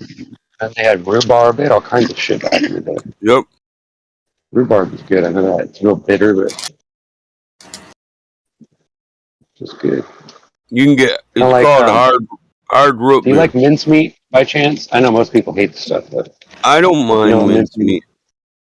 There's certain cookies that my grandma used to make. They're mincemeat, and for some reason I would eat hundreds of them. I don't know why I liked those cookies, but I did. They were made from mincemeat.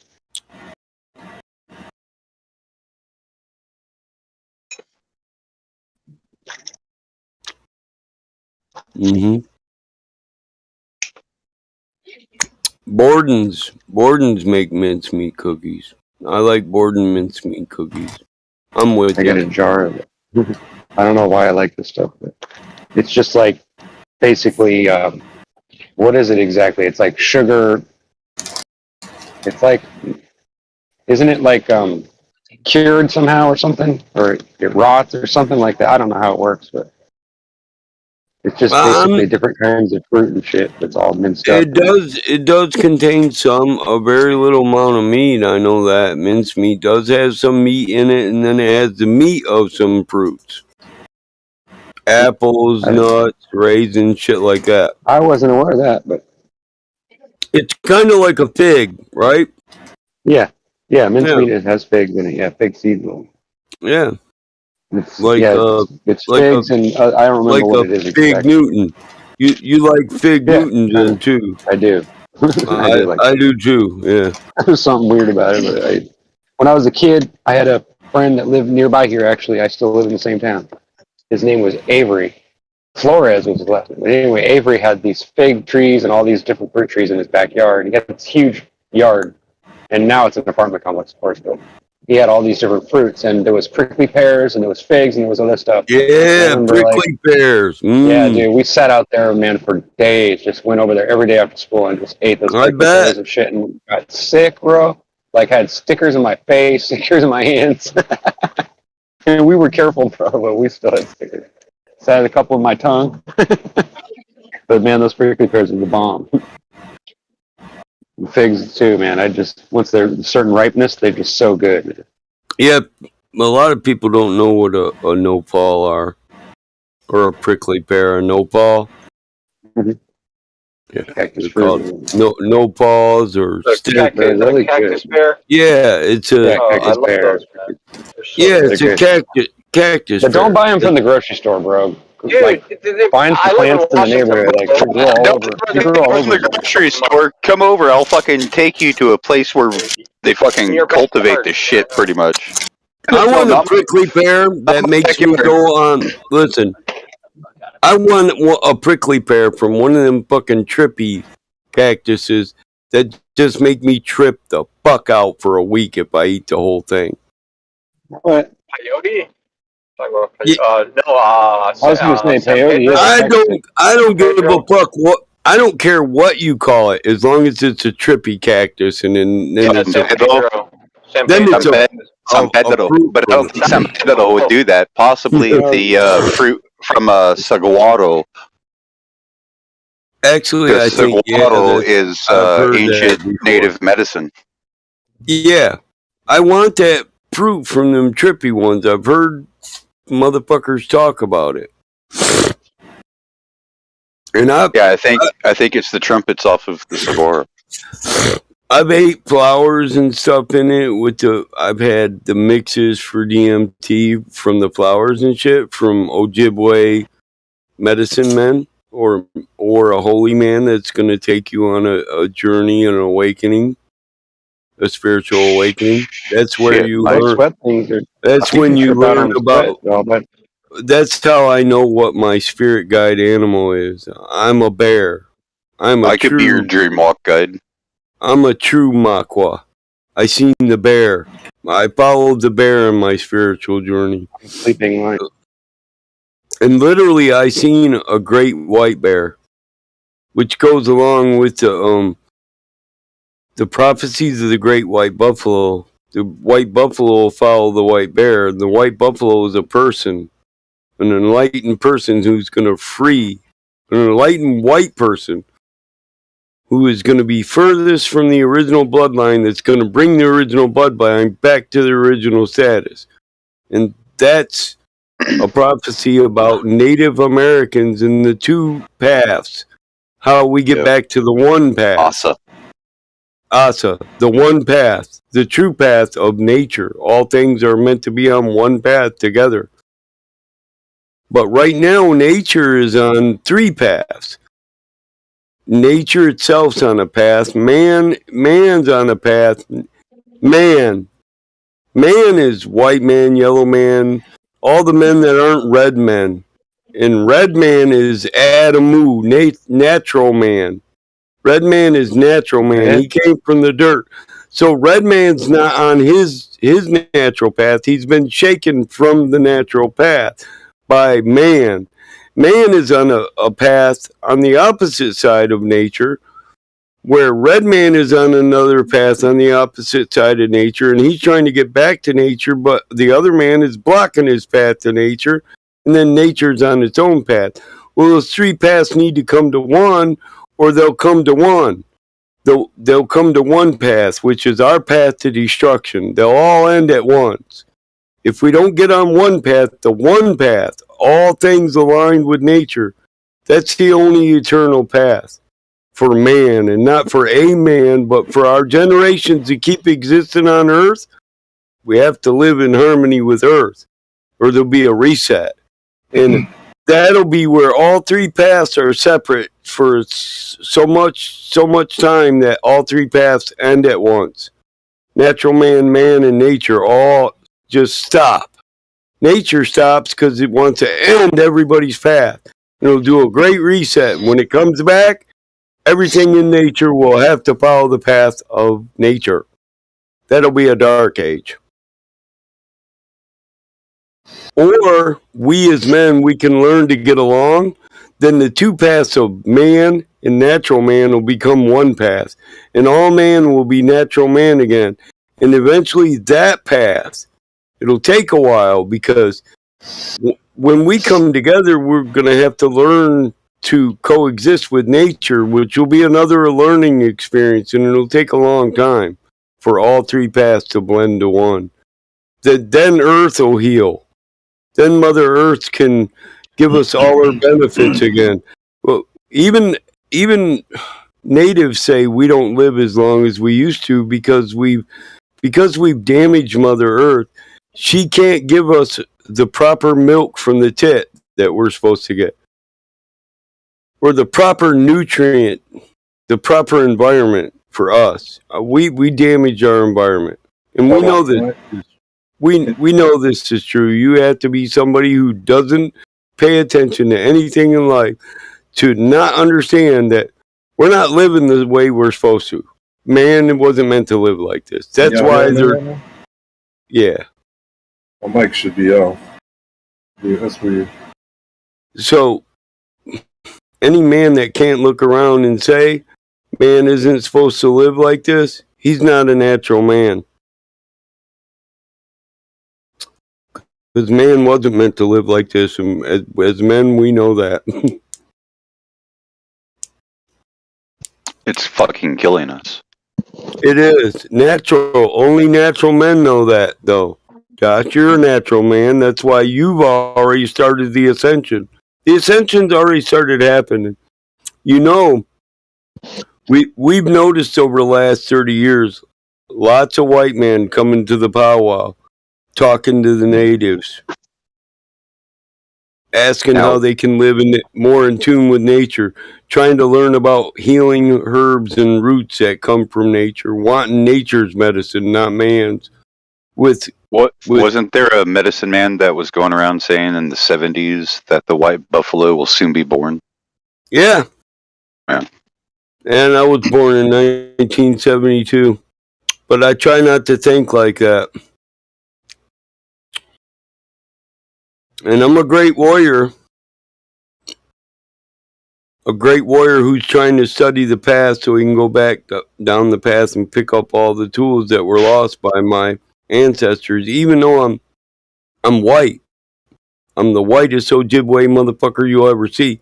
For having 50% native genes, you can't see it looking at me, and that's unusual. I'm whiter than I should be for being actually 50% DNA native. You are cracker buddy. Yeah. Listen, a lot of people in my tribe have told me that for 50% native, I am the whitest motherfucking native they have ever seen. You're almost native at 50%, and you should be brown. You should be brown. I'm not. The natives are pretty brown. Bronze, something like that. Yes, I am here. This is me, but I can't declare it, brother. Well, remember, Moses was 80 when they started roaming in the desert. Here's the thing about the prophecy for all who believe it. The white buffalo can't declare he's the white buffalo. Those who know him have to declare it. Or it's not him. He has to get told he's the buffalo. But it never says that he's not aware he is. He's just waiting for people to wake up. That's never stated. Yeah. Many are chosen, few will enter. That's right. That's why I think this consciousness is bestowed, but it's not up to the giftee to realize it. It's up for the world to accept it. Mm-hmm. And it happens every generation. And sometimes these gifted individuals that are gifted with it tend to go down a dark path of capitalism or whatnot and end up in a wheelchair because of their wickedness, like Hawking. Mm-hmm.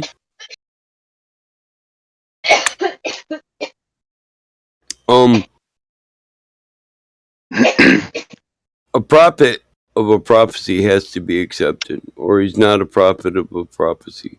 It's just that simple. And you never get accepted when you announce that you're a prophet. Only prophets that ever been accepted, other people had to tell them they had a gift and they had to start using it. They were a certain person, they just didn't know it. Sometimes it would just be people like John, the one who came to make the way for the one. And somebody else said, you paint a good picture for the path, and you should learn to tell it to all people because all people need to know that. That's how John was discovered as a prophet for the one. Johannatan.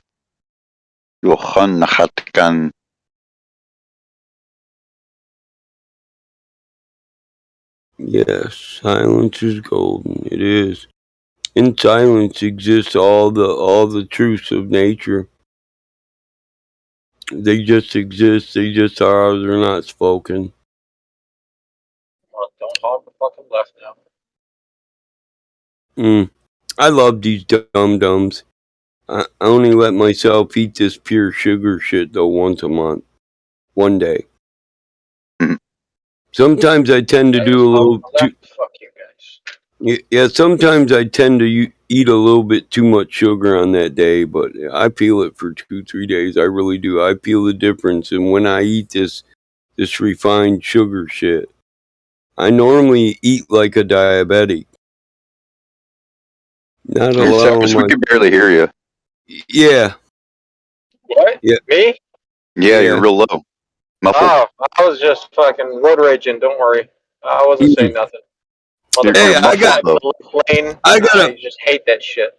I got a road rage song for you. It's called Kill Old Boy Powerhead.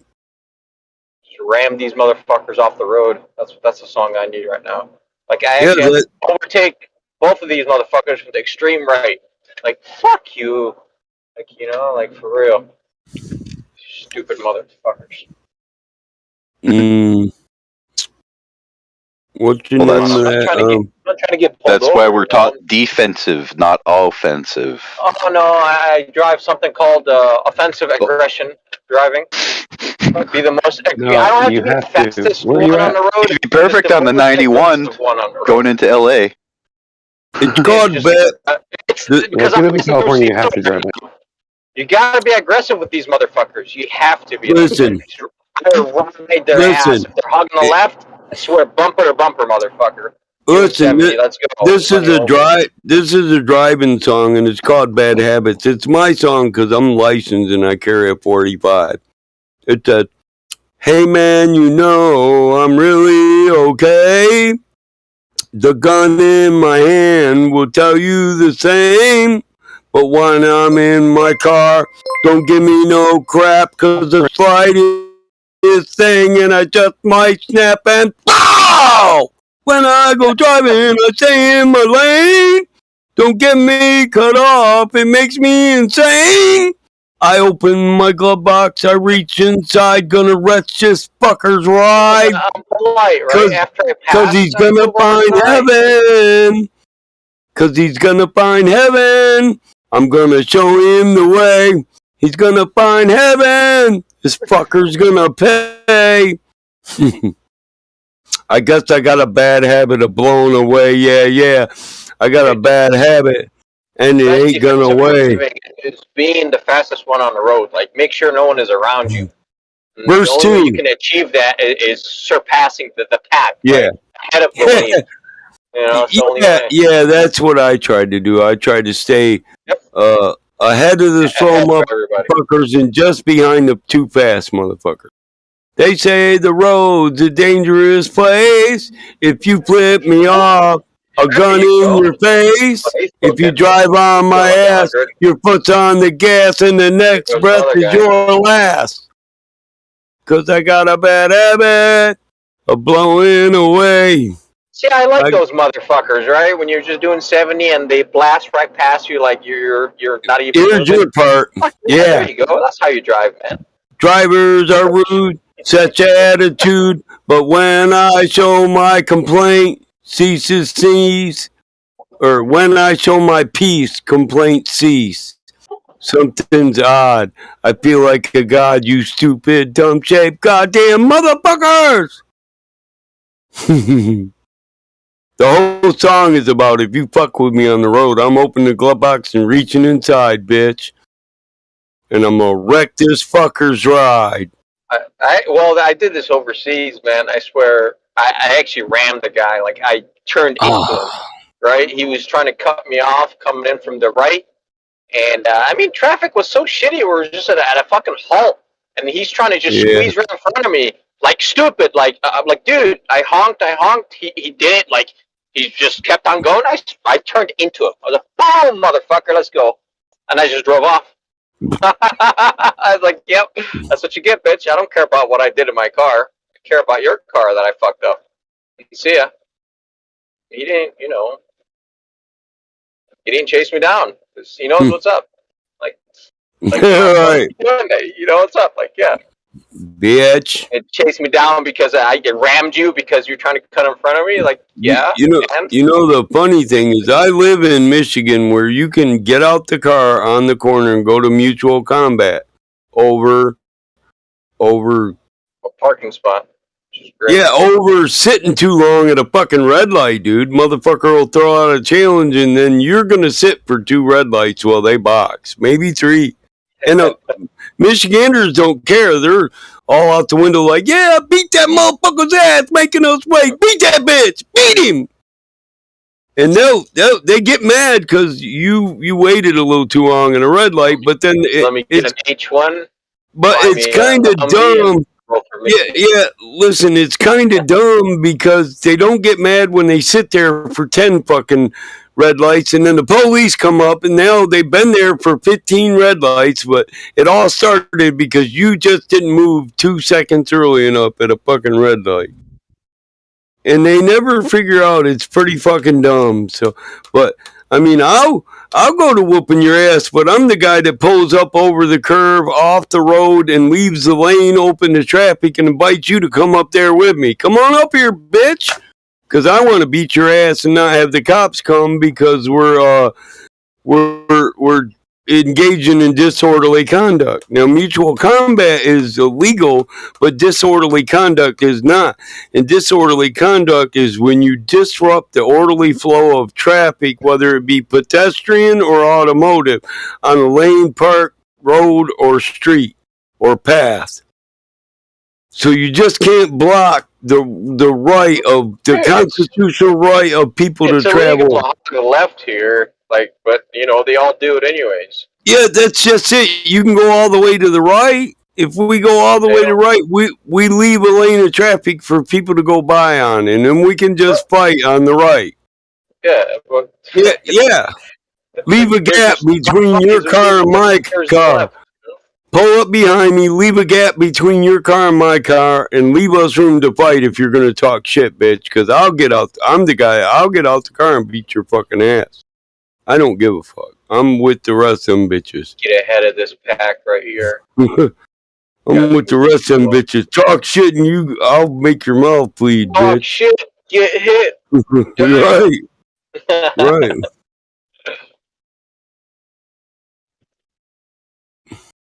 Man, I got this girl named Layla French on my fucking webpage, and she's hot in a motherfucker. Layla. She makes me want to cheat on my Native American girlfriend when she hits on me. little hooker. You know what I'm saying? Still got that Native girl, yeah. Yeah, but I got I got 20 years on Layla. I only got 15 on fucking on the other one. How you doing, Pimpin'? That's what my brother says, and we're white. My brother says that. That's how you do it, pimping. I'm like, we ain't pimping, we white, motherfucker. He's like, what? White people can't pimp, you racist bastard, you pimp What is racist. pimping? Yeah, he calls me a pimp racist. I think it's funny, but you're like, this is bullshit. Like the left lane, there's no. I mean, the right lane, there's no one in. Left the lane, problem just in the middle lane. the problem I got with this girl is she's got like 15 people on her page that I know damn well are meth heads cooking meth. Like 12 of them asked me could they cook meth on my property. You know, she's still hot. Look like the meth ain't beat her down yet. You know what I'm saying? Not yet. Not yet. Not yet.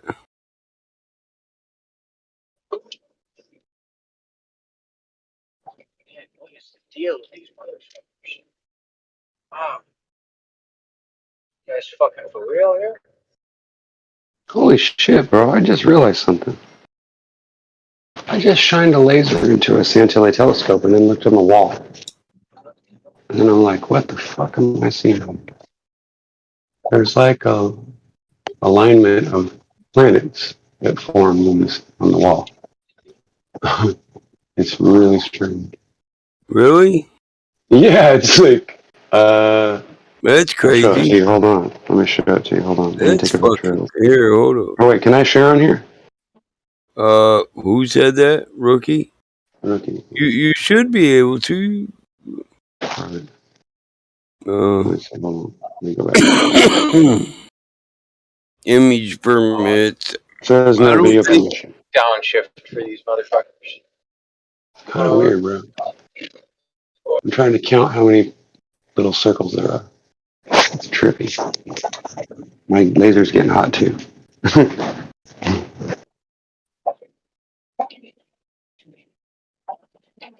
Since I need I want to know if it's only. moderator. I want to know if it's only 4 spheres like a purple dawn. It's more than that. More than that. But it's like my laser's getting hot. Purple dawn. There's only 4 spheres. I've got a burning laser. I've got a green and a red laser. It's electric. Your burning one's blue. I'm not going to use the burning one. No, I'm not going to have holes in the wall. I'm good. Yeah, my sugar day. I got a Easter basket. Every year I make myself a Easter basket, and it lasts me all year because I only get 1 sugar day a month, 12 a year. And how much sugar do you consume in that time? I eat a lot of candy. I make myself eat a lot of candy. That's all you're gonna say. Well, okay, I got it. I make myself probably a pound at least of candy in one day. I really like that shit. It is deadly. That's what my brother said. That's kind of a deadly amount when you don't eat a lot of sugar. It's like I don't snort cocaine, but when I do, I snort pounds. Yeah. Using these laser glasses that I have and looking at my phone, it's like really weird. The screen looks weird. Yeah, my brother tried to compare it to a cocaine overdose, and it kind of made me nervous. Like, man, maybe he's right. Oh, let's see. Hey, Battlemod. What? Can I have gold? You gave it to me before. That's why I built my own server, and I would love to add stuff to some of the rooms in here, but I can't because I can't do shit. I wish. I thought you gave me gold a long time ago. And the server got deleted, and I haven't got it back since. But since there's 3 admins in here, I've heard that it takes a vote, so I just wanted to make sure. Not for you. I thought you were gold. Listen, not for you. You were gold on the old server. You were actually gold plus before the people that Django banned. And they still haven't got their original. I'm not even asking. No, listen. We didn't know everybody's roles. We weren't active when we were just getting active again here and building it and rearranging it. Me and Josh spent most of our time rearranging it, so we didn't know everybody and all their roles. But then DJ banned them all. My point is, so we didn't know what role to give them back. No, we want you to though. We want you to say, "I had these roles." I mean, that's my point. Like I said, I'm not asking for all the power in the world. I just want to be able to add stuff to the rooms, you know? No, listen, bro. We wanted all these people to get the roles back because we know whether or not we agreed with DJ on everything, he still gave people higher roles that were more active, and that's the way we want you to earn your roles. The most active people here should have the highest roles. Fuck everybody else that just shows up every now and then. Why would I give this guy gold plus when we see him once a month? You give it to the people who are active. And so we wanted to give everybody their damn roles back, but we just didn't know everybody, so we couldn't do it. And a lot of them are like you. They don't want to seem like they're begging for a role, but we wish they would just say, hey, man, I had this role before that son of a bitch DJ, deleted me. Because we just give it back to you. We wish, if you know other people that don't have the roles they had, tell them to tell me, damn it. I don't know who. Well, how do I get a cinnamon roll? Cinnamon? Oh, those are good, man. Bakery. I just want a cinnamon roll. Go to Cinnabon. Cinnabons are the right best. now, motherfucker. Yeah, Cinnabon ones are good, man. You gotta go to Ball for those, though. I don't even have all my roles back, and he didn't ban me. I like what?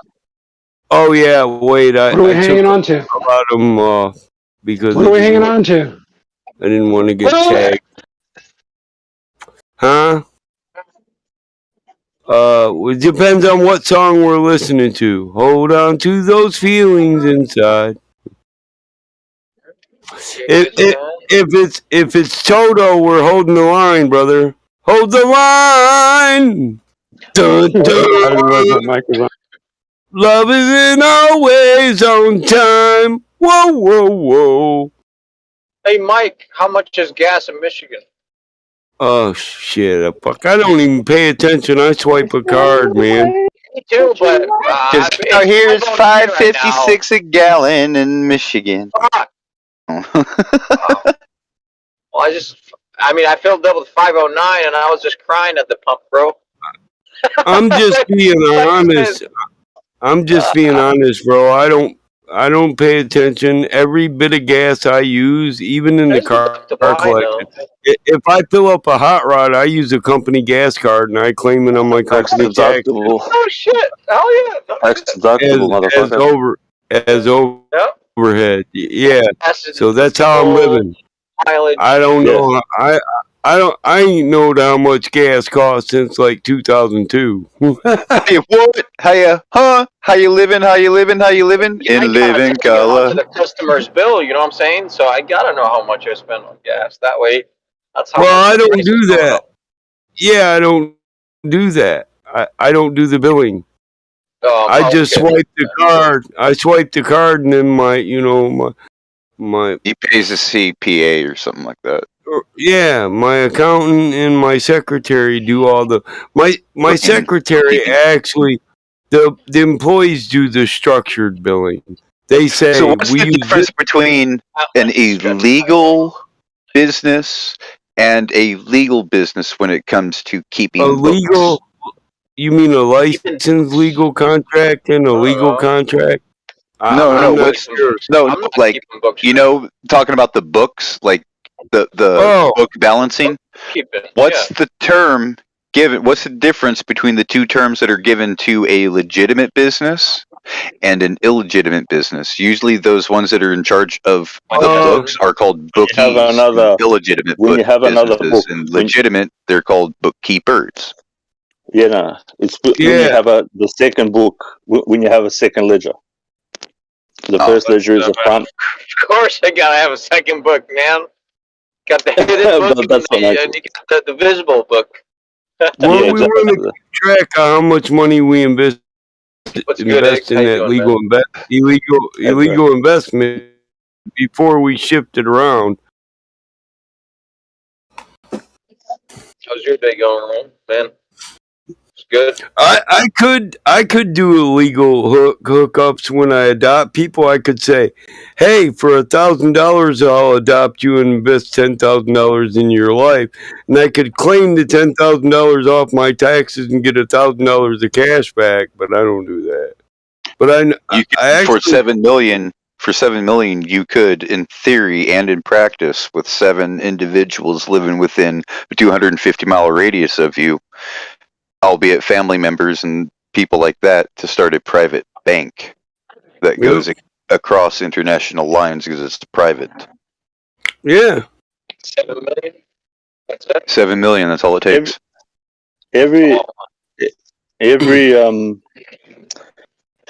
Everything you donate, if you donate a donation, the actual government gives you back all the money from the donation that you donate.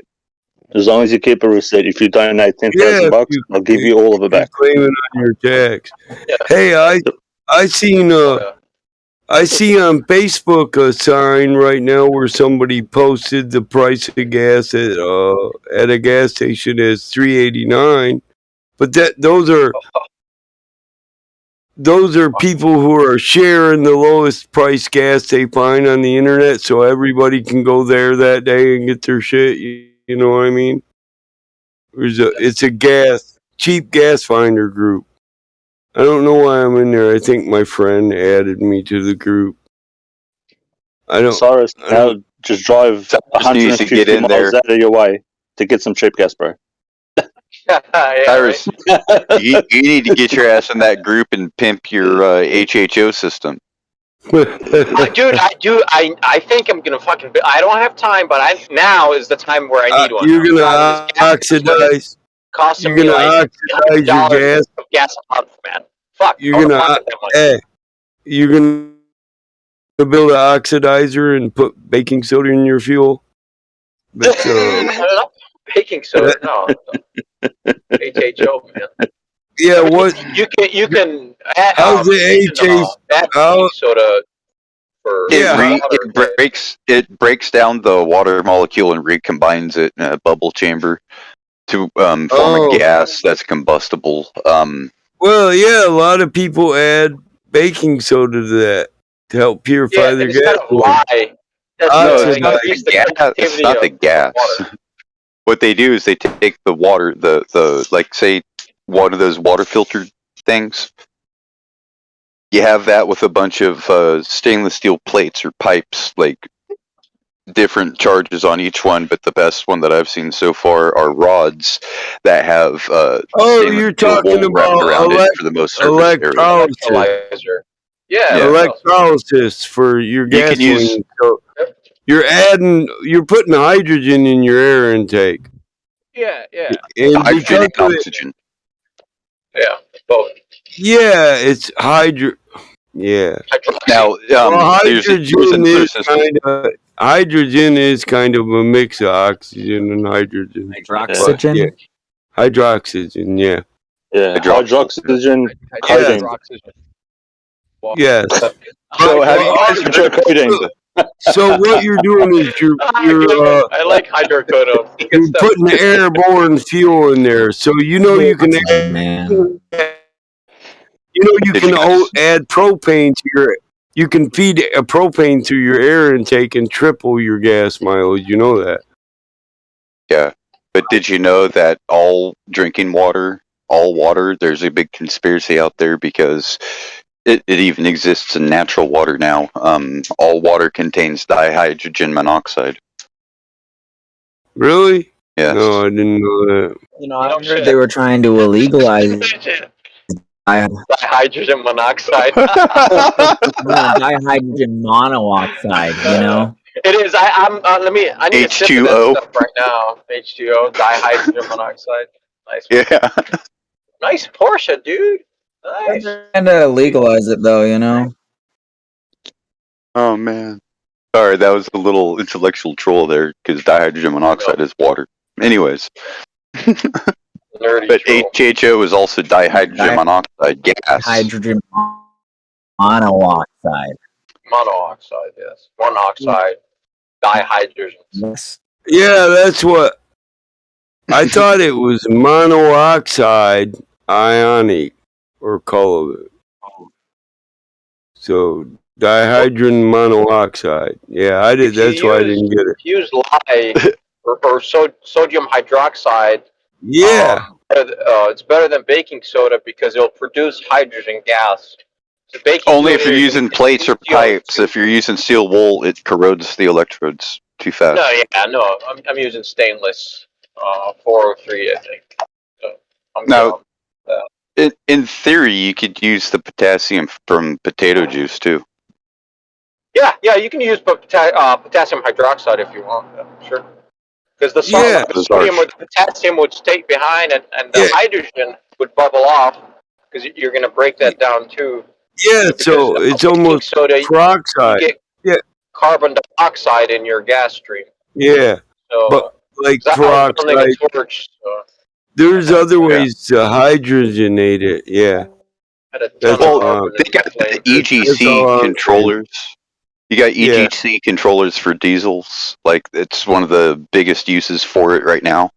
It's a buddy of mine had a company that he tried getting a system like that going. It's water methanol injection. He called it fire and ice.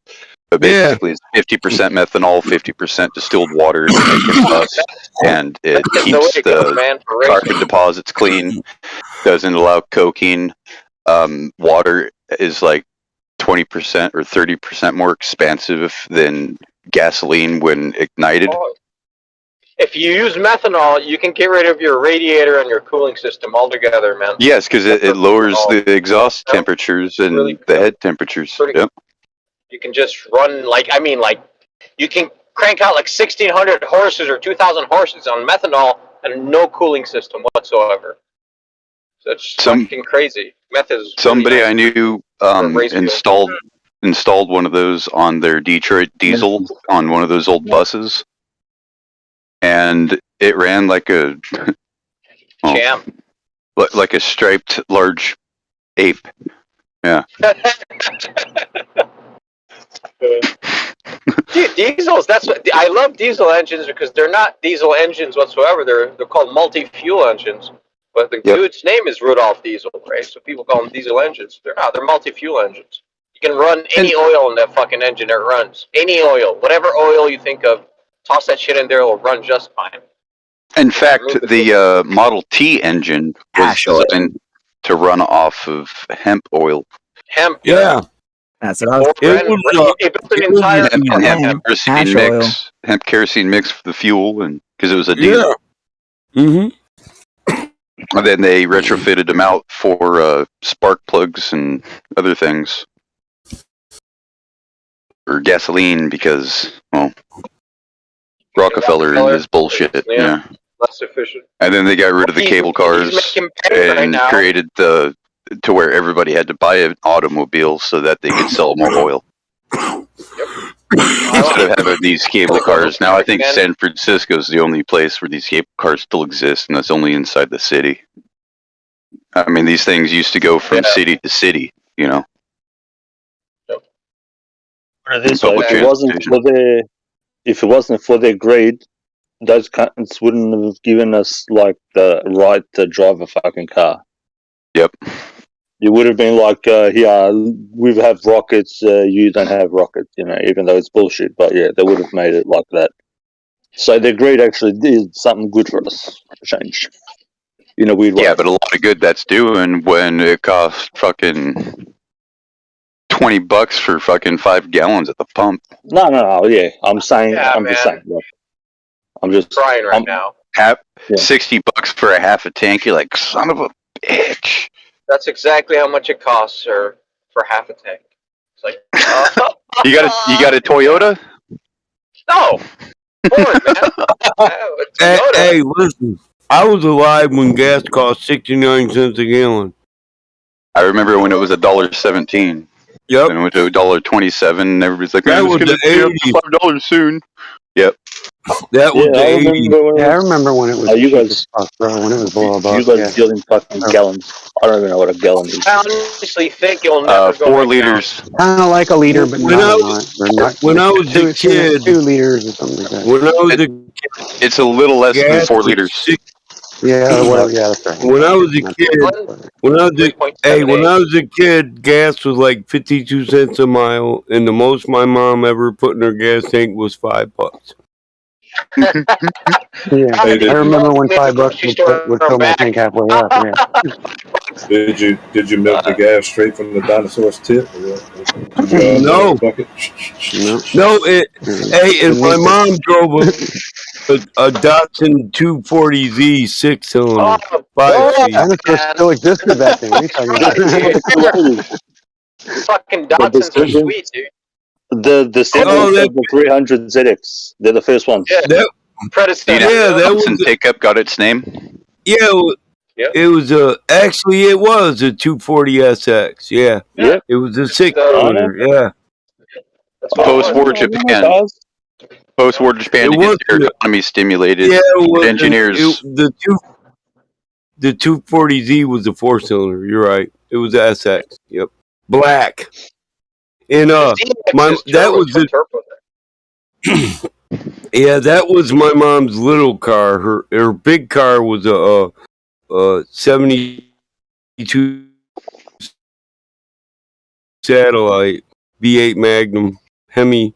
It was a 292 wedge, 6-cylinder wedge Magnum Hemi Magnum. You know what I'm talking about? Yeah. Hemispherical combustion chamber.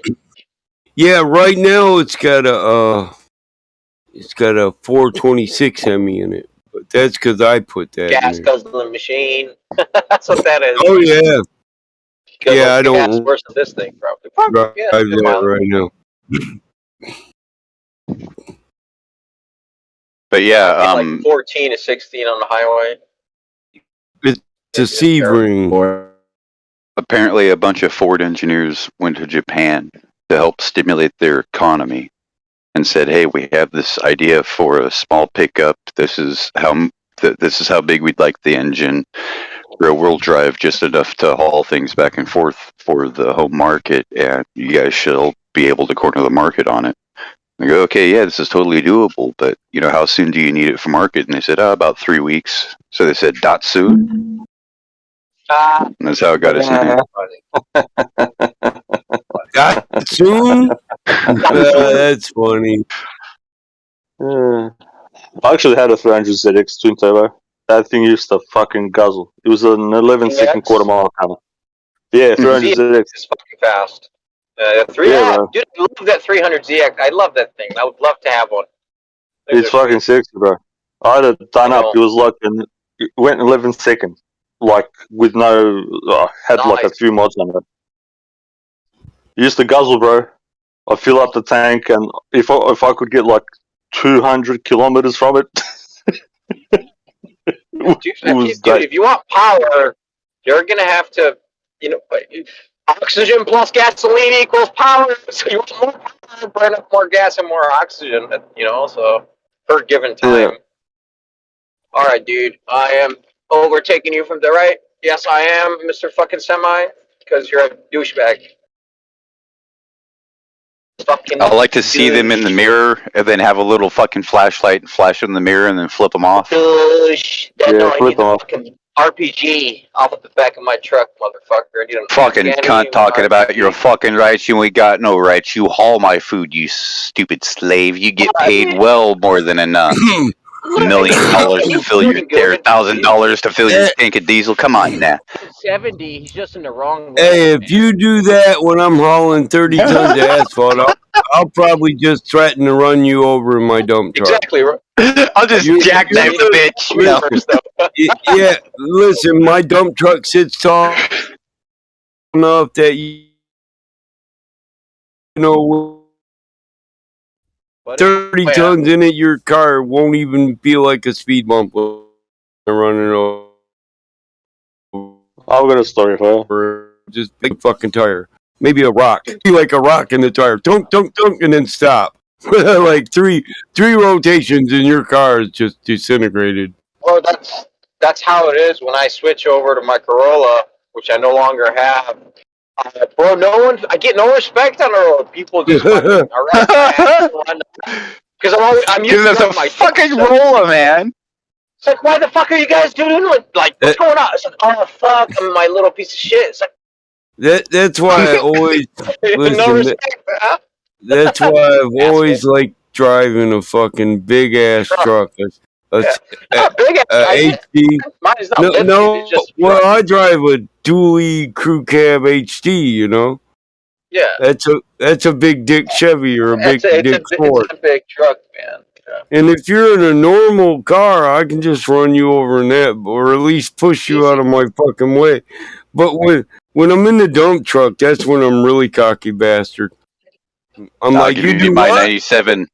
Give me back my 97 S10, man. Fucking, I demanded respect in that bitch. Everybody got out of my way. Don't matter how nice your car is or how big you think you are. I just ride the clutch, don't hit the brakes at all, and people like, oh, get out of his way. He's gonna hit us because look at that vehicle, man. Yeah, there ain't a quarter on that bitch that's straight. You said the S10. If I was in my '78 Bronco, those vehicles, man. Listen. Right the fuck out. Like, if I was in my '78 Bronco, I'd just be like, "Oh, go ahead, hit that bumper, bitch. You won't have a truck left. Go ahead. I got more steel in the bumper on the '78 Bronco than you got in the entire truck." No, that's because when I got this truck, the driver had been arrested on the scene because he balanced it between like 3 guardrails. I bet the motherfucker. I know. I heard what you said. So many dents in the quarters. The motherfuckers know what's Dude, up. this thing, everything on this thing was fucked, dude. Even the hood was bent. Look, there's big ass mirrors on the Bronco. I'm saying I would see them dents, and I would just say, "Oh, go ahead, hit that bumper. It'll be the last dent that truck ever gets." Well, a Bronco, I was like, "Come on, dude, you're in a Bronco, romp it." My this is usually like off-roading. Oh yeah, listen. Give me an H1. I gotta listen. Listen, I got a 460 in that Bronco. I like to pop the top off that bitch and put the cruise. It's got cruise control for 78. It's got cruise control and air and power locks. That's the one where the cab there's still covered, right? Yeah, the cab is still covered, and there's a roll bar over the back seat, and you just pop. I got a vinyl top, but I also got a leather top, a Jeep style top. I got one of those too. But yeah, I like to pop that thing off and head north and just throw the convertible top in there, which looks like a Jeep top, you know. But you throw it in there, then if it rains, you can just put it on. But I'll put that bitch on there and set the cruise at 90, dude. With that 460 on the highway, I can cruise 130. The bitch is 6,000 pounds of steel. It just rolls in a straight line. That's just all there is to it. You got to really fuck the front end up on that bitch for it to not go straight. A Bronco like that, literally at 90, you can just let your hands off the steering wheel and shit, and it'll still roll straight because it's just a big, heavy bullet. It takes force to swerve it off its path. I mean... You believe in force? What? Well, it'll take some force, some energy. Yeah, it's how do we... Listen. I just define force as energy. The amount of energy able to do work or ready and able to, the potential. Yeah, exactly. So you need energy to apply force. So 100%. yeah, I've got a funny story. Jules, motherfucker. So this is Cyrus will fucking find this hilarious. So will you, Battleman and Josh. But listen to this.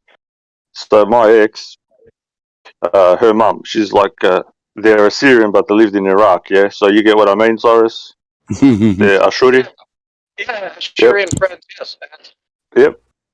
Speak a weird language. Yep. Actually, that's how I learned proper, like, what's it called, proper Assyrian. But anyway, one of her brothers, this is like when, just after World War II, one of her brothers was called Hitler.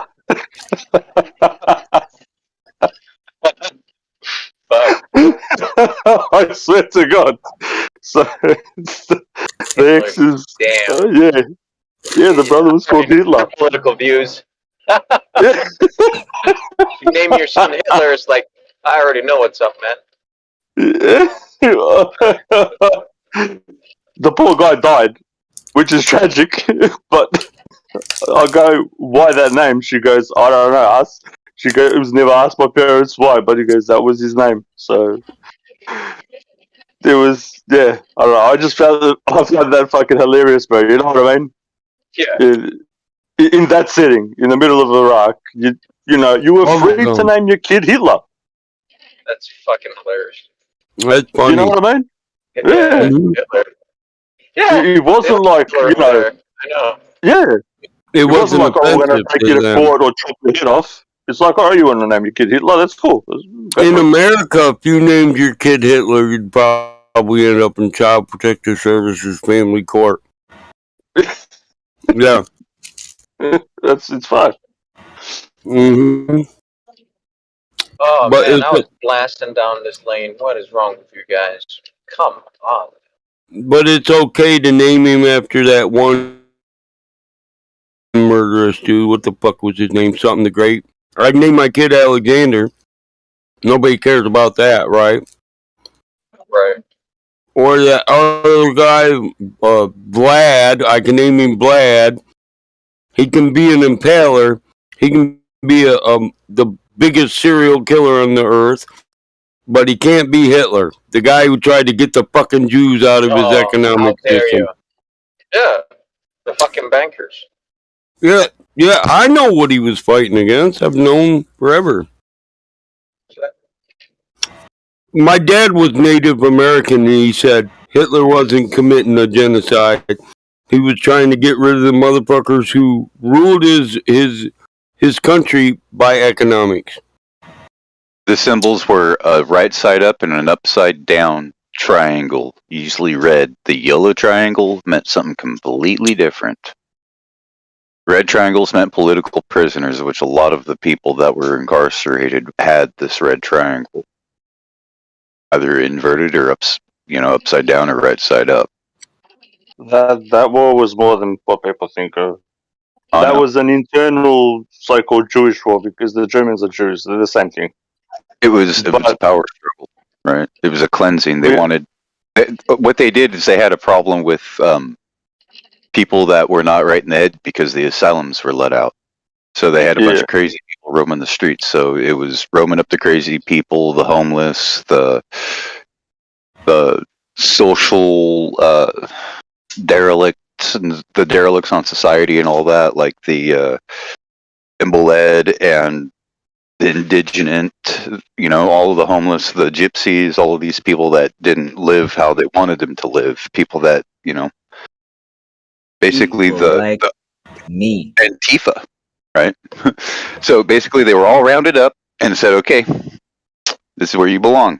Since, you guys continue to do what you wanted to do and to destroy the kingdom, we're going to throw you in here. Now, what kingdom? Well, it's really the only thing they call the fatherland, right? Because Russia, they consider their land motherland. Motherland. Mm-hmm. Well, so on that note, this is the problem that nobody addresses here. So I'm going to bring up a couple of things, and you guys can look into it. So you have the so-called 6 million, which was really 600,000, of the so-called Jews being taken apart. But you had happened in the 20s. You had more than 100 million, 120 up to 150. It depends. It goes from 80 to up to 150 million. So-called Slavic people got killed. Yeah. By Hitler? Nobody. Nobody by Hitler. Them, bro, because you guys, they don't have the media. They don't own the media, so no one is going to cover that shit. Exactly. Right? So when you get those 6 million motherfuckers owning the media, that's all they're going to comment about. 6 million of us. We are the victims of the world. But everyone around the world always does this shit to us. It's like, why? Why? Yeah. 120 million of a so-called other group, which they call Slavs, which comes from the word slave. So the thing that you were talking about before, Battlemore, the slaves of the world, are probably the white people. Well, I'm just throwing that out there. And now, think about it, right? You either had the esoteric I, the apple, right, signifies original sin, knowledge. That's what Macintosh represents on the iPhone, or you have the robot, Android. What, right? Android is an animatronic forced labor vehicle. So robot means forced labor, and a robot is always a Slav. Yep. The other thing I want to bring up is they said that, alright, that Hitler and they did all this eugenics, but eugenics started in like 1900 and something in the US, and it's permitted by law. It's in 27 states. You're allowed to do testing on people, and the tests were done on all people, black, white, pink, purple, whatever you want, for the so-called, master race. But now, the thing that ticks me off, really does piss me off. When you look at these motherfuckers that talk about this master race of blonde-haired, blue-eyed people, none of those motherfuckers and everybody around them didn't have no blonde hair, no blue eyes, nothing. Bro, it fucking does my head in. Do you know what I mean? A lot of the Nazis had black hair. Yeah. No colored eyes, nothing. So I'm just begging the question here: why are certain people getting flicked on so much? Fucking hell. For what reason? I'm just putting the question out there. Blonde-haired, blue-eyed people weren't German. Germans were usually black-haired people. Hitler had a short black motherfucking mustache, but was he really a fucking German? He's Austrian. Well, which is Germany, whatever. They're the same people. Hungarian, if you want to really get technical with it. But whatever. Something about his father. Something about Hitler's father, right? Hitler's father was the son of a maiden who was in the Rothschild family as a maid. Then all of a sudden, something happened to where her services were no longer needed, and she was kicked out in a way and ostracized as a thief. But it turns out that she became pregnant with this boy, which happened to be Hitler's father, who is a Rothschild, spitting image of the Rothschild, the head Rothschild that impregnated her at the time. And some people call it rape, other people call it, a secret plan or whatever. And Hitler's father was given a great estate when that one Rothschild guy died. And then all of a sudden, the Austro-Hungarian War, World War I, broke out, and then Hitler got his idealism going. Oh wow, the moon is completely red right now.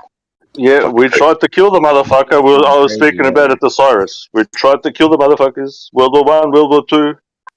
Fucking. Well, World War I and World War II, and this war right now, it's all the same thing. From the it's a Khazarian Tartarian war. That's what the whole thing is about. It's about the Serpent Empire and the Eagle Empire. I'm just my point is to take a look at that, what I just said. You can find that in law, the eugenics thing, and why all these people that are blaming us so-called people. Now, I mean, all you guys know that I don't give a fuck what anybody looks like. I'm just saying, why is there a push for something? How do you push for something that you're not? You know what I mean? Useless idiots, or useful idiots, just like the fucking leftists right now. If you look at the Politico article on the past 7 years on the political spectrum and polls, the Dunning-Kruger is shifted. What was once center moderate is now far right. It has shifted further to the left spectrum. That's true. I'm just trying to make a point that if you have a look at all those people up the top, they have none of the attributes of what Hitler's man was a shekel grubber. Yep. His name was Adolf Shekel Grubber. Is that a state? Shekel Gruber. Shekel Gruber. Grubels. Shekel Grubber. Grubels. You might know him as a Joseph Grubels, but yeah. Oh, you Joseph Goebbels? Shekel Grubels. Josh, you were talking about the moon, bro, being red. Yeah, the moon's red right now, man. You got a camera? Don't want to overtake them. Fuck. I got a camera, but it's probably not going to capture it too well. I was wondering if you might really want to have. coordinate a shot or something. I would have to like get out my telescope. That's funny. Shekel Groupers were owners of a what? Picture skew or a theater, moving picture theater, a movie theater.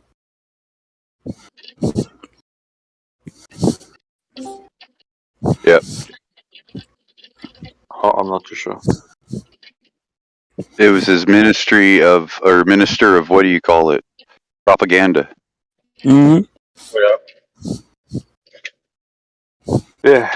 So I don't know. Just something for people to think about. I don't know. It's just that really has done my head in for a long time, man. I've been looking into that shit, and it fucking pisses me off. Like you look at the people that have been called Slavs, which comes from the fucking the original word is slave. That's the etymology of Slav, which they've just named the people, certain people. Now, I almost ate shit right now. Holy fuck! Goddamn rope. Fucking dark as shit. Watch where you're going, man. Might How trip can I over watch something. where I'm going when I'm looking at like a bright ass screen and walking in the dark? That's not. I didn't tell you how. I was just saying you should. It'd be a better idea. Yeah, this is the best I could do with my current equipment. I don't have like the rich boy camera. I'll go take a shot in a minute. It's more red than where I am. It's like white where I am, bro. The moon's white, so it must be. Like Cyrus probably wouldn't be able to see the moon yet. He's too far I'm on the highway. left. Oh, I'm on the highway, yeah. So maybe when I get home should be like the right time. And how does that make sense? How does that make sense? The furthest east you are, right? You see the moon come up. Yeah. Like regardless on where it's positioned. Like I don't understand that. Like how does that make live sense? where the sun sets. You know the crazy thing where I'm at? I got Arizona sunrises and California sunsets because I see it set over the mountains. I was like, ha ha. Mountains overlooking Johnson Valley. Everybody.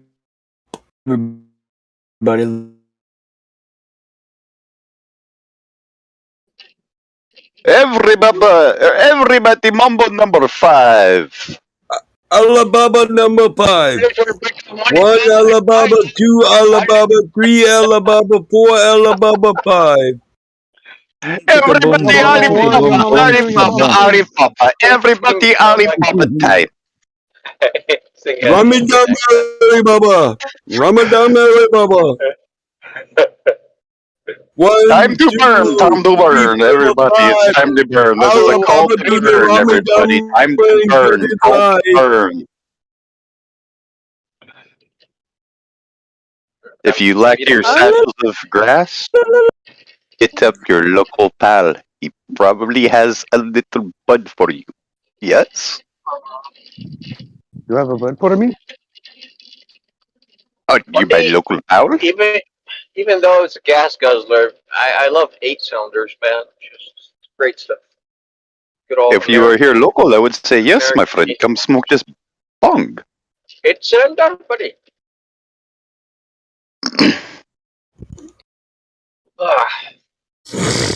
Need an electric truck, dude.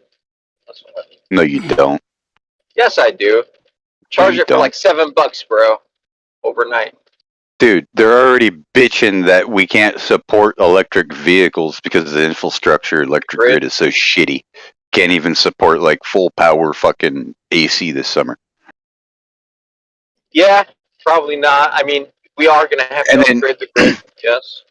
And then Canada has that fleet of electric fucking vehicles for like semi trucks, and those take 1.1 or like 1.3 gigawatts of energy to charge, right? So the whole fleet of like 300 vehicles would take more energy than the US and Canada can generate combined within like a year, including hydroelectric at full head pressure. And that's per day. Still cheaper to So what's the operate point of the from like a user, right? Well, people don't understand what's going on. Is they're purposely trying to change shit over to collapse the electric grid, and then we're fucked. Oh, everyone is fucked. I don't think they want to do that because their banking goes down. So I don't think they want that. Right. Like, I don't think everyone's gonna be fucked for real because, man, they care too much about their slaves. If their slaves get upset, their slaves stop caring. As soon as their slaves stop caring, they lose control. They ain't gonna let that shit fall. You gotta. They're trying like right now. They're milking us, right? So if gas has been at $5 a gallon for a while, and no one did anything. So guess what? It's staying at $5. It's not going to go down. You know, because we're still filling up. So that's why it's even worse because fucking Brandon with his fucking NOPEC deal. I don't know what deal is that. And then he's keeping the natural reserves sealed, keeping the pipelines closed. It's like, what the fuck is your problem? So if people can't see what's going on, is Brandon wants to make everybody aware of climate change. The fucking prices on everything. Now, I could tell you one thing. Is it climate change or is it geoengineering? I'm pretty sure it's geoengineering. I'm pretty sure it's some market wanketeering. I think that's what. Well, we'll find out when the AMOC flips and if it completely collapses or not, right? If the AMOC collapses, we're done for. We're going into a post-Dryas era. Back to a glaciation period. If that belt is broken and the AMOC is pretty weak right now. I don't know what you're talking about. It's the Atlantic current that takes the warm waters from the tropics and takes it up to like the Arctic and like keeps it free from ice and all that stuff and warms the area around France and Great Britain and Iceland and all that.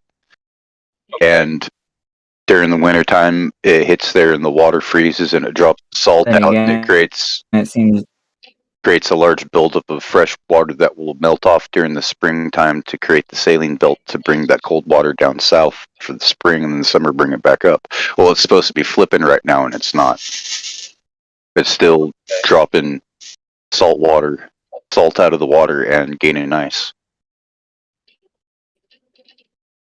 It's supposed to flip directions and it hasn't yet. It's supposed to around equilux.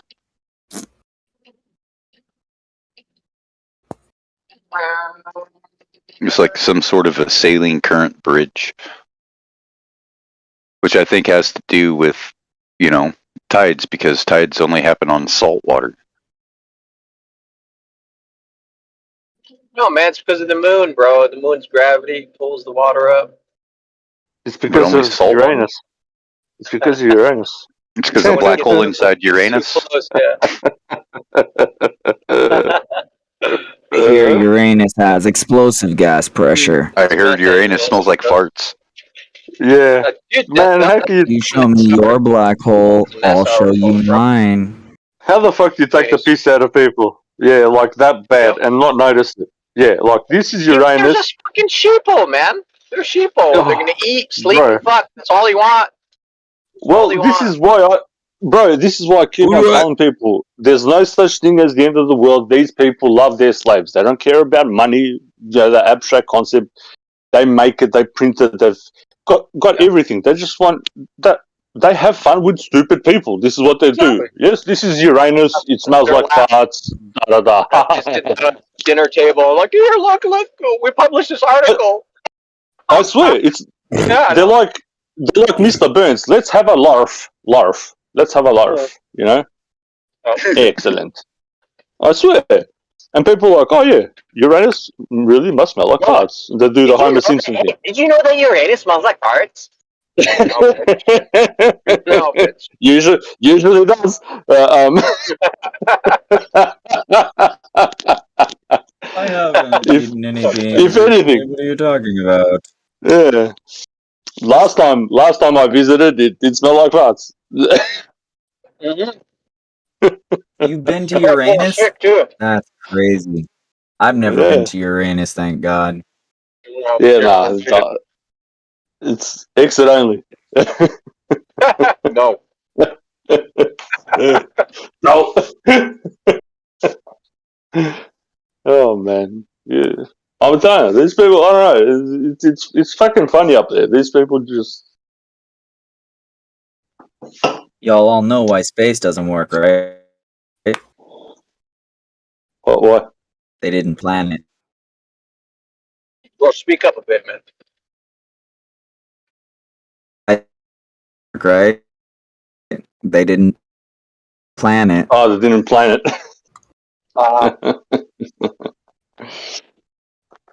Oh man. They're roboting, and you're That like this. I'm doing my best. Shitty all day.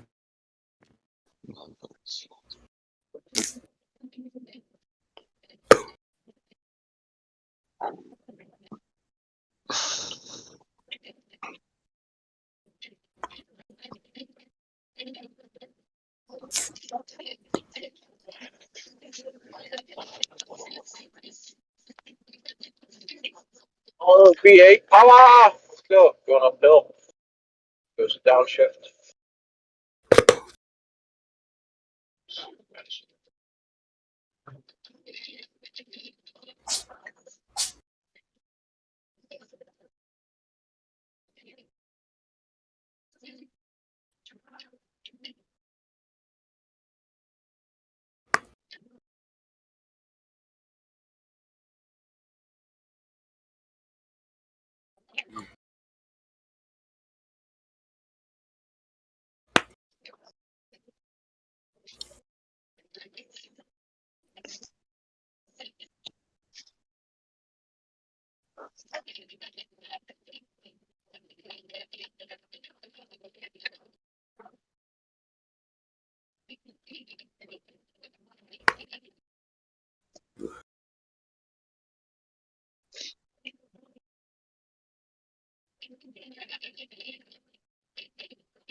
What is that rack? I don't know. A little hazy because of Keep a consistent speed, man. I'm not fucking racing. But be dumb. Dumb fuck. It's like on and off the gas, on and off the gas. Like why don't you just drive at a consistent fucking speed, man?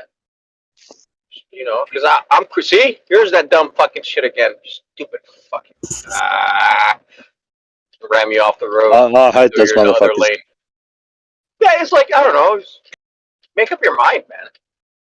No, it's because they don't want to let you through. They're like, and then gas again, and then gas. It's like, He's in the lane over. It's like I'm cruise controlling, so I'm pretty steady. My speed is steady. So he's just hit the brakes. What the fuck, man? yeah, I'm telling you. Wow. The guns they're retarded. Okay. They do that on purpose. 100% Chinese Oh, yeah, driver, they- then. Guarantee you. Any money. Fucking Chinese. I'll put any money on it. Yeah, they're not. They're the world's best drivers. I was gonna say that too. Chinese people. Yeah. The world's best drivers? Who are No, of course not. I'm just being sarcastic. Like the worst Women? of the worst of the worst.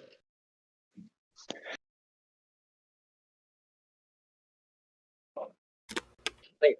Well, I don't know. When it comes to driving, I don't know, a bit racist, I guess. Which is fine. It's allowed. Hey, I've got a joke for you. How do you blindfold the Chinese man? Huh. Start the car. You can't. I don't know. I don't know. Take a fishing line and put it across his eyes. Tie it up. Yeah, I like that bogus shit. That's funny, man. Oh god. How do you starve a lazy man? Hide his welfare check under his work clothes. Buddy, you cut off, man. Your mic cuts off before you finish. Just as he's about to do the punchline, yeah, bad, huh? He does it all the time, Rookie. I'm waiting for that Hide last his fucking social word. security check under his work clothes. Yeah, that's how you starve a lazy guy. Well, you can starve any nationality. You just throw any nationality in there and it'll work. Yeah. I like my Chinese joke better though. Chinese jokes are probably the best. They're the funniest, I guess. Oh, okay. Yeah. Nobody gets their feelings hurt, you mean? Yeah. You know what my favorite word for lazy guy is? It's like a Mexican word. It's pinche huevón. Huevón. Pinche huevón. It means fucking lazy guy. Fucking no, it means fucking lazy. Pinche huevón. Yeah, lazy guy like a white guy. Yeah, lazy white man.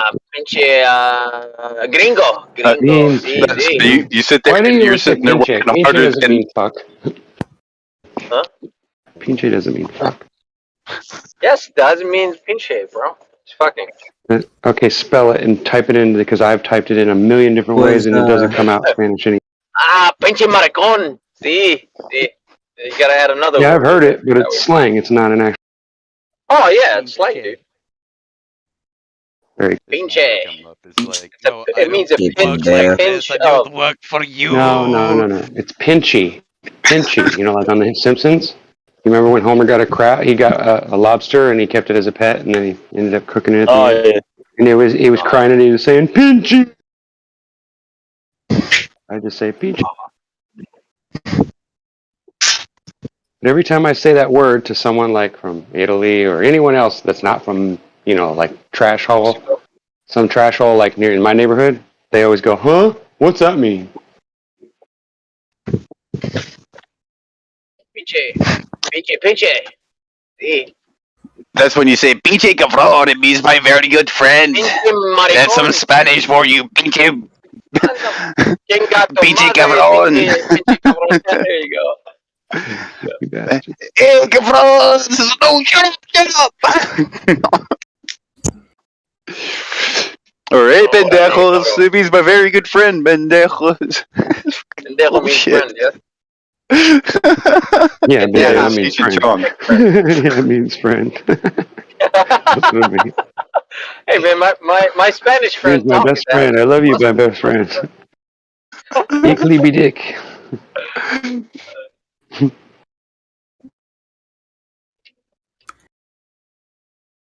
Okay, according to this, fuck means mierda. Mierda is fuck. Yeah, not mierda. Pinche.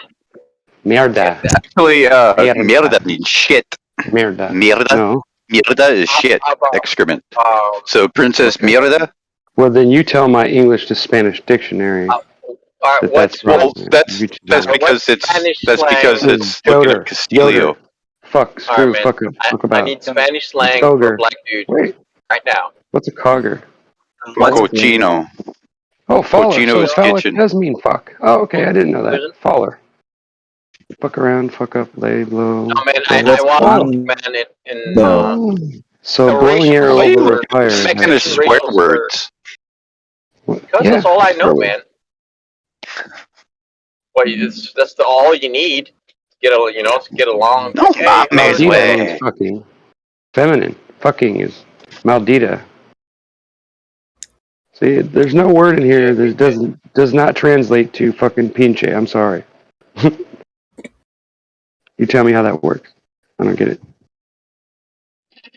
You're using a maricon dictionary. That's No.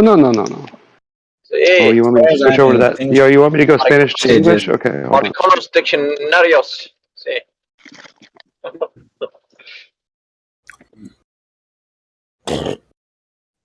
Like, pinche That's gringo to you, motherfucker. understand. Like, pinche pendejo, stupid asshole.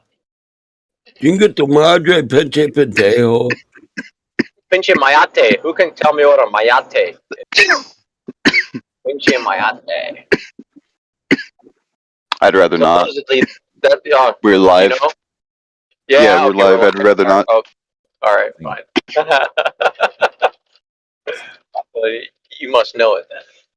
Yeah, it's a derogatory term. Yes. Yeah. You should shut off that live stream then, so we can be free, unleashed. Siete, so what? A mayate? Yeah. Isn't it a dung beetle? Yeah, it's a little black beetle. Exactly. Oh, yeah. Shitmonger. But it means something different. It's the derogatory term for a race. Yeah, it's a black shit eater. Oh, yeah. Okay. Computer. Yes. Well, he got the fucking book somehow. It's like, wow, good shit, man. And you know what the holy of holes are when it comes to ancient Egyptian pantheon, when it comes to the dung beetle as the scarab? Oh, man, the scarab, yeah. It's the anus. The male anus specifically. Scarab and the is dung holy of beetle are- holies. How's that? Scarab is a dung beetle. Yes. But Yep. how's that an anus? Because that's what it looks like. If you look at the sun disk they- with the rays, they it roll- looks like a chocolate starfish. In the hot dog flavored water? I'm just fucking with you, man. Oh, I was like, Yeah. what? Chocolate starfish in the hot dog flavored water. Yeah, no. I'll pass.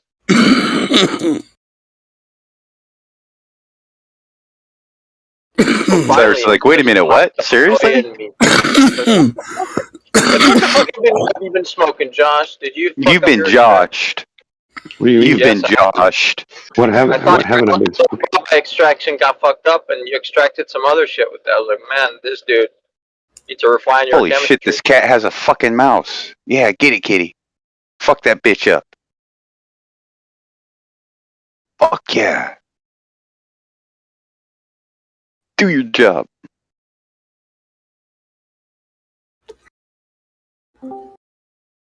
Introducing let it get away, didn't you? starfish and the hot dog flavored water. Bring it on. Get the fuck up.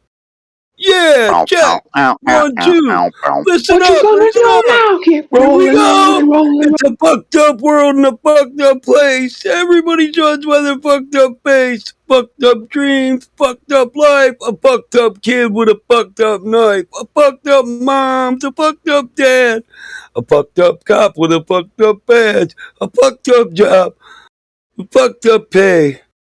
And a fucked up boss is a fucked up day. Fucked up press, fucked up lies, while others in the back with the fucked up eyes. Hey, it's on.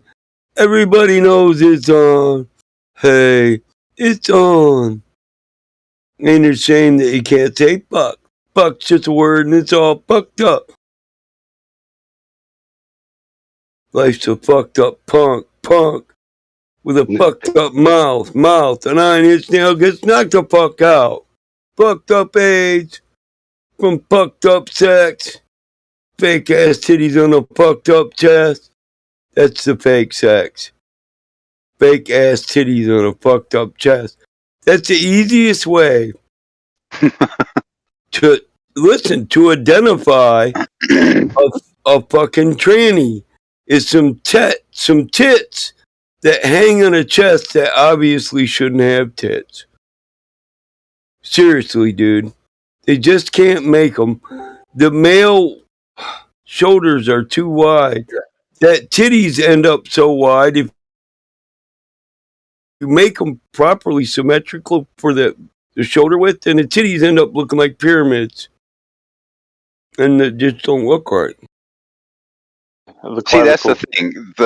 The trans movement has nothing to do with transsexuality. It has everything with transhumanism. And these idiots are eating it up like candy. Mm-hmm. They're fucking idiots, man. And all they want to do is to turn you into part human, part demon. They're just eugenics, but they're in a different They're useful flavor. idiots. I mean, Yeah, they're useful idiots. They're going to open the door for us to start fucking with your body. Next, we're going to put a cow's head on a motherfucking human's body.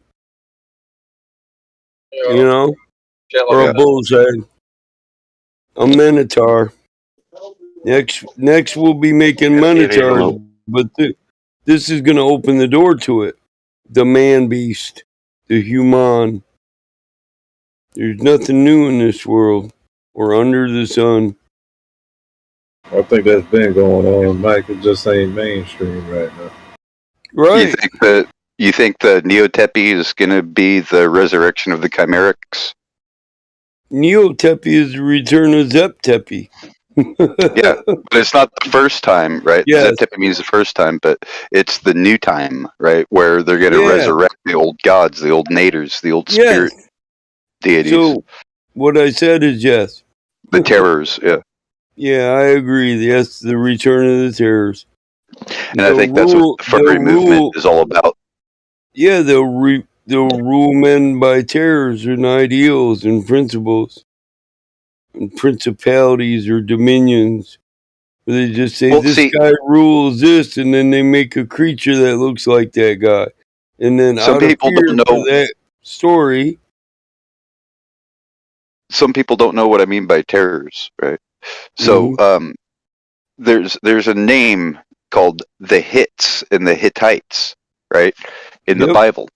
That means the terrible and the terrors, right? The terrors, the Hits, the son of Hit had animal human head. They had like animal heads on as like a human head. It was an animal head, like a lion, like the Lion Man and all that other stuff.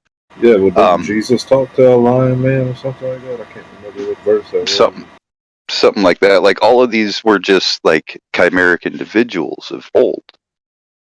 I'm thinking they're making a comeback. They're breaking back through into this world, and because it's an unnatural thing, only that is what the Rephaim will inhabit, possibly.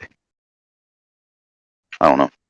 And it shall be when the Lord shall bring in the land of Canaan, Canaanites, and the Hittites, and the Amorites, and the Hivites, and the Jebusites, which he sware unto thy fathers to give thee a land with flowing milk and honey, and thou shalt keep this service in this month. So, yeah, that's the only mention of the Hittites. That they actually get to be in the land of milk and honey, which is America. So, they're going to be in this land. Where are they at? Now, this is a question. What did,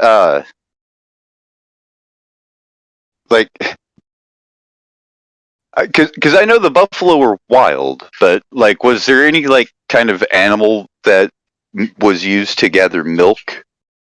Or was milk never a part of the diet? What, for Native Americans? We milked every animal on 4 legs that had titties. So, like, I wonder if buffalo milk is what you need, Mike. It may be. I think that's what you need. It may be. You need that Cosquilin from buffalo. And I heard horse milk is very high in vitamin C. What you're saying, if I get that, then I'll become and live as and exist as a great white buffalo. Maybe you could partake and start to grow as your buffalo self, yes. No, I'm with it. To evolve, right? It's about the evolved soul. Well, you know what? I would consider that an Annette or a tool lost along the path. And what I mean by what I mean by evolve is to grow, to flourish, just like a rosebud. At first, it's a bud, and it evolves into a full rosette. This is how the great buffalo becomes a buffalo. He goes back down the path and finds all the tools, and he starts to use them in his everyday life and the principles. Tools are more than just principles. They're diets. I love trying old meals of Native Americans, fry breads, meat pastries, jerkies that we used to make. I like trying that stuff. Who knows? It might be the next hard on fruit or hard on medicine, or you eat this and your dick might get hard for 24 hours. That's what I'm looking for. You guys all want to not eat for, 44 days. I'm trying to eat some shit that makes my dick hard for a week. I'm addicted to sex with women. I was born that. Well, see, Mike, that's the first thing you have to substantiate from spilling seed. I'm going to tell you the first and foremost thing before you can do anything spiritual. Listen, there's power in not spilling your seed. Try not to come for 24 hours too. Well, I'm talking like 7 days while fasting. I just want to stay rock hard and unk that pussy. 7 days without fasting, and prior to that 7 days without fasting, you go a month prior. 60 days, dude. Yeah, at least like no spank November. I mean, I think if you could have sex for 7 days and not come, when you come, that bitch would lift off like a rocket pump full of fucking pressure. It'd be a fucking geyser. It'd be a geyser. More like the trickster god would play another trick on you. God itself, the trickster. The god of fortune, luck, because it's always a trickster deity, right? One of these Lokis, right? Well, and it's going to sit there and it's going to give you that ability, but at the end of 7 days, when it's time for you to finish, right, it's going to sit there, it's going to go like a clown, and it's going to come out with like horns and fucking banners and streamers. You're going to be like, oh, what the fuck? You're going to spit out one giant seed that looks like a buffalo and flops around on her chest, and then runs up in her pussy. Oh yeah! big fucking tadpole looking nut. Big tadpole looking nut. Yeah, nigga need a shoehorn to get it in the pussy. You pull it out and just shoot it. A big white tadpole on her chest. Oh, the banana, yeah. Yeah, the lion-like men of Moab, right? Now, who were the Moabites? Moabians, the inhabitants of the Moab. Moabi, right? Moabians. Now, what you don't know the genitive lineage of the Moabites? They are no, I've never studied it. They are the offspring of of Abraham's nephew and his daughters. His nephew's daughters. Lot and his daughters. Yeah, Lot, yeah. They were the ancestral nation.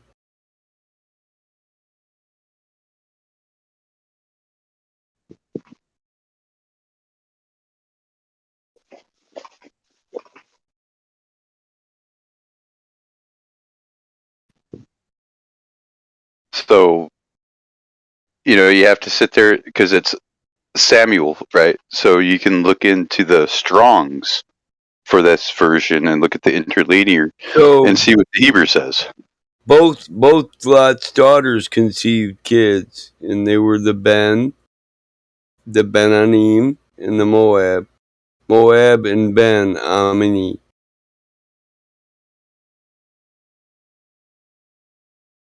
Ben Ami and Moab. And Kabizel. Those are the yeah. Like Benjamin. Benjamin. Oh, what about the Saint Germain conspiracy, guys? Cyrus, what do you know about Saint Germain? Esoteric. I forgot. Esoteric guy. Come on, esoteric guy. Shut up. So Saint Germain has a lot to do with our modern. One of Lot's daughters was Ruth, One of Lot's daughters was Ruth. She was a Moabite, and that's why her son was named Moab. And Naamaha was the Ammonite. All Saint Germain represents the G. Nothing else. Saint Germain represents the G, the Mason that's not sitting at the table at the circle, the chair that's reserved, the Hiram Abif. No, it's the generative force. That's what they say. They also say it means grand architect and like different things, like every step of the way. No, it's the phallic, the generative force. It's the push. The place that's missing, like the seat that's not occupied. They say it's for the son of the widow Hiram, but you are Hiram. Sure. You are the son of the widow. You are exactly. It's not that So that doesn't mean that's your seat. That's Germain's seat. That's the one who takes on the Christ-like consciousness to sit where there. Does Germain come in? Where does Germain? Yeah, Germain means Germany. Like means Germany. new man. Yeah. Oh, it means new man. Born again. Okay. Hiram, I get. Okay, Germain. How does he come into the picture now? Because it's the new man. He's born again. Okay. And like throughout time, this Germain fellow keeps showing up. So they say, yes. I've heard about that. So I'm thinking it's no more than just a codex or an encoded form of those who achieve Christ-like consciousness and apotheosis. Yeah. Heard about that too. I don't know if it's possible. So, it is definitely possible if you have enough discipline. Most can't sustain from unnatural dopamine release. To transcend and live forever. That's the part where it's like, man. You want natural dopamine levels. You want to sustain when you're fasting for a month. You want to abstain from anything that has to do with unnatural dopamine release. Social media, all of that. Everything. Yeah, that's the whole idea. As fasting is you're resetting your dopamine tolerance. Grounding yourself, recentering yourself, aligning your true self with your ego. Yes. Yeah.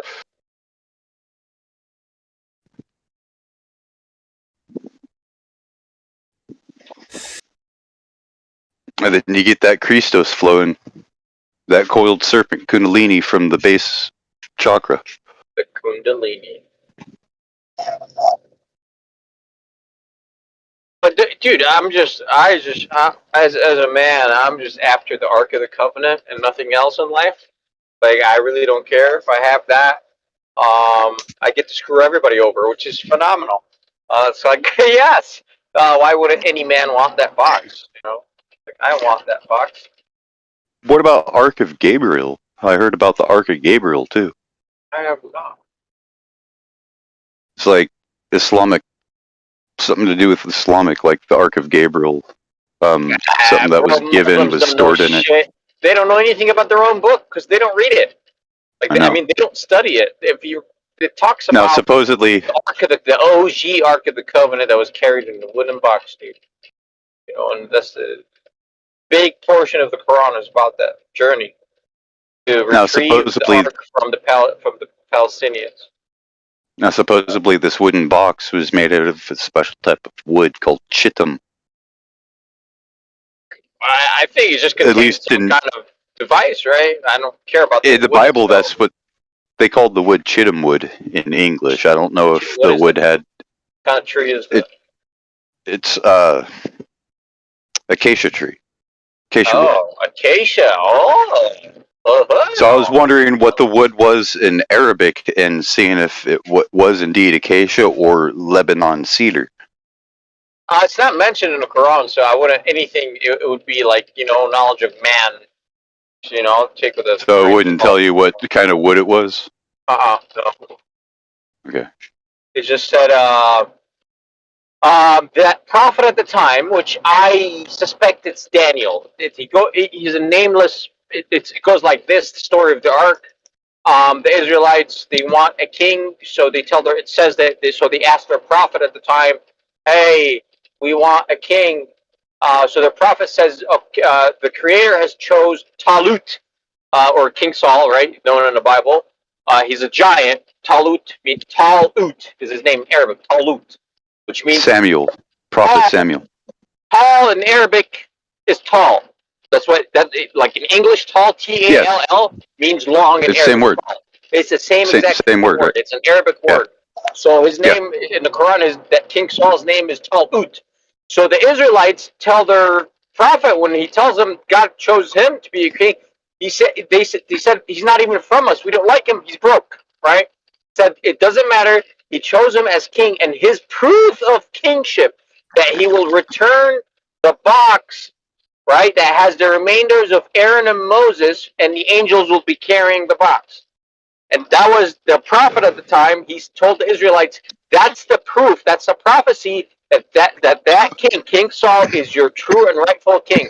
And then that's how King David, of course, comes into light, right, in this journey. So it's we have a lot of details on it in the Quran, so it's very cool. So that box is what I'm after in life because it belongs to us, the Israelites, right? The ones who will fight for it with King David or King Saul whenever he comes in our time to retrieve the ark from whoever these fuckheads that have it or want to have it or whatever because it doesn't belong to them. I'll be the first fucking soldier in the front line. Like, don't even fuck with me. A journey for that wooden box, I know the power behind it. It's like, thank you, sir. I will fight for it for sure. For sure. What about the tablets of May? I don't know. What, is that the tablets of Moses? What are those? No. Sumerian tablets of destiny. Supposedly, this is what was taken from the Iraqi museum by the Americans, and shortly afterwards, we had this Mandela effect thing come out. I don't believe in a Mandela effect because whoever controls these tablets controls the destiny and controls the future. I mean, yeah, okay. So it's true. The problem is these tablets, like the Quran does speak about this, but it's already published for the people. For the people, that's what the Creator said. He said you can even go read it on the ancient Egyptians' wall. Like if you like, but you have to build the technology yourself. Like I'm not going to build it for you, sort of thing, right? So that's God. Like yes, these tablets are preserved. Yes, they exist. The tablets of stone. Yeah. They're actually just etched in stone. The tablets of May, it's spelled M-E. M-E. Awa. Tablets. Awa. Awa May. Oh, you just remind me of a Bob Marley song when he says Awa or Awa. Yeah. Awa May. One Drop. I love that song. If you play it, Josh, that'd be great. Listen to the lyric. One Drop by Bob Marley. Stream that shit. Or turn off deafen your stream because it is copyrighted. You have to find the MP3. So the tablets off of YouTube. I can't find it. It's on YouTube. Just one drop. Can't do it on YouTube. I have to actually physically download the MP3. So you're saying that the tablets are preserved so that man has a mechanism to reach their divine destiny? Yes, but like not man's. I'm talking about like the Ark of the Covenant to be very specific. Technology, holy technology. Yeah. Holy tech, which if you so choose, yeah, you can use it for war. Fuck everybody up, and that's why I'm interested in that. And I know I am not the only one that thinks this way. So are the evil motherfuckers are also interested in this wooden box that you can just incinerate cities with. It's like yes, who is not? Right? Because you already know if you have the keys to that box, you're king, buddy, and you're unstoppable. Really, fuck your stupid flying lead. It's not going to do much with that box, right? So, what's inside the box? that's my question. What's inside the box, man? It's the head of your wife. Ah! Oh, Seven. The movie Seven. What's inside the box? What's inside the box? It's the head of your wife. Ah! Don't do it, Jack. Don't do it. That's what he wants. Yeah, it's good. Ow! Shoots the guy. You just created the last one of Wrath. watched movies in a long time, man. I have no desire to do so, which is interesting. Well, Morbius is pretty interesting. It's Marvel's take on Dracula. Oh, I like Marvel stuff. It's like this doctor had this disease. Him and his friend, this wealthy, they got this disease where they have to have blood transfusions or they're gonna die and all that stuff. So he starts working with different animals to try to come up with recombination therapy to help them like live longer without the transfusions and all that. And he ended up cracking it, but it turned him into a damn Dracula. Because he took like vampire bat DNA and spliced it, and I'm like, wow, this thing is like totally of like everything of what's just basically fucking happened.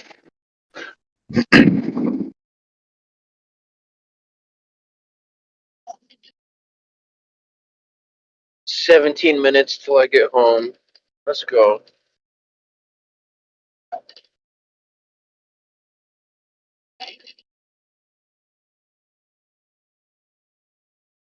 Yeah, man, the Ark of the Covenant, the ancient Egyptians.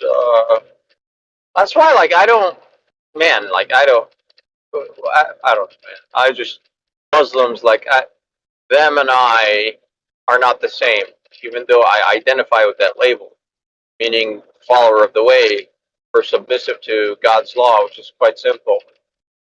But they don't read their book, man. So I respect, Christians like you guys, where you don't identify as Christian, but you study the Bible, which is great. Listen, it said, we study the Bible, and I want to know, what about Levi? It said that, touching the ark itself will result in death at the hands of God. Yes, which means it has a capacitor bank. That's what that means. In the book of Samuel, you have to be a chosen bloodline to wield it.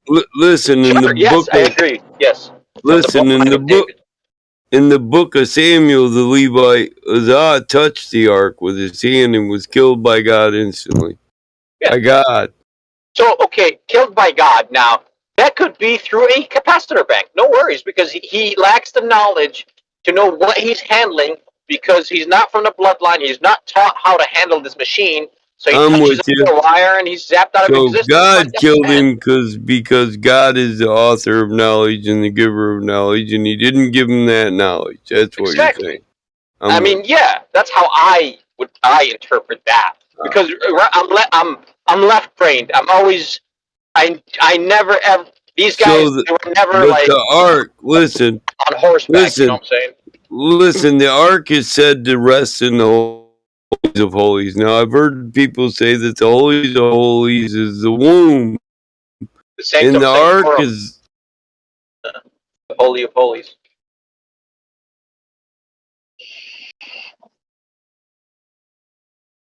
the covenant. I'm a little choppy right now. I know that. Huh? I'm riding. I got shit signal. I'm driving. The Holy of Holies is the fallopian tubes. The tabernacle is the woman. The ark is the spark that happens at the moment of conception. And this is all the ancient temple of Jerusalem. Yep, it's a very good, not literal interpretation of it. It's an excellent interpretation. However, I'm very left-brained. I go literal first. Literal. Well, yeah. So the literal thing is it could be a container for the energy. The energy, a machine, a container for a machine that creates the energy or the spark of creation. And what can be used to create can also be used to destroy. Yep. Yeah, so if you had the power of that arc, that spark we can see this spark at the moment of conception. They literally had people fucking in conception to see that you could actually register this on meters and see it on ultrasounds and shit, this arc. So that is basically saying we have the power of that spark. The spark that happens in the womb of a woman, we have that, and we can turn that into a weapon. What can create one man can destroy an entire world, the entire world, this entire reality. I've heard that concept. They know that this spark, it's not chemical, and they can actually see it with a special dye on camera. Happen during meiosis. Yeah, it's a spark of creation. Yeah. Yeah, and they Breath of life, so to say. Yeah, the breath of life. That's what. Yeah, exactly. It can also be the breath of death. Too much life brings death. Because at the end of life is death. So if you zap a motherfucker with the breath of life all the way to the end, the energy that exists at the end of life, then you just zapped them to death. You know what I mean? They're so advanced in the breath of life that they're dead. Because there's a time limit. You're given life, so life has a beginning and an end. It's the law of the creation. Defibrillator, I think, is what it's called, right? It's an electrical device, Restart Oh yeah, your heart. Yeah. Yeah. So you do run on electricity. Like there's no doubt. No doubt. Because when it stops, well, how the fuck do we jumpstart your heart with a fucking electric jolt? Well, yeah, we can jumpstart your heart. What we can't replenish is the electrical systems in your body that actually take that charge and maintain it. That's why we can jumpstart your heart, but some people actually come back and then die again. Why? Because their battery's fucked. Your battery's dead, yeah, their battery's dead. They got dead cells in their battery. Cannot be charged anymore. Yeah, out of commission. You can jumpstart them and make them twitch again, but they'll never fucking live again. They won't. Their alternator don't work. Their generator don't work. Their capacitors don't work, and their storage units don't work. And I think the human body has all that stuff. Capacitor, generator, storage units. I think it's beyond our knowledge, kind of. I mean, we're starting to get there, but I like to compare the human body to just a biological, electrical, three-dimensional Wi-Fi suit, a spirit. They say, I mean, that goes with the ideal that the body is a machine that only a ghost can run. It's our virtual reality for a soul. If you were an eternal soul that lived forever, the only thing you could do to pass the time would be live and die many lives in virtual reality death suits. Right? Because then you could experience something that you never experienced. Death. And how valuable things would be, because you know you're going to die one day. And that's what we're born knowing that. We're born knowing we're going to die someday. So everything you do is more precious. Where in eternity, you could probably, things get so repetitious and so redundant that you forget it the minute you're done doing it. You don't get no joy out of any action. Because you're just repeating it over and over and over and over and over again. You know what I mean? Yeah, the more dopamine. Well, dopamine a production of the body or the soul? That becomes a question. The soul can still be a electrical biological entity.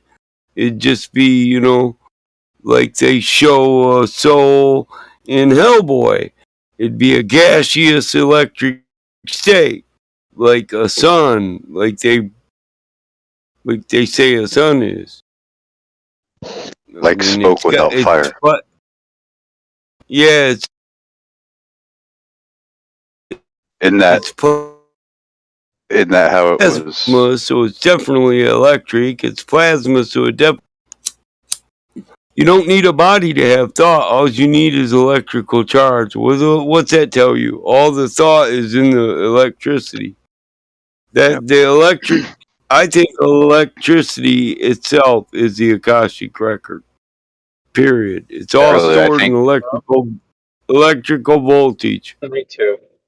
I think it's in the hydrogen bond myself. Well, that could be it too, because there's an electric nature to that bond, brother. I mean, it's the attraction is polarity. So yeah, Because I think I know it has something to do with water, right? Because water will always be water; it can never be destroyed. You can never destroy water. I think water is like Grease Lightning says. It's electrifying. Yeah. You better shape up. Listen, the song tells the existence of the formation of man. You better shape up, 'cause I need a man. It's electrifying. I got a question, Cyrus. Since you're into Samson, knock it off. Well, the oscillation of an electrical wave or function can be the resonance that makes matter form and shape as it comes into existence. And we know that a lightning bolt, when it zaps the air. It literally brings material into existence that we've never seen, and we call it slag, electrical discharge, where metal is all attracted to this electrical zap. Yeah. We've literally, from lightning strikes, found metal that we've never found anywhere else on Earth, because it's brought into the third dimension from the fourth dimension through electrical discharge. It's all attracted to it. Literally, so much electricity in a lightning bolt that it attracts metals from other dimensions, sucks them all together, and gives it shape and form in this dimension. Some guy was messing with oscillating radio frequencies, like microwave frequencies, but not like microwaves in the sense of like cooking microwaves, but like I think I checked radio waves. Yep. And he's able to convert the water into something that's flammable, like regular tap water. Put it inside this machine that was supposed to be used for like the destruction of tumors or something like that. It would be nice if he sets fucking tells water us burns. what the fuck he's doing before he dies. It's like people. I know. They really need to fucking open some shit. Like, come on, it would just free us all from this stupid petroleum, man. Yeah. But it's his quest for greed. Just lights on fire. Well, dude, I have a quest for greed too, but I know in certain areas like energy, you just release it and just take it somewhere else, invent something else, and sell it. Royalties off the other thing, not the energy thing, because the energy field they will fucking kill you. Well, you know they treat cancer when they do it with that fucking radiation. It's ionized radiation. It is a electromagnetic wave. It's waves, yeah. It's gamma rays, X-rays, gamma rays, densely ionized particles, neutrons, protons, mesons, alpha particles, and heavy ions. They've used all that to treat cancer and other lesions. They're all electromagnetic waves, so they're part of that frequency and that spectrum.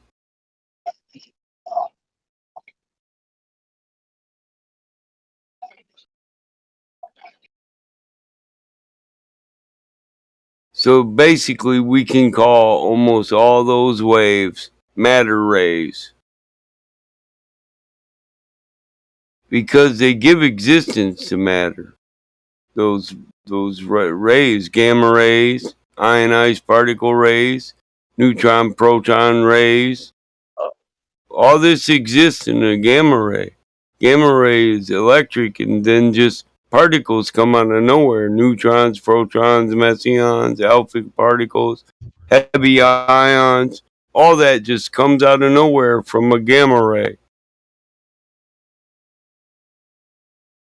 Once you get the ray started, it just keeps producing all these neutrons, protons, mesons, and alpha particles and ion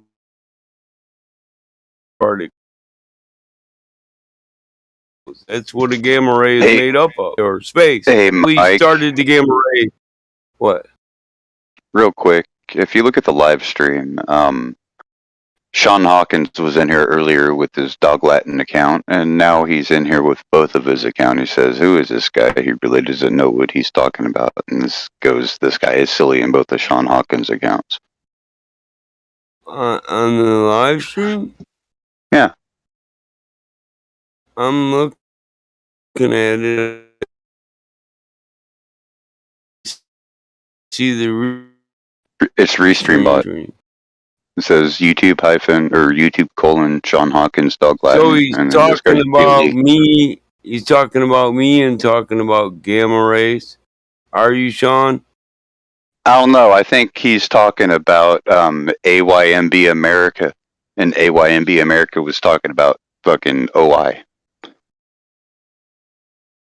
Oh, because I've actually studied what I'm talking about. I mean, I have a degree in engineering, Sean. These are things I actually study. I don't know what your profession is or what you profess, but I actually study the use of gamma rays. I didn't learn this shit from watching the Hulk, like a dumbass. You know, like a dumbass like you would. You wouldn't know what gamma rays is unless you watched the Hulk. You stupid fuck. I think Sean Hawkins is a guy that doesn't know shit, and everything he postulates is from a standpoint of ignorance. But I'm just some guy ignorant to who the fuck Sean Hawkins really is, other than some dumb fuck that gets on the internet and just insults people. He says they're wrong, but he never proves it. He just slings insults at them. Where's the proof that I'm wrong about what I'm talking about, Sean? That's classic. You know, listen. So a forum board operative for military. That's why Classic. they say fools always insult people. Fools talk about people. Intelligent people talk about subjects, and idiots talk about politics.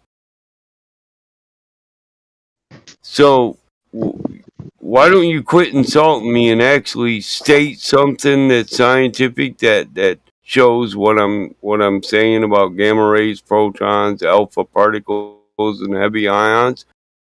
Post something, say something that actually proves that wrong.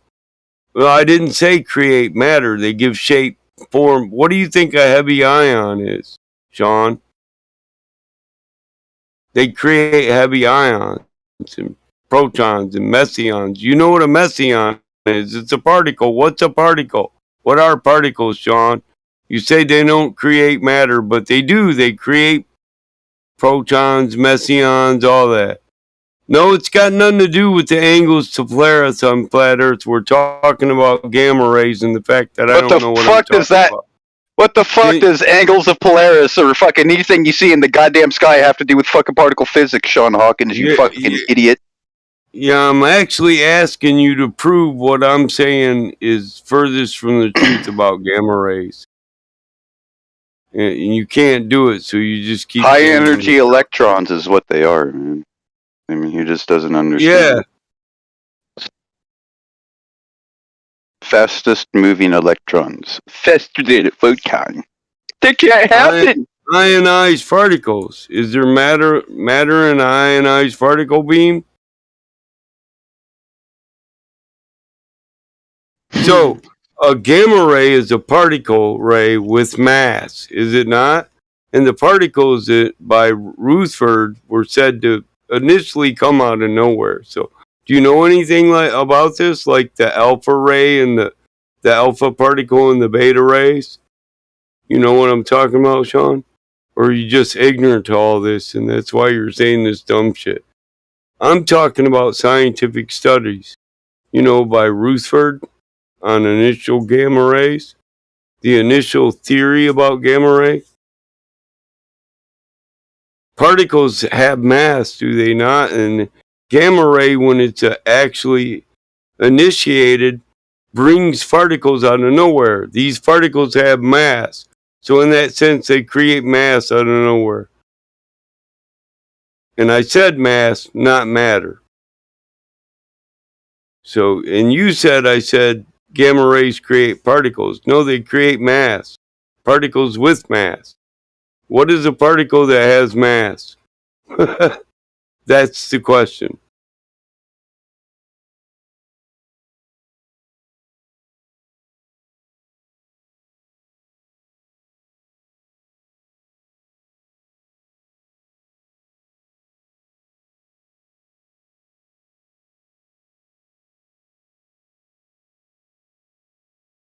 I mean, so we can't really say that, you know, a particle that has mass is matter, because matter is defined scientifically. The term mass is well defined, but the term matter can be defined in several different ways in the field of physics. So in the field of physics, matter is just defined as a particle that exhibits rest mass. That means matter is a particle that has mass at rest. So the question is, a particle with mass matter becomes yes. So in the sense that if these particles at rest have mass and the gamma ray creates these particles, then yes, it creates matter, and you just don't know anything about field theory or field physics. It's that simple. Anything that moves at the speed of light has mass and rest at mass at rest. So you don't know nothing about field theory or field physics, and field physics apply to wave functions and wave fields and wave distribution. So now we're off into a thing where you just say I'm silly because you don't know a fucking thing about what I'm talking about, and I've just displayed that my education is a greater academic level than yours. So thanks for playing, Sean Hawkins. You lose. You're not smarter than a flat earther. Have a nice day. You're an ignorant plebeian moron. That's what you are, who asserts there's somebody on flat earth videos and flat earth sites because you think they believe in flat earth. I've got to be the smartest guy there, even though I didn't finish high school. But no, Sean, this is just another place you're the dumbest fucker in the room. Just like it is when you're sitting in your front room at home with your kids who graduated 8th grade. You shouldn't have quit school in the 3rd grade, you dumb bitch. Okay, what the fuck is your fucking problem, Sean Hawkins, with equating everything to fucking politics, you fucking stupid I'm as retard? far from the top left as one can be. In other words, I don't create a liberal safe space for moronic, uneducated plebeians. Yeah, that's right, because I think you should judge a bitch by their actions.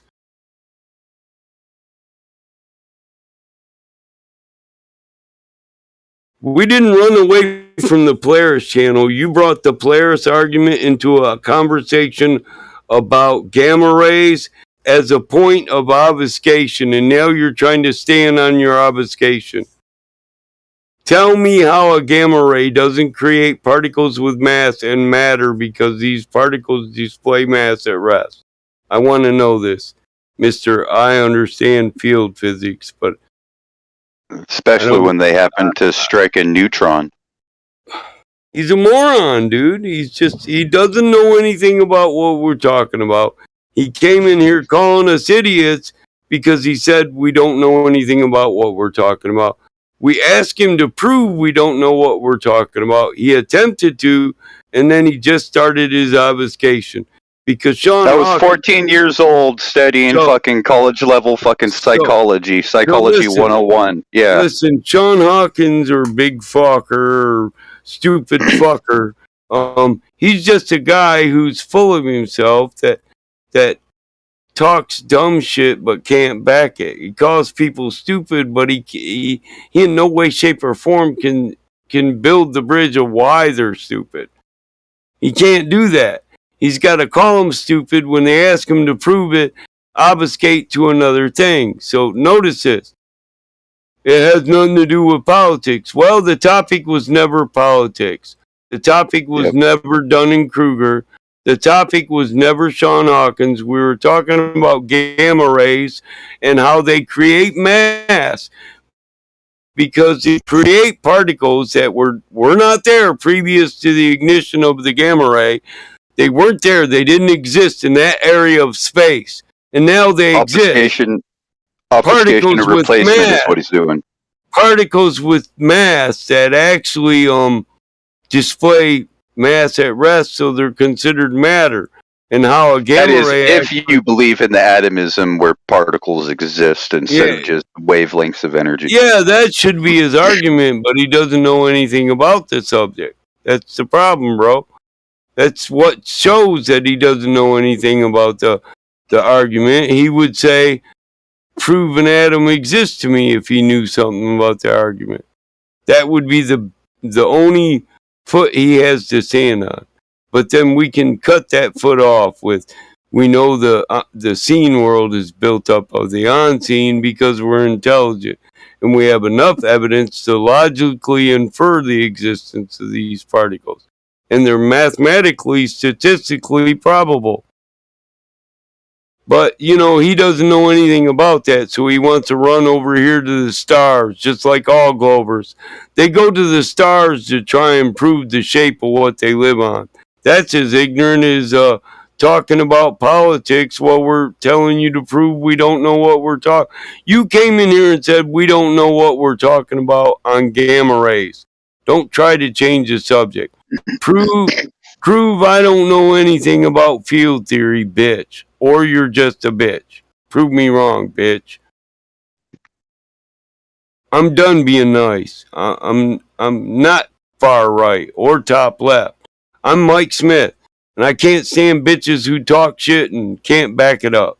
And you're a bitch in my book. Prove me wrong. You're a bitch who said I don't know nothing about field theory. Prove me wrong, bitch.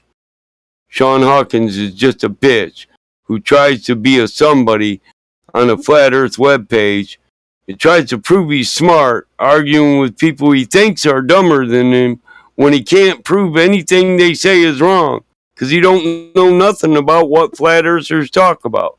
We're just having a conversation between Flat Earthers, and Sean Hawkins just came in here and proved he's not at our level because when he was asked to build the logical bridge that proves Flat Earthers don't know what they're talking about on gamma rays, he couldn't make one intelligent point about a gamma ray or particles with mass in a wave function or a wave field because he doesn't know anything about those.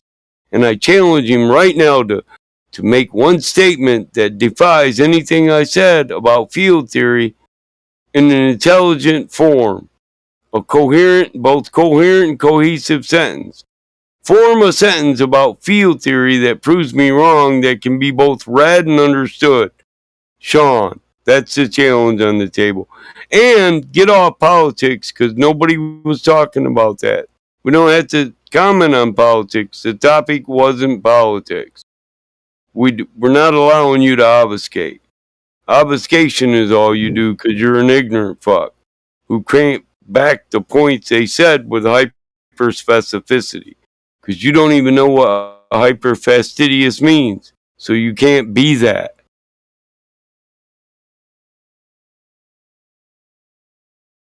I bet you blocked the restream bot because you don't want to be challenged to answer your challenge. Meet your challenge. Prove we're stupid. Prove what we're saying is wrong. Prove we don't know nothing about what we're talking about. Back up your words. Put your money where your fucking mouth is. Otherwise, shut up, because you're just a bitch who's been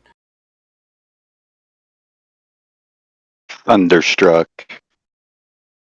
Brought out. You're whole cold now. Everybody sees you for who you are. A dumb fuck who can't do nothing but insult people. Because he couldn't back up the words of his mouth with intelligent sentences. No, you're not coming in and changing the subject. after we take the Polaris challenge. You came in here and said we don't know what we're talking about gamma rays. Prove it, Sean. Polaris don't have shit to do with gamma rays. But here's a question about Polaris. Listen, if Polaris never changes distance from a globe Earth, then why does it phase shift all the time? Why can we view Polaris to phase shift at certain times of the years? Phase shifts of light are only seen when objects that produce light are further away. And so when you're saying that Polaris produces light and it phase shifts, then Polaris is a sun. That's what he's saying. It's a star. It's a sun. Right? Well, how come it don't put off light or neutrinos? How come we never registered a neutrino 1 from Polaris if it's a star? Why does it phase shift? I just took the Polaris challenge. I proved it couldn't even exist on the globe because it phase shifts. In the globe model, the distance of Polaris never changes, so it couldn't phase shift. It couldn't shift phases of light. And if the light that it sends to us is a reflection of light from the sun, that could never change. It could never phase shift. But you can Google it right now. Polaris exhibits phase shifts of light. That means it produces its own light. So it's not what you said it to be in a fucking globe model. That's the challenge. The angles to Polaris match latitude on the flat Earth. Well, there is no latitude on the flat Earth, Sean. There's only Cartesian coordinates and sectors. And why is it, if latitude has anything to do with Polaris, that if you follow the converging lines of latitude and longitude when you navigate the oceans on Earth, you get lost? You know why that is? Because converging lines don't exist on Earth, because Earth's not a sphere. I can fucking chop Polaris apart as it's said to exist in the globe model all day long. The angle to Polaris can change too, you know, it can be seen to be 10 degrees off the horizon, right? Yeah. You know how that happens on a flat Earth? Refraction and distance, and angular size reduction. The further you get away from it, the further it's refracted towards the ground. Because refraction bends light down, right? Latitude isn't measured, it's not real. What are you, stupid? Who measured latitude? Give me that. Give me that. Citation, please. Latitude measured. You're a fucking moron. Position on Earth is measured, not latitude.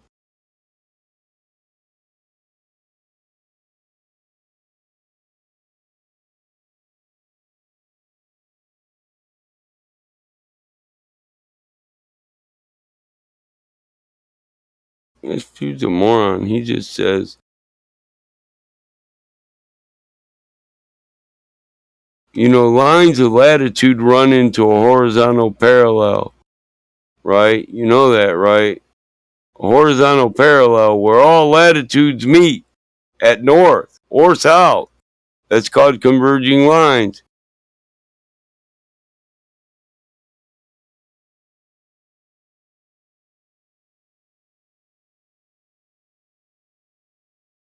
They're not measured. It's a mathematical construct that's displayed in angles, not measured in angles. It's a mathematical construct that is mathematically displayed in angles. That's why the equator is a zero angle. You don't even know what you're talking about. 1 degree per 60, that's 60 minutes. It's talking about arc seconds now. I know, now he's talking about arc seconds. I don't even know the name of it. Yeah, that's an arc second to a light source. You're a moron.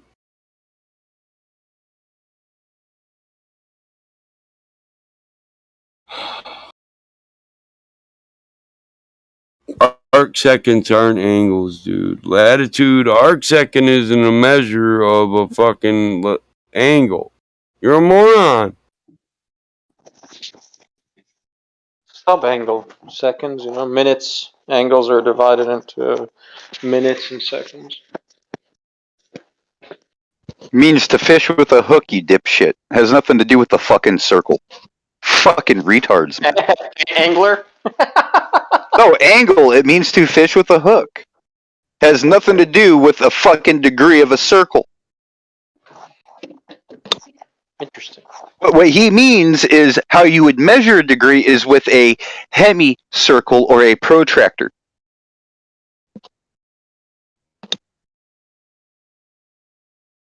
Which is But this is what happens when you smoke dope in high school. What is one arc? What is one arc second? Huh? 1/60th of an arc minute? Something like that. Just Google it, do the conversion. Is that equal to 1/60th of a circle? No. No, a lot less. A lot less. He's a fucking moron, dude. I thought it was 360 degrees divided by 24,901, which would get 69. What are you talking about? This guy is fucking. Oh my god, I can't with Isn't this. that what an arc second is? I thought an arc second was like a division of the full circle, like 360 degrees. Yeah, division of a second. Oh, member of the Teutonic tribe, Old English from the Latin anguli or angulis. It's 1/3 600th of a degree. The degree of an angle is within a model of a sphere. Yes. When it's applied to travel on Earth, it is. But no, the thing is, you don't use arc seconds to travel. You travel on rhumb lines, which are straight lines from port to port. We don't use longitude and latitudinal lines when we travel. If we do, we'll end up lost. These people think we use arc seconds to navigate. We don't. We use for land charts and navigational charts, which are Cartesian coordinates, just like,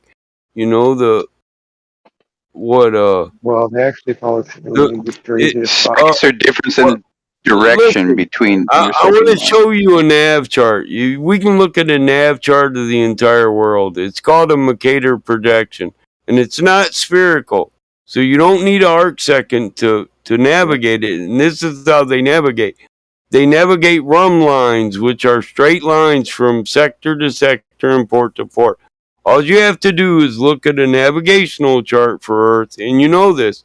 We don't apply curvature to navigation. That's why we use a Mercator projection map as a nav chart. Right? Everybody knows the Mercator projection is the most accurate navigational chart used on Earth.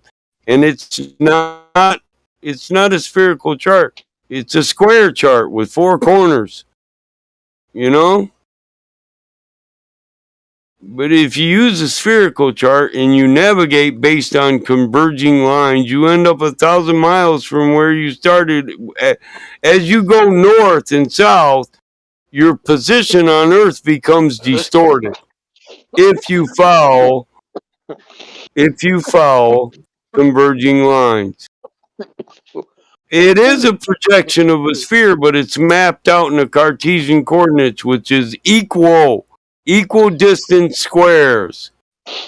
It's not converging lines, so it doesn't matter if it projects a sphere because it doesn't have converging lines. You see, each one of the lines on that Mercator map that go north, they all go towards the North Pole, but they don't converge. And if you want to get to the 60th parallel on the east side of the North Pole, you have to follow the most eastern straight line, which is called a rhumb line. If you follow a converging line, you'll end up lost. Why is this, Sean? I mean, my daughter was a naval officer. You ever navigated a naval ship, Sean? Can you tell me what nav charts naval officers use and study? Can you, Sean? Or are you just going to keep trying to act like we use a globe to navigate Earth? Because we don't. We don't use a sphere model to navigate Earth. We don't use converging lines. And the 60th parallel is a straight line across the Mercator map. I'm not wrong. Prove I'm wrong. I'm tired of dumb bitches who say you're wrong but can't prove it. Prove it with a citation. Put your money where your mouth is, or I'm going to ban you from my fucking YouTube. No, prove it with a citation. I'm tired of these bitches who just say you're wrong, but they can't give him any information as to why you're wrong. If you could prove your shit, you could get 3 Bitcoin from motherfucking Sean. David Weiss. No, prove I'm wrong. You got 30 seconds to post a citation or you're banned. We're tired of people who can't back their mouth with citation or proof. You can't just sit there and say people are wrong. That doesn't prove they're wrong. It just proves you disagree. You need to establish the fact that I'm wrong. Do that. You're smarter than me. Listen, saying we use GPS doesn't prove how we navigate, Sean. GPS is based on the Cartesian coordinates and a Mercator map. So nothing I stated has changed just because you state we use GPS.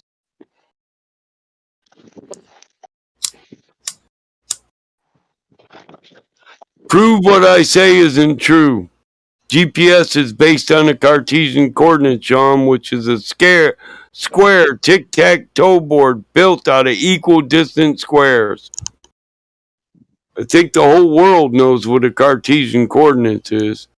GPS is based on Cartesian coordinates, and it takes you on a straight line travel from sector to sector, just the same as a Mercator map. I don't care if you call it global positioning. It doesn't prove what I said wrong. I said navigation is based on Cartesian coordinates of a two-dimensional square map. And GPS is based on that exact same navigational map. So you haven't debunked anything I've said. More like ground positioning system. Well, he still hasn't disproved. He offered no information to debunk what I said. He just made another Trilateration explains it, right? Or triangulation, either one.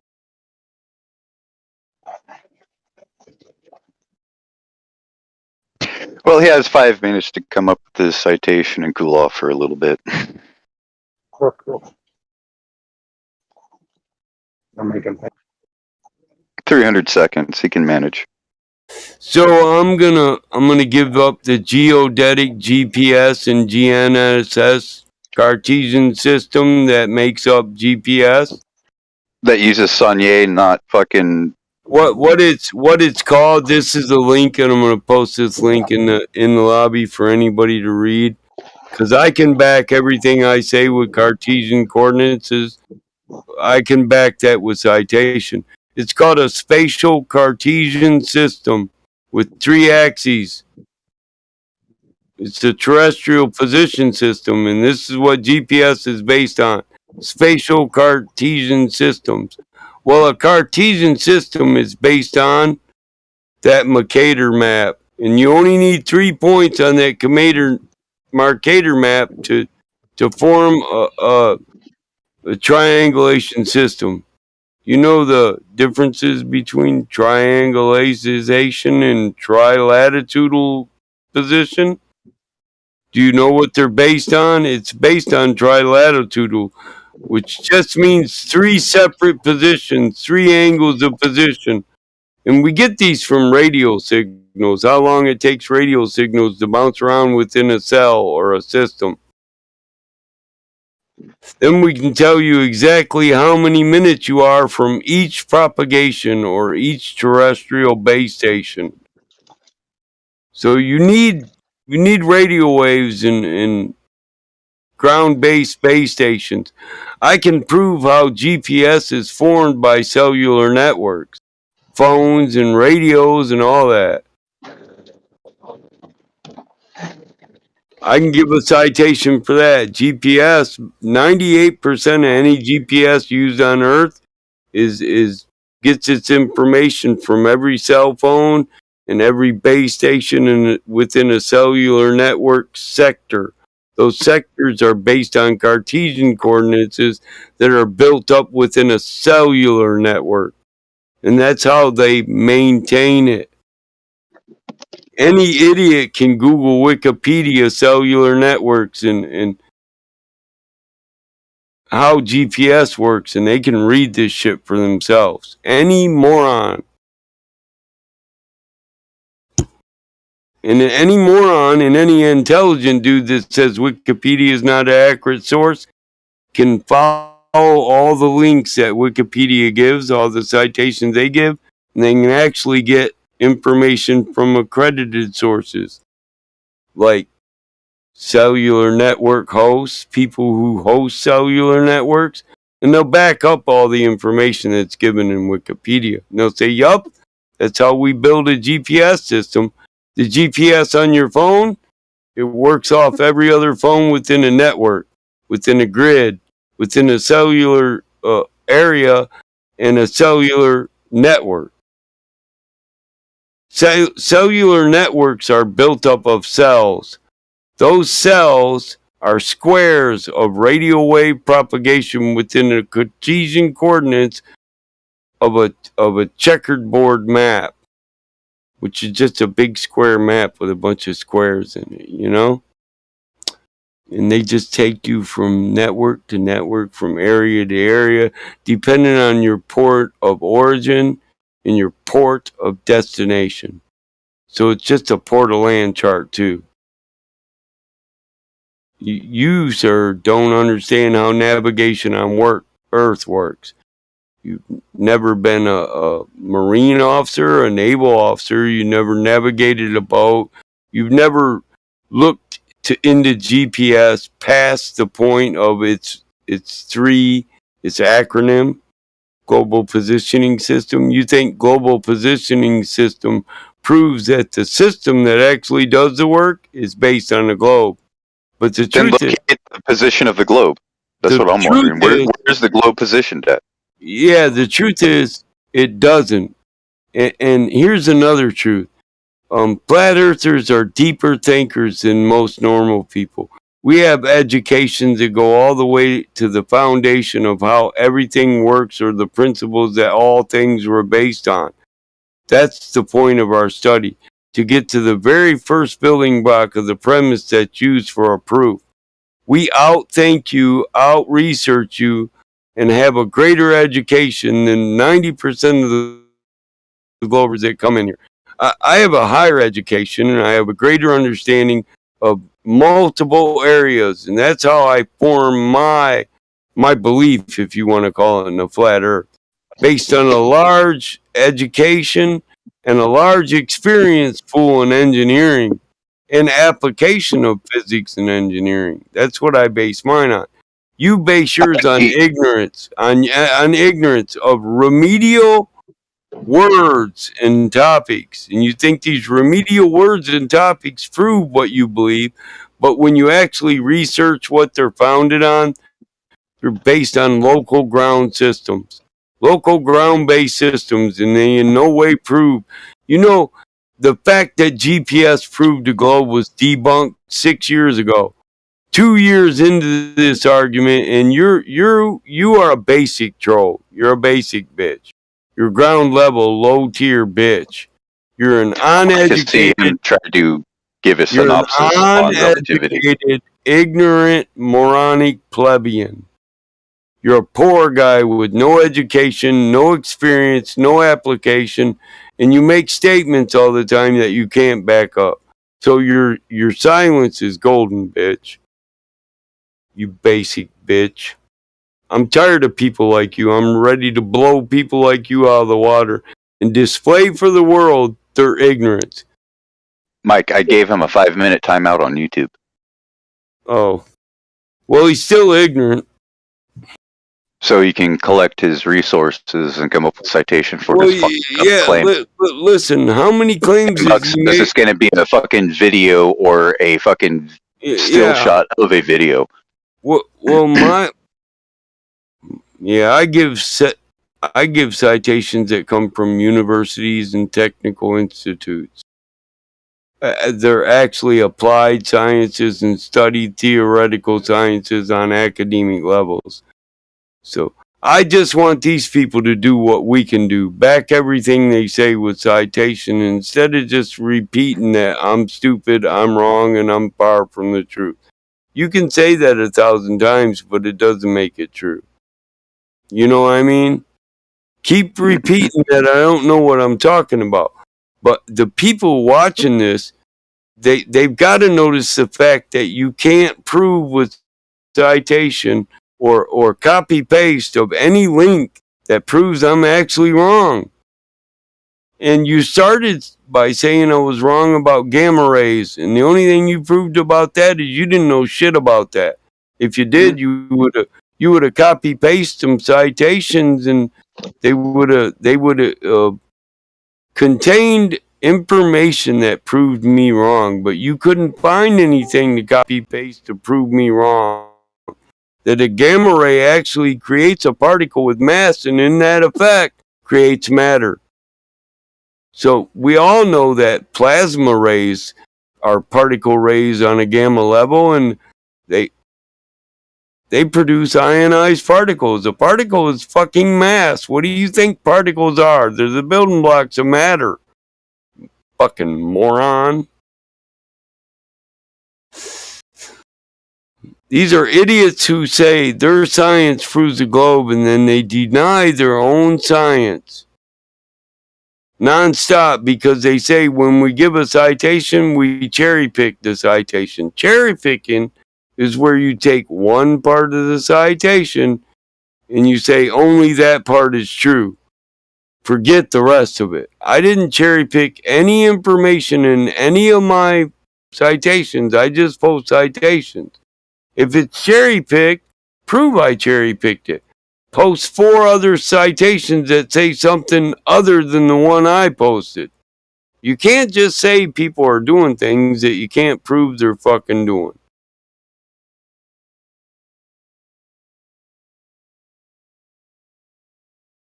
You're ignorant. You make statements on things that you're ignorant to, and then you can't back it with actual collegiate citations.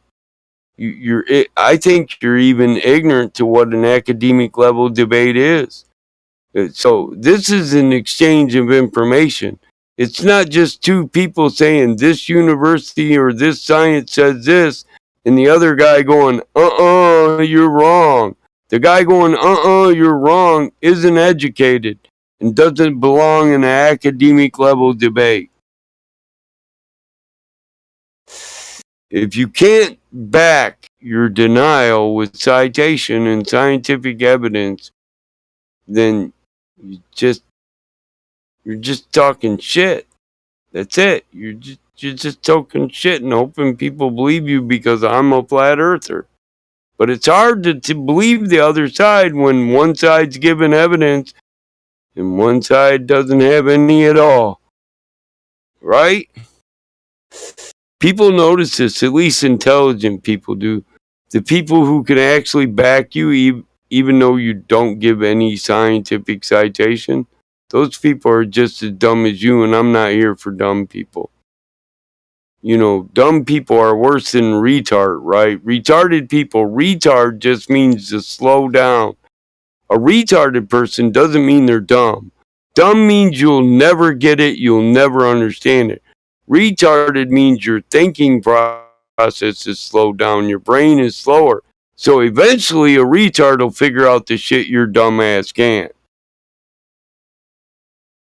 So I don't want to insult a retard by calling you a retard. A retarded person, their brain actually works. It just works slower. Your brain doesn't work, guy.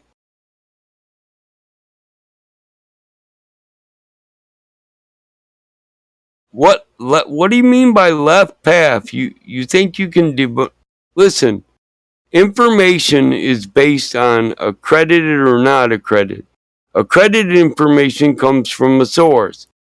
if you can't just say this is left path information, you need to follow the citation and then say this isn't a valid source from a valid authority based on this.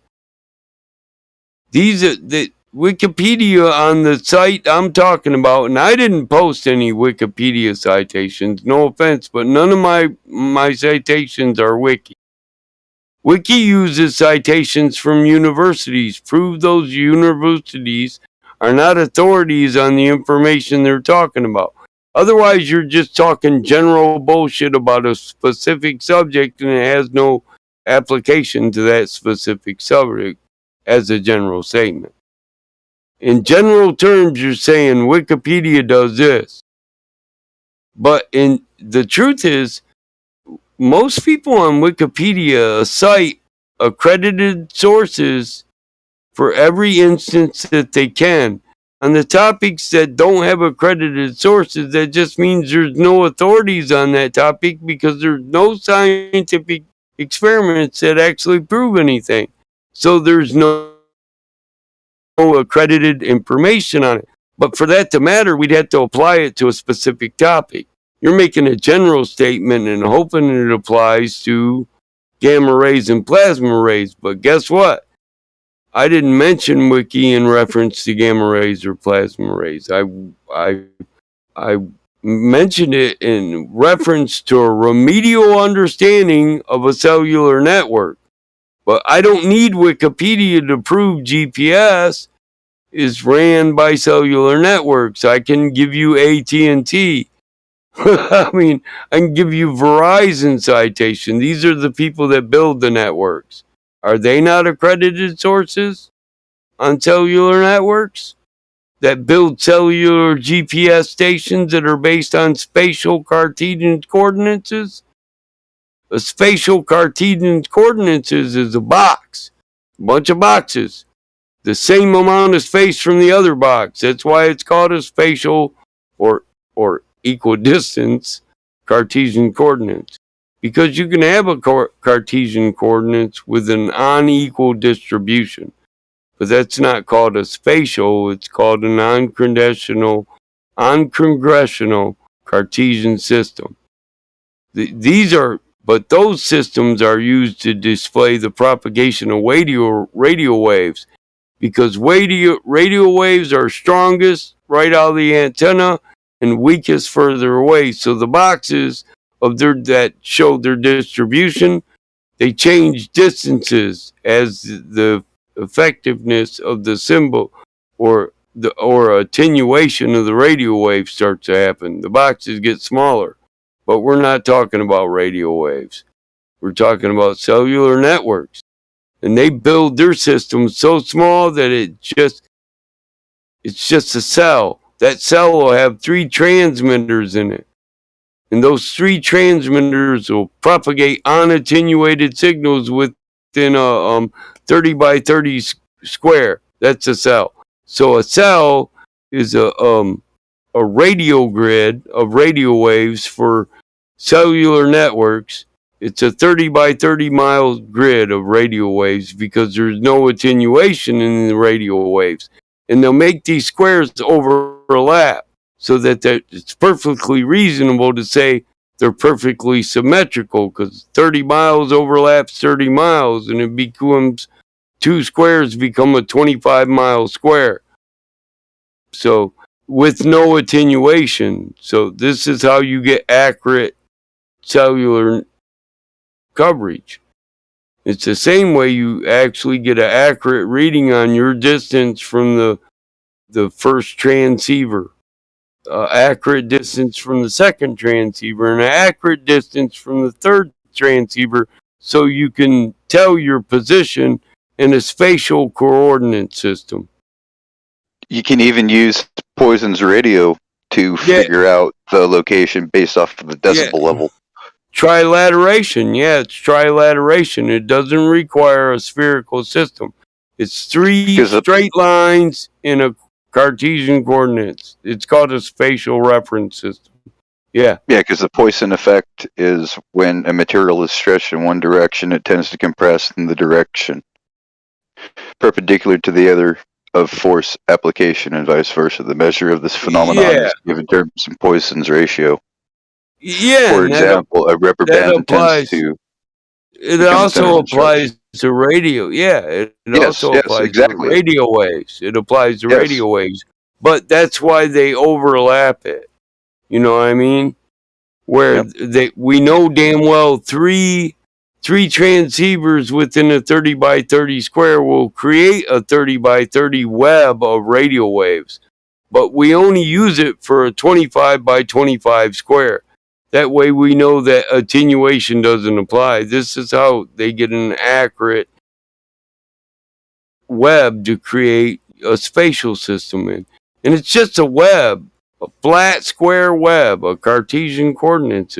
And we say you're 3 minutes from this northeastern transceiver, you're 2 minutes from the southern one, and you're, 5 seconds from the eastern one. That tells you exactly where you are. It's called trilateralization. It doesn't have anything to do with latitude and longitude like he says. Navigation's done by latitude and longitude on Earth. Well, you still haven't proved that original statement, Sean. You didn't prove that. You just asserted it. I proved that GPS is based on spatial systems, and I didn't give a link for it in Wikipedia. You're not banned in our server. You can come in the server and read the link I posted. It's that simple. We don't ban people like you. We like to keep you around to point out that you deny things. You have the effect. We give a citation, and to our citation, you people always say, nuh-uh. And you think it proves somebody wrong when they give citation from the people that build the systems we're talking about. The systems that listen, they say this system proves the globe, GPS. We post citations from the builders of the system, and they say, nuh-uh. They deny the builders of the system because they say, I don't care what AT&T says. They build cellular networks and they host GPS. I don't care what they say because GPS proves the globe. That's just fucking confirmation bias. I wonder if dude could tell us what a boson is. He didn't know what a meson was or an alpha particle. you know what? I think I gotta restart the stream. Or an iron ionic particle. He didn't know they're actually particles of mass, which mean they're matter. They're the building blocks of matter. They are matter. If they have mass, they have matter. They're matter. There's some matter there if there's mass there, right? And there's no argument in science when you ignite or you start up an ion or a gamma ray or a plasma ray that you've effectively brought into existence from the fourth dimension to the third dimension particles that didn't exist there in that spatial reference frame, which would be wherever you're propagating the beam at for the distance of the beam. There's now particles there that weren't there because you energetically ionized them.